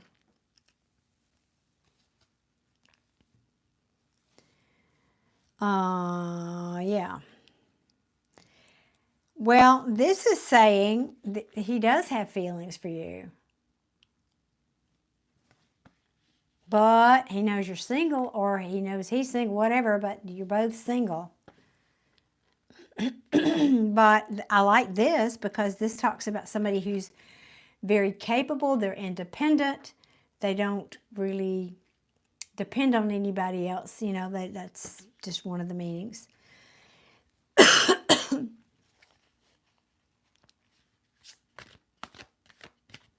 What else can you tell me about how he feels toward Aaron? And I don't know if any of my moderators are still here. I think they are. I'm going to let this be my last reading tonight, so just in case.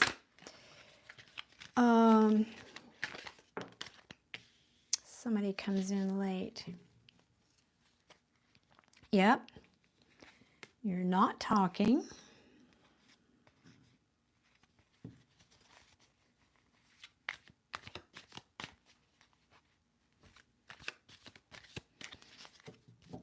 Now, sometimes this talks about a difficult conversation. Now, either that's already happened or maybe it needs to happen.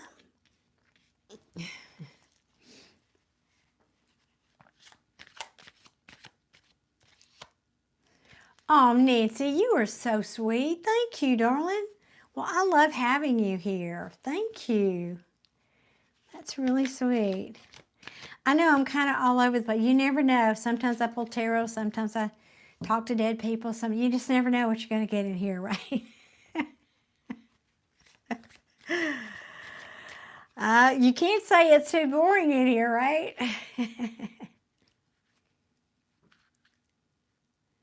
Yeah, I hope so, Desi. I think it's lovely when you're here. I love your conversation. You keep the humor going. I love that. So I hope you can too.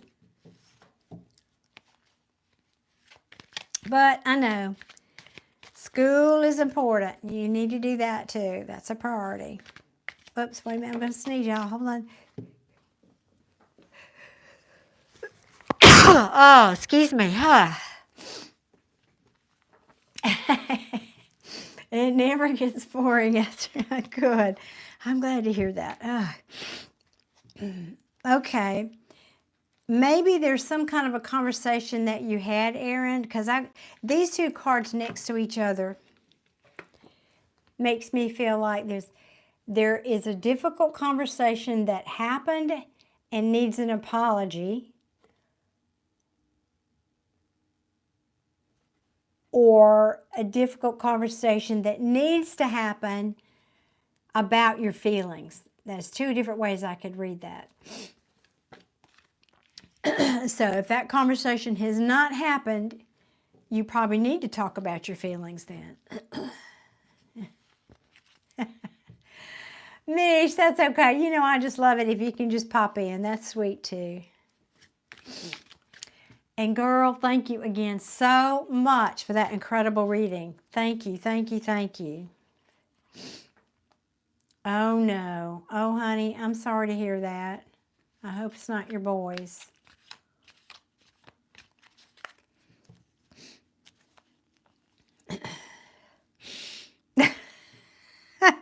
Desi. You said it, I didn't, Desi.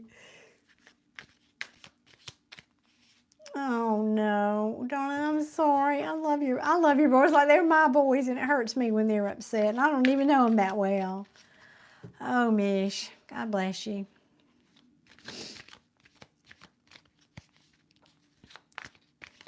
Oh, wait 1 second, y'all. Excuse me 1 second. I get over here and get a Kleenex. Blow my nose. That's what happens when I sneeze.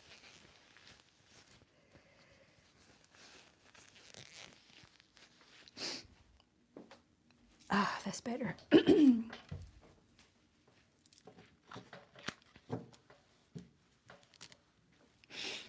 So, Aaron, tell me about this conversation here.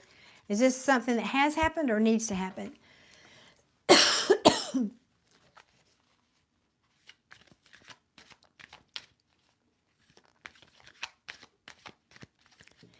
Hey, Cherie, how are you tonight? What's going on?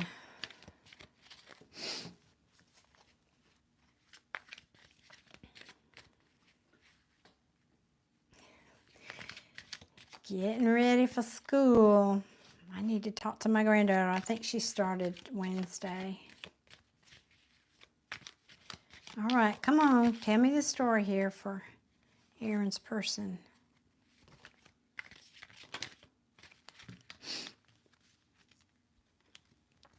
Oh, Aaron. Your person could be saying they're done waiting. Again, if there's an apology that needs to happen, this person's about giving up on that.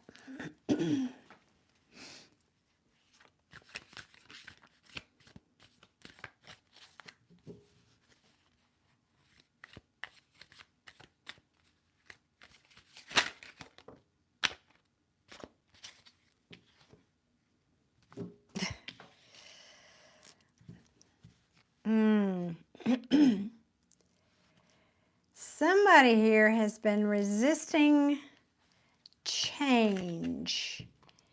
Now, I don't know if this is you, Aaron, or this is your person. But this is the card of transformation and change. And when it's in reverse, it says somebody's resisting that. Okay, that's why I asked the question. So if it's not that, then it's saying there's silence, but somebody needs to talk about their feelings.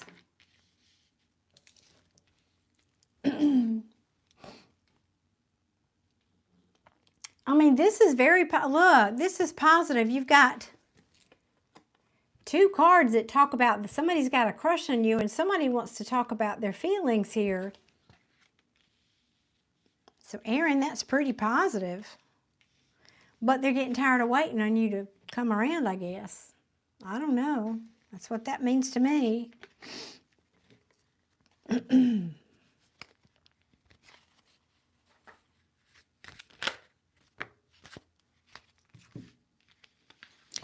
I told you that. I said that if we put that in there, that comes back out. Yeah.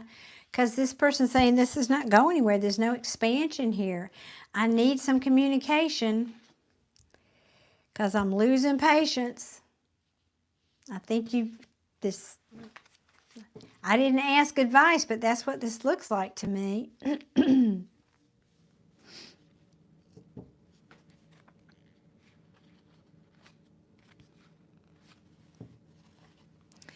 You might need to fan this flame a little bit here, Aaron. But do your pre-paving. Do your work before you do this.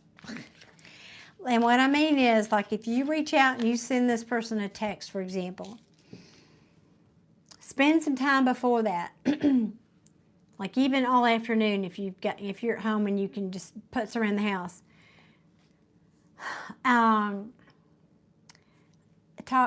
Say affirmations like, I am received well. I am appreciated for my efforts. My value is seen. I am seen and heard. I am valued. I'm worthy. Do all the affirmations and things before you reach out to this person. That's what pre-paving is. Yes. Oh, good. I think I need to hear that more too, Mish. And I was saying this earlier, you'll appreciate this, that sometimes the best way to know we're working, because I don't think I've ever said it on here before, is not to tackle that big thing that we're trying to shift, is to start with something small. And strangers sometimes are the best gauge for that. So if you're working on a particular issue and you're working on your affirmations and trying to shift it, do it, at home. And then when you go out in public, watch how strangers treat you. Maybe how they would normally, I know normal and strangers, those don't go together, but how people might just, this happens at my gym. This is how I play with it, for example.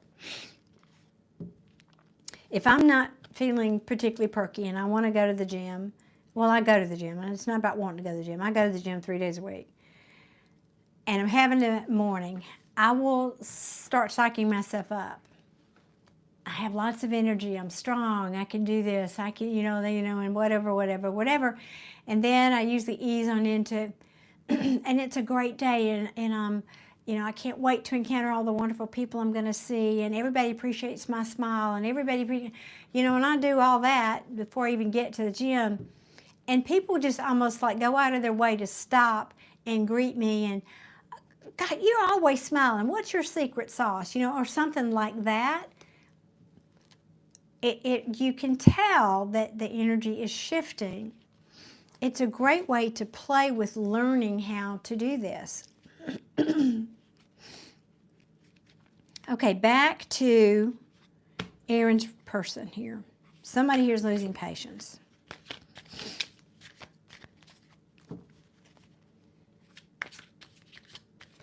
And another meaning is maybe they don't feel there's a lack of balance here, harmony.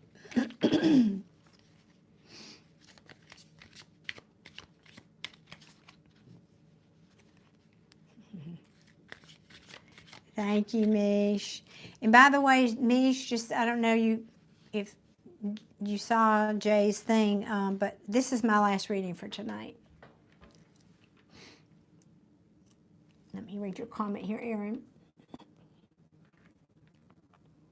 Oh, good. Oh, like that. Okay, there's this guy I studied. We have great chemistry. I genuinely thought he was flirting with me. So I gathered courage to ask him about his sexuality. Okay, now I've been distanced because I like our connection, but I need to figure out what to do next. He said that he values someone with certain qualities, mine, and so that's why I asked him. Okay.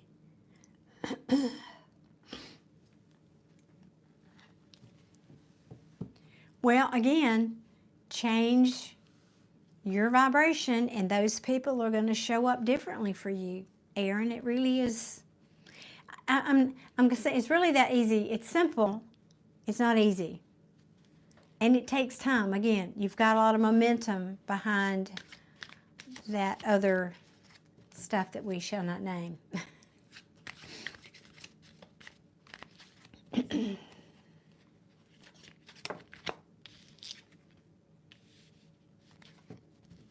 What does this person want to put down?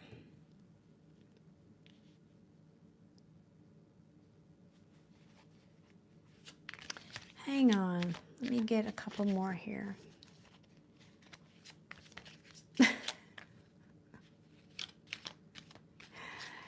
Jay, God bless you. I love that you said I feel bad when Mama's alone. Mama feels bad when Mama's alone without any of y'all in here, too. Mish told me one time, she said, I could see that look of panic on your face when y'all, and there were no moderators. I said, yeah.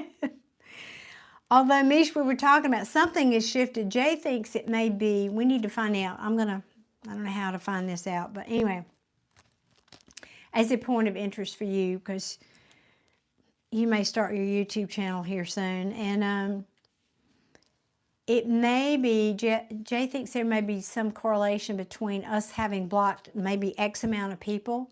So because the last 3 lives, they're not showing them to probably 1/10 of the people at least. Like these Friday night videos usually go anywhere between 6,000 and like one I had 14,000 people. The last 3 videos have been like 1,000, maybe 1,400. So it's weird.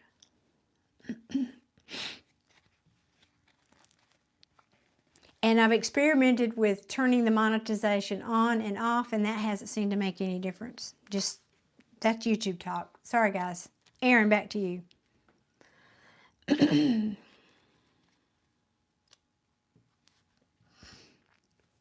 Now, what does this mean here?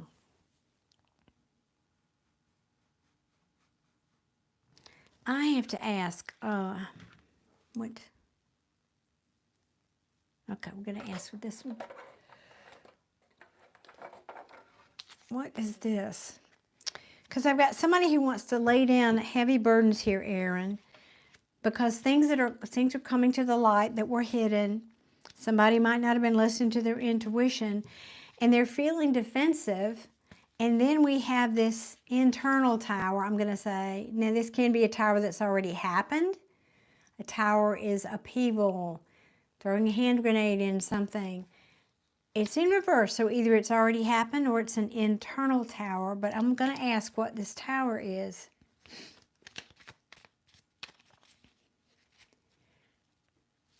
Philip, are you saying that comment about YouTube is doing that to everybody? Can you give us some insight on that? And what's the magic number, or what do we do? Or, I mean, what's that about? I would love to find out more about that. So we're just basically getting dinged in views because we're blocking idiots that come on here and say some really nasty things? That doesn't seem right.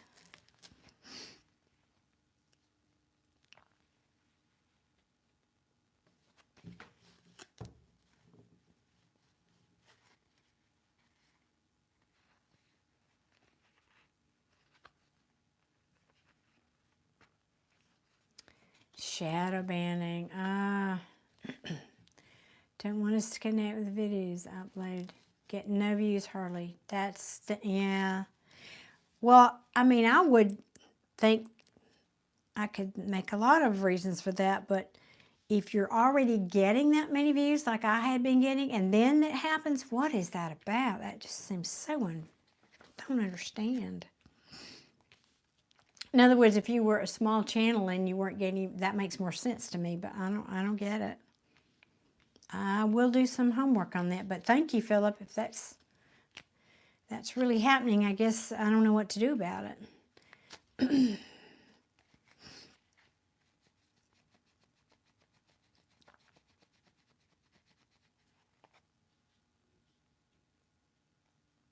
Mm-hmm. Yeah, I know, you'd think.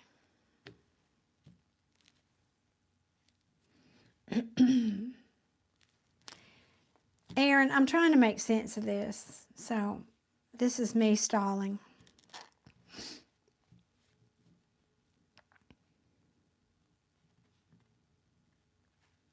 Because we ask how your person, I ask, how does your person really feel about you? And we talked about this first row, right? You're saying, I will ask this guy that you are doing a reading on the same question, get the answer straight from the horse's mouth. I like that approach, actually, yeah. Because honestly, I kind of think that's what's going on here. Oh, Philip, okay. You're saying, I just found you, unsubscribed. I'll be looking for you.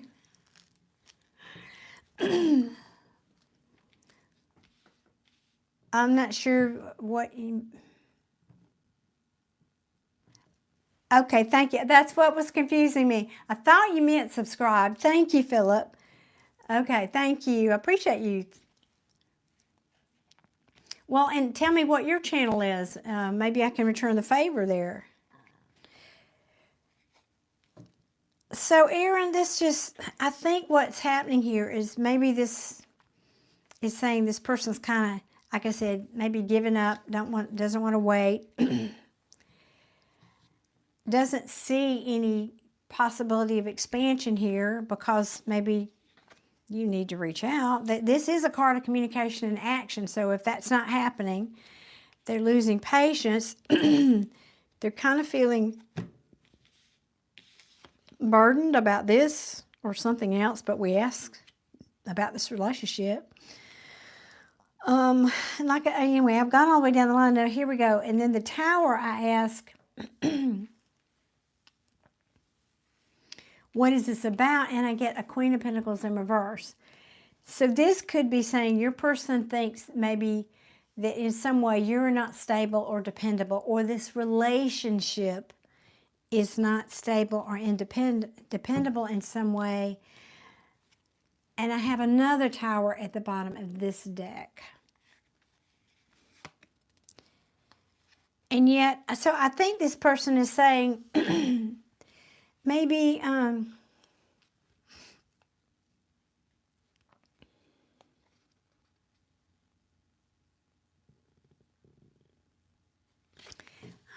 me get one more card on that Tower, because it's just not.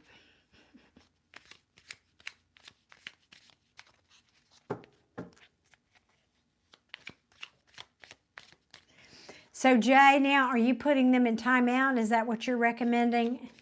Just putting them in timeout instead of banning them? Maybe that's what we need to do, because really, if you put them in even a 24-hour timeout, you know, the odds are they're not going to be back saying the same thing, you know, whatever. Maybe that's the way to go. I don't know. I just don't know. Give me another card on this Tower for Aaron, please. Good night, Mishy Bear. Love you.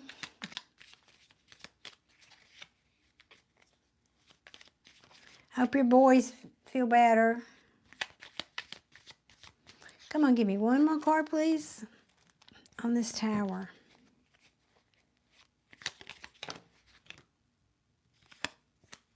Yeah, somebody...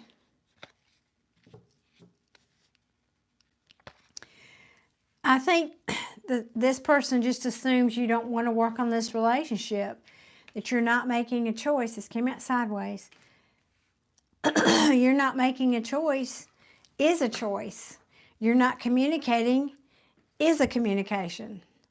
Because, you know, I think You got to put the work in. You got to let them know how you feel, right? Because they don't have, or they want clarity, but and that they think that this is probably over. So I want to ask, but I think I already know the answer. What is the advice for what do they want you to do here? I'm feeling it's communicate. I think that's why the 8 of Wands came out. Oh, God. The Empress in, wait, was it 2 or 3? The Empress in reverse, again. She can mean a lack of confidence, Aaron. What have we been talking about all night long?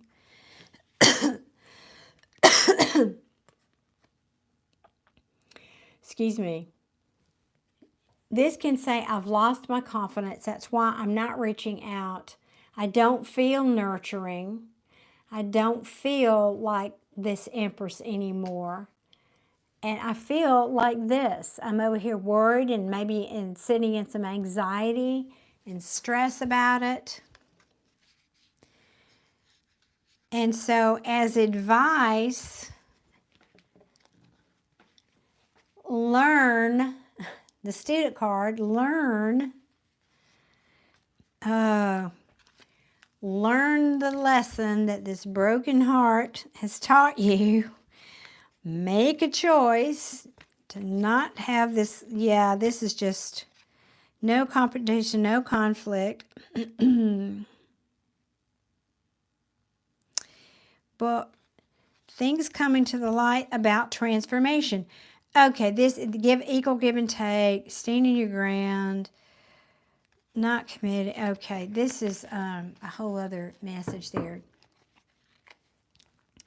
He's been acting weird, like taking his bus from another stop. When am I supposed to chase him? He does lack confidence. Yes.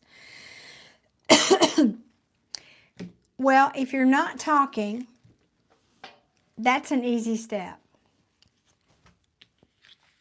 I mean, that is assuming you have his phone number. I was assuming that you did, so maybe you don't. You're right. If you don't, then that's problematic. I keep seeing you like just sending a simple text message like, you know, or something like, hey, you want to get coffee? Or, hey, well, I don't know. Because right now, you're standing your ground. Yeah, I see that. That's picture's worth 1,000 words. I mean, this is, yeah, you got the Empress twice in reverse. This is definitely somebody who's not feeling worthy, not feeling confident. And this is, I think, what they're doing. Maybe this is both of you, honestly. I think you both taking turns with that stress. Advice, though? How is that advice? Stop it. Stop doing that. I mean, as advice, it would be, excuse me, stop doing this, anxiety, losing sleep, all those, these crows represent negative thoughts. What have we been talking about all night? What have we been talking about? All those negative thoughts is contributing to this, and this also means a lack of expansion and nurturing. So you've got, this is saying, stop doing that. Stop doing that. Go back to what we were talking about earlier. Be this King of Pentacles, because he is very confident. He is assured. He knows he's got the skills to take care of whatever he needs to take care of. Let me see what you said. Why do I have to overextend myself? I have done the initial interaction. If he had made a habit of coming up to the bus stop, I would have continued our interaction. Then maybe it's not your person. Maybe it's not. Remember what we talked about earlier, though, Aaron? I think you need to do some work. This person is feeling, I mean, there's a crush here. But there's something, a conversation here.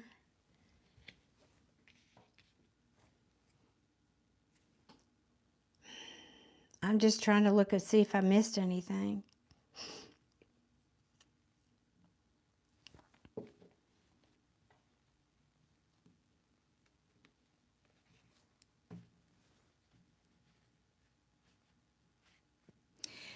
I was going to say to you, it's interesting that the Tower fell underneath the Death card.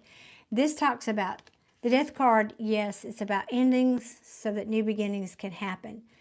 But as a reader, it means transformation for me, right? It means transformation. In the reverse, it's saying somebody is resisting transformation, and it's causing an internal tower, upheaval internally. Somebody is resisting change. Now, I see your question over there. The original question was, how does he feel about you? That's why I'm saying that he has feelings or affection. Or, this is called the crush card. There's a crush here. But nobody's talking about it. He's not expressing it.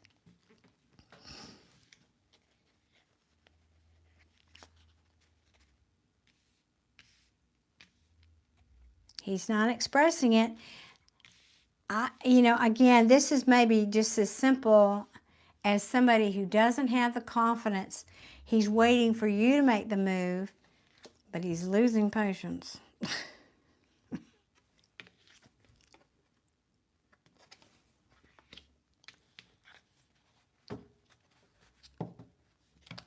think he's, I don't have, there's not like a Ten of Swords, like it's an ending. But this implies I just don't want to, this is a heavy burden and I'm going to put it down.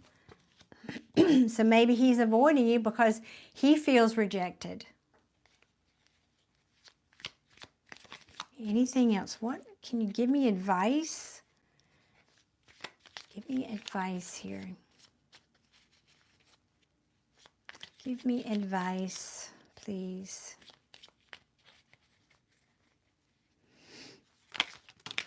Hi, Ada. Good evening. I'm on my last reading for the evening tonight, love.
You shouldn't be.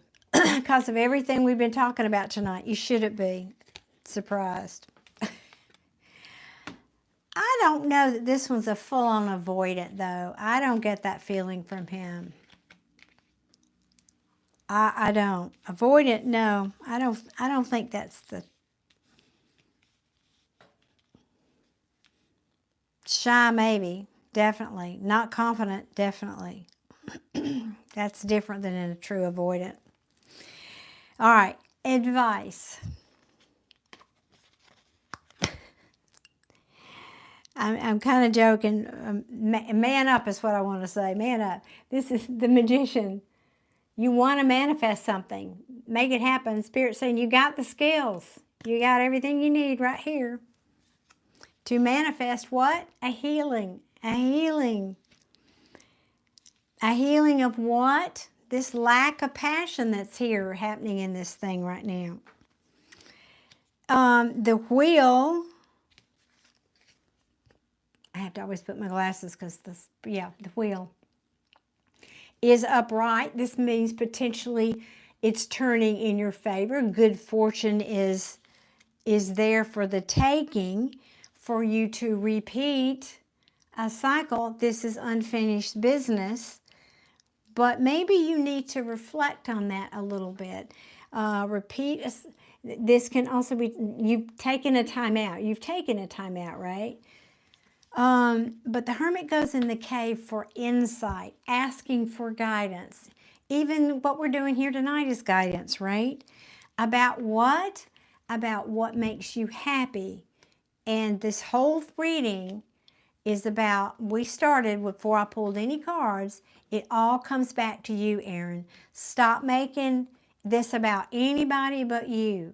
It's not about whether that person is shy, whether that person is this, whether that person is that, whether they're an avoidant, whether this or that. Yes, you attracted this person, but that can change on a dime once you understand. And it's interesting, this card, not interesting, but noteworthy. There's two cards that talk about a lot of happiness, the Ten of Cups and the Nine of Cups. The Ten of Cups talks about broader happiness, like with family and children and all that. This card talks about personal happiness. It's personal. Spirit is driving that point home for you tonight. It's personal. You need to be personally responsible for your happiness and stop projecting your unhappiness and giving that power to other people. This is a choice. And if you're not choosing, if you're not changing, you're choosing. If you're not changing this, you're choosing it. You're choosing this to happen again if you're not doing something to change it in the moment.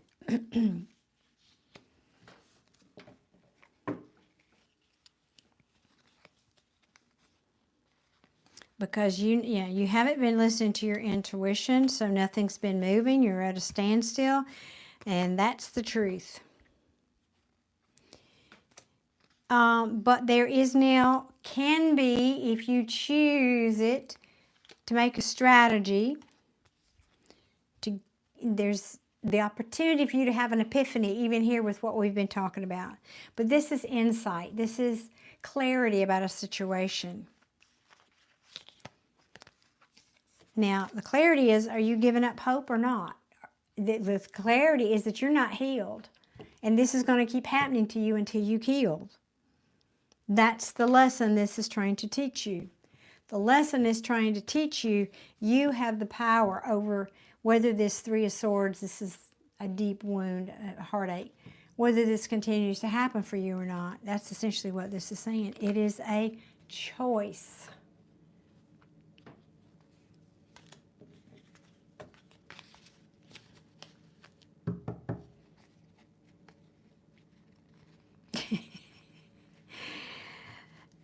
I hope you get me. I've been on my soapbox for what, about 45 minutes about this? Just shoot your shot instead of reading him in to get a... Yes, just go for it. But do the pre-paving first, Aaron. Get yourself in a good space. Feel good about yourself. Do the affirmations about how you're going to envision how you're going to be received. Do all that beforehand. Don't just shoot your shot without that. Do the pre-paving. Do the work to try to change. You remember we talked about vibration. Try to raise your vibration up so that it'll be better received. That's the advice. Pre-paving. Affirmations, pre-paving, visualization. That's it for you tonight. And then, shoot your shot. That's about all. I mean, I've squeezed all of that I can out for you tonight, buddy. This is it. But I really do think, it just seems to circle back to that same message. We can talk about what they're doing all day long. It doesn't matter. It literally doesn't matter. And once you learn about manifestation, it doesn't matter. It's only a mirror to show you where you are. If somebody rejects you, it's only a mirror to show you what wound you need to work on. It's only a mirror. It's only a mirror. When you change that mirror to I am loved, I am lovable, I am worthy, I'm valuable, I'm treasured, I'm cherished, and you really believe that, then that person's going to show up. Or the old person will show up in a new energy. Yeah, wait and do some pre-paving, Erin. And then, yeah, reach out. I mean, I don't think you have to wait that long, but work on it tonight. Work on it tomorrow. Do some, watching videos and shifting your energy. Listen to happy music. Whatever you have to do. Every emotion is a frequency. Remember that. It's a specific frequency. And you have to change your frequency to be the thing that you want up here.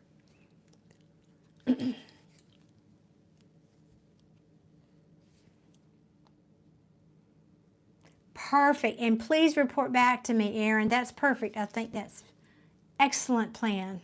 Excellent strategy. And, check back in and let me know, because I just, well, never mind. Yes, let me know how it works. But remember, Erin, please remember, you've got a lot of momentum built up behind this issue, not necessarily with a specific person even, but with this issue. So it takes diligence and persistence. Don't give up on yourself, okay? And start with something small, like I said. Test that out first. You get the hang of it.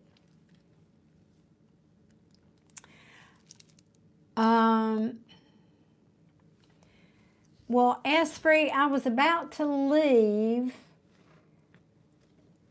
If you do it right now, right in this very hot minute.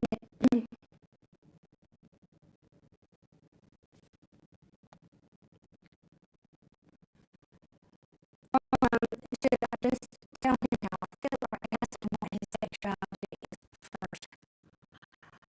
I'm going to do a lot of preparing around, you being accepted for who you are. That way it doesn't really matter. I mean, this is a longer answer.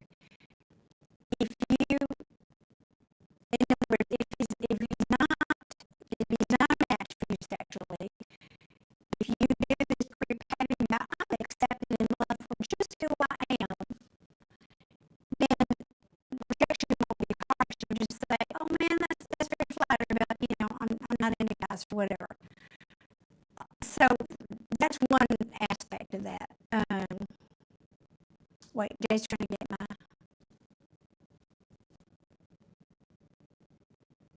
Really? Okay, hang on.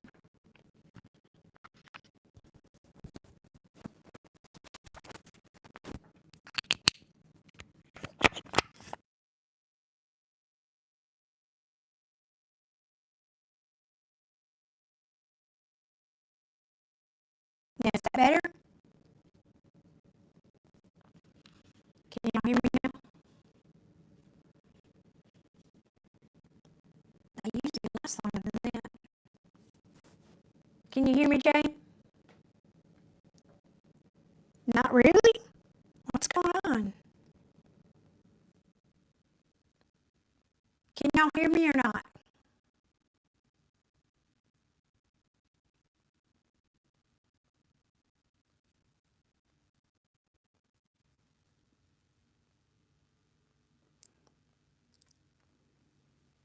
David's saying yes. Okay, so it's a Nancy thing, not a me thing. Or Jay, are you talking to me, or are you talking to... I'm confused. It's slightly better. I don't know. This is a brand new mic, guys. I don't know. And it's plugged in. The receiver's plugged in. I have no idea what's going on. But I'm only getting one bar on my transmitter, which is odd. Hang on a minute. but the quality is bad. It's not the mic, Darlene. Is it you?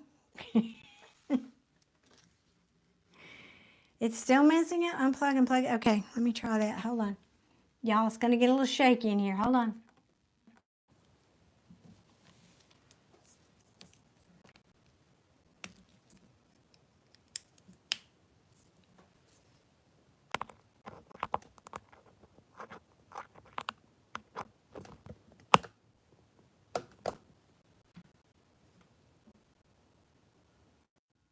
Okay, I got two lights blinking. That usually means good connection. Yes or no?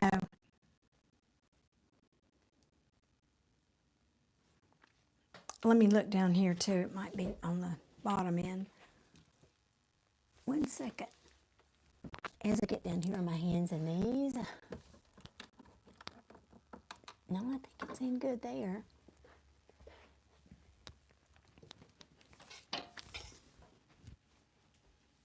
Nope, no good. JC, it is okay now, and now it's not okay.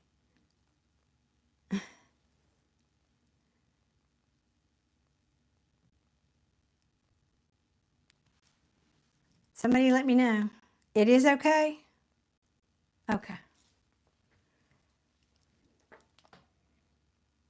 Oh, awesome. Okay, it was a connection issue. Well, all right. And yet I've only got one dot, so that's making me concerned on my receiver.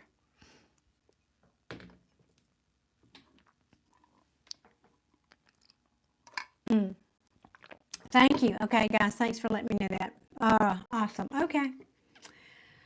Sometimes it can be easy. Okay, now, hey, Max.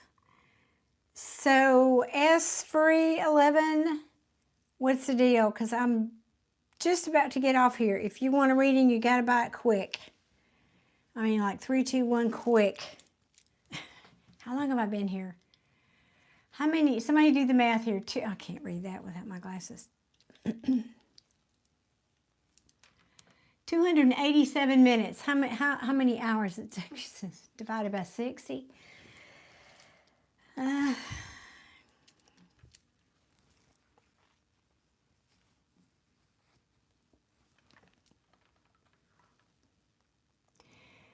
You couldn't hear about what I was saying about him. Oh, God. Now I have to rewind that in my brain. Let me see.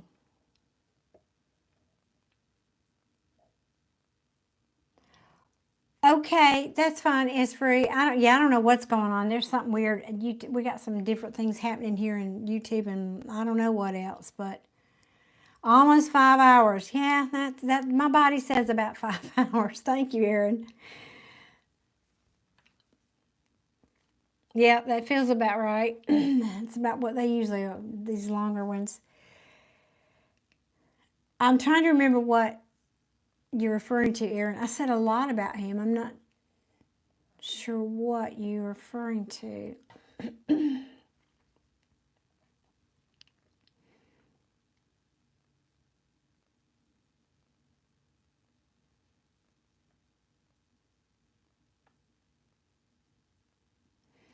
Max, I am in Alabama. Alabama, USA. Yeah, I was born in Georgia. Jay, born in South Georgia. Ah, that was your question. Should I just tell him how I feel or ask him what his sexuality is first? Yeah, I was talking about doing the pre-paving and how if you do that, regardless, I'm just going to tune into that. Let's see.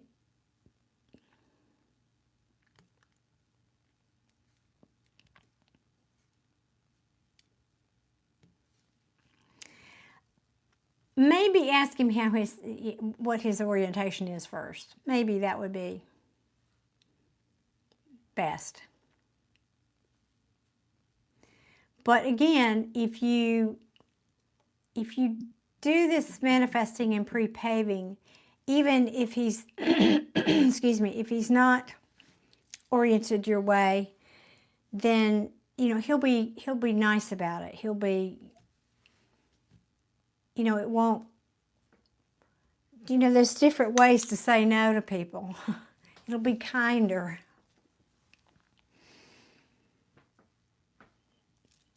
I don't know. I don't know. So, yeah, probably address that first. Yes. Address that first.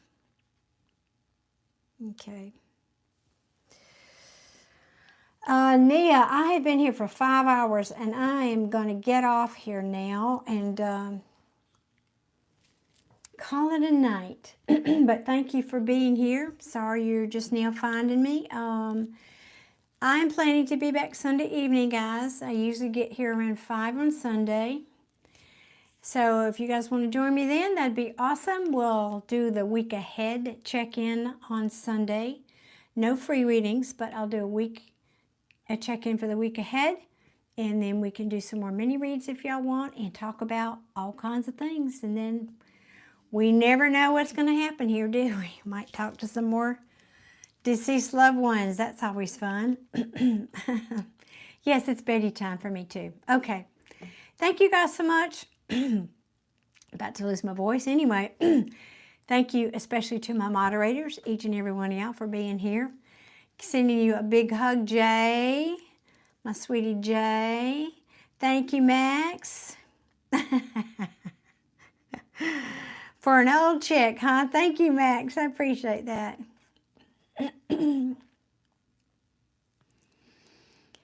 See, Erin, that's a great take-up. That's a good way to reframe that. I love that. That's a good way to frame that. That's right. Even if he lies, then you will know either way. That's very smart of you. That's a really good way to handle it. You know, that's right. And if he is, and then, you know, either way. Okay, guys. I'm toast.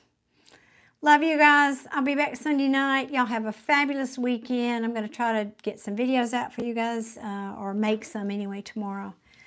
And I'll see you guys soon. Many blessings. Mwah.